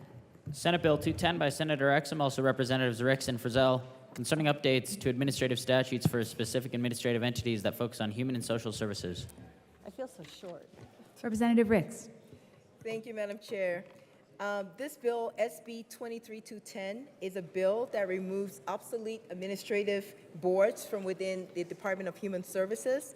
It also clarifies current county grievance processes, and the bill removes prohibition on compensation for certain boards and commissions. This bill was heard today, and it was voted out unanimously. Representative Ricks, would you like to move your bill? Oh, I move SB 210. SB 210 is properly moved to the bill. Representative Frizzell? Thank you very much, Madam Chair. This is a really good bill. It is a significant update on processes that really aren't used anymore. So one of the things that it does is it repeals community boards and citizen review panels. In speaking with the Human Services Director for Douglas County about this bill, he was enthusiastic, to say the least. But he said in his 25 years, he has only seen a citizen review panel convened 2 times. It's just not used. And so really going with the ombudsman for going with, currently that is the vehicle most frequently used for human services complaints, and that's what this bill really sets in motion. So this is a much better way of doing things. And there's a lot of reasons around that, but I don't think anybody really listens, so we're all good. Yeah. Representative Ricks. Thank you, Madam Chair. The other thing that the bill does is it's difficult to sometimes find members to be on boards and commissions. So it removes the prohibition against compensation for certain boards. And basically, we're talking $40 an hour. But what this does is a small kind of reimbursement for people to bring the expertise to these boards so that there's more community participation happening. And we ask for your yes vote on this bill. Is there any further discussion? Seeing none, the question before us is the adoption of Senate Bill 210. All those in favor say aye. Aye. Those opposed, no. The ayes have it. Senate Bill 210 is adopted. Madam Majority Leader. Thank you, Madam Chair. I move the committee rise and report. Whoa. Boom, I was right. Okay. You heard the motion. Seeing no objection, the committee will rise and report.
The House will come back to order. Mr. Schiebel, please read the report of the Committee of the Whole.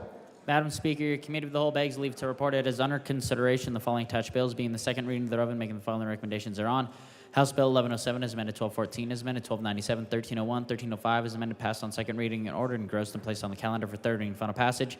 Senate Bill 1 is amended, 7 is amended, 60 is amended, 67 is amended, 1 and 2 is amended, 166 is amended, 167, 193, 202 is amended, 210, 211, 247, 272, passed on second reading, ordered, revised, and placed on the calendar for third reading and final passage. House Bill 1112 and 1282 laid over until April 26, 2023. Representative Dixon. Members, you have heard the motion. There are amendments at the desk. Mr. Schiebel, please read the Soper amendment to Senate Bill 60 on the Committee of the Whole report. Representative Soper moved to amend the report of the Committee of the Whole to reverse the action taken by the committee in not adopting the following Soper amendment, L40 to Senate Bill 60, to show that said amendment passed, that Senate Bill 60 as amended passed. Representative Soper. Thank you, Madam Speaker. I move the Soper amendment to Senate Bill 60 and ask that it be properly displayed. It is properly displayed. Please proceed. Thank you, Madam Speaker. So, members, it's really important that when it concerns the sale of tickets, that if you are in a position where you know you have the ability to be able to purchase a ticket, but you don't have physical possession of that ticket, that you could still go ahead and make that reservation in advance, knowing that the ticket is on its way. And that's what this amendment does, and I would ask for a yes vote. Thank you. Representative Holtorf. Thank you, Madam Speaker. And in a show of solidarity to my good friend from Delta, I also ask for a yes vote.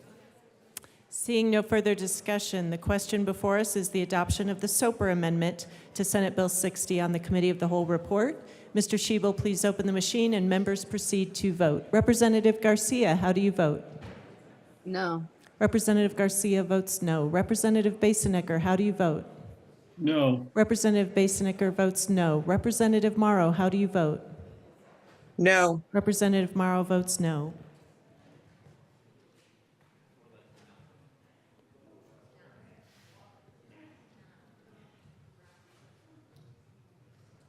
Please close the machine.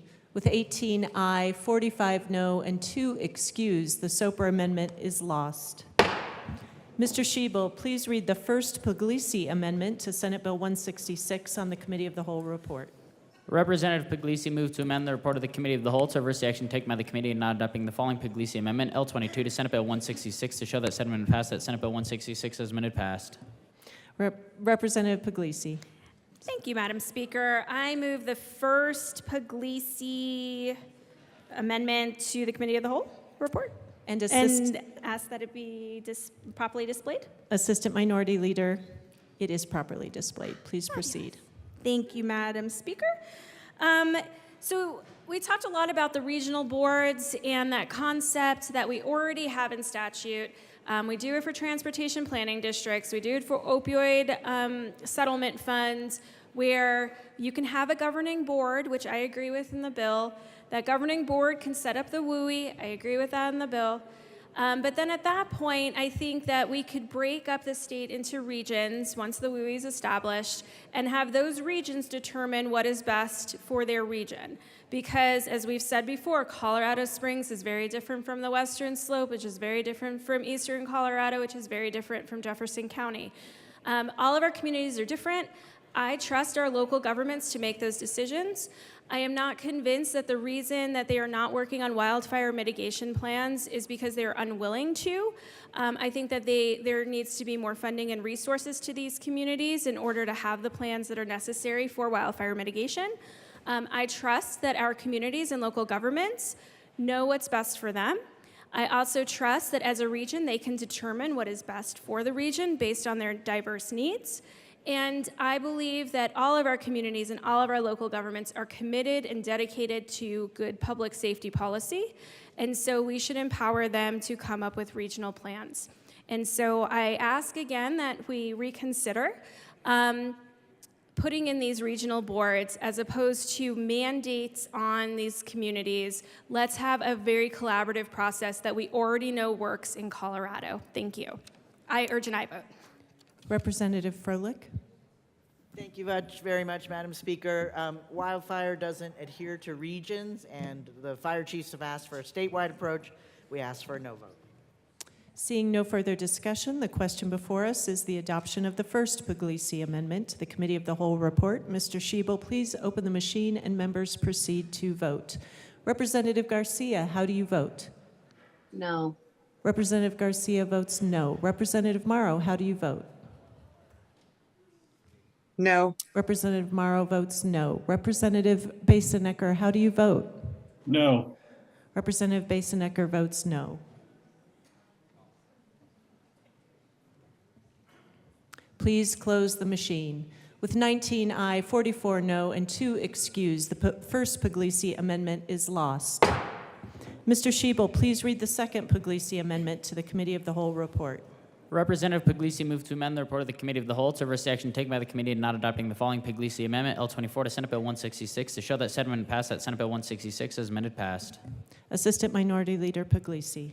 Thank you, Madam Speaker. I move the second Puglisi Amendment to the Committee of the Whole report and ask that it be properly displayed.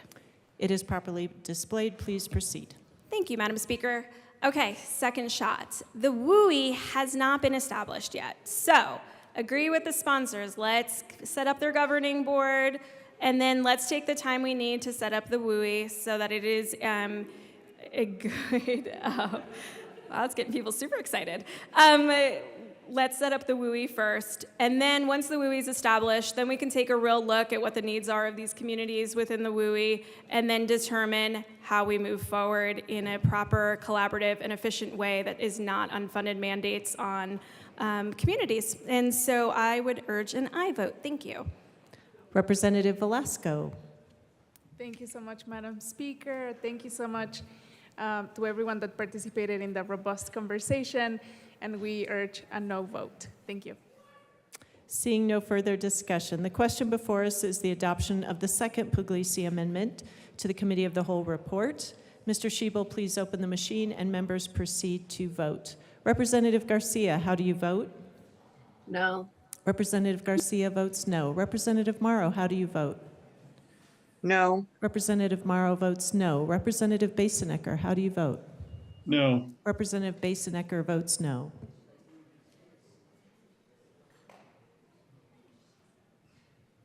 Please close the machine. With 18 aye, 45 no, and 2 excused, the second Puglisi Amendment is lost. Mr. Schiebel, please read the first Wilson Amendment to the Committee of the Whole report. Representative Wilson moved to amend the report of the Committee of the Whole to reverse the action taken by the committee in not adopting the following Wilson Amendment, L27 to Senate Bill 166, to show that said amendment passed, that Senate Bill 166 as amended passed. Representative Wilson. Thank you, Madam Speaker. I move the first Wilson Amendment and ask that it be properly displayed. I have a different First Amendment. Oh, great. Please proceed, Representative Wilson. Thank you, Madam Speaker. Since the Colorado Constitution lays out that you cannot force a municipality or a county to pay for something without providing them money, and it does not seem like the sponsors of this bill want to provide those municipalities to enforce this, we should change shall to may so that communities are able to do what's in their financial ability to take care of. I ask for an aye vote. Representative Velasco. Thank you so much, Madam Speaker. And we urge a no vote because municipalities already may set their own codes, and also we do have funding available for the Department of Public Safety to support municipalities. Seeing no further discussion, the motion before us is the adoption of the first Wilson Amendment to the Committee of the Whole report. Mr. Schiebel, please open the machine and members proceed to vote. Representative Garcia, how do you vote? No. Representative Garcia votes no. Representative Morrow, how do you vote? No. Representative Morrow votes no. Representative Basenecker, how do you vote? No. Representative Basenecker votes no.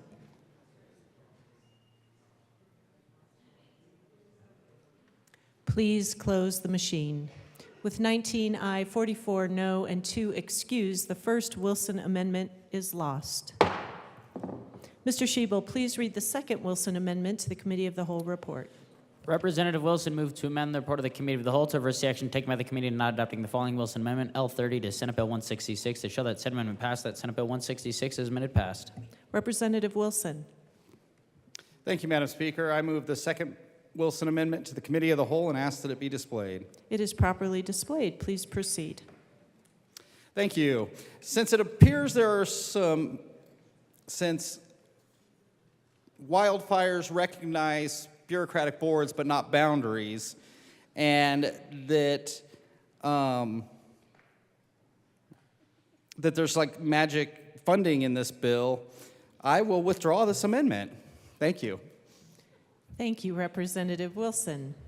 There are no more amendments at the desk. The question before us is the adoption of the Committee of the Whole report. Mr. Shebel, please open the machine and members proceed to vote. Representative Garcia, how do you vote? Yes. Representative Garcia votes yes. Representative Morrow, how do you vote? Yes. Representative Morrow votes yes. Representative Basenecker, how do you vote? Yes. Representative Basenecker votes yes.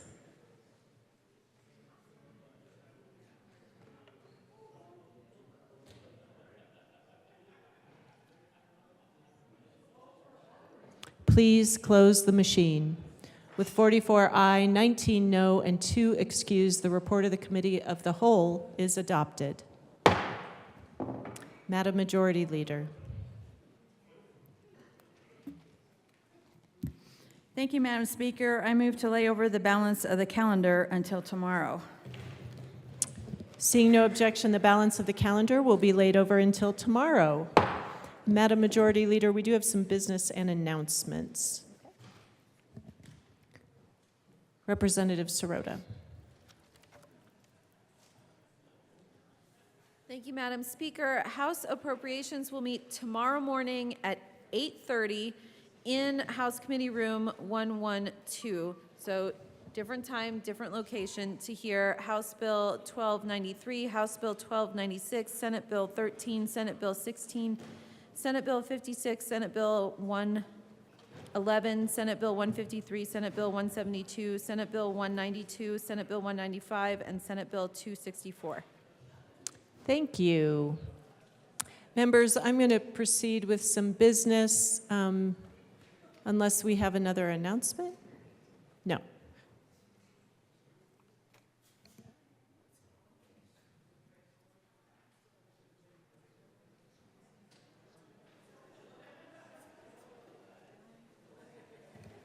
Representative Weissman.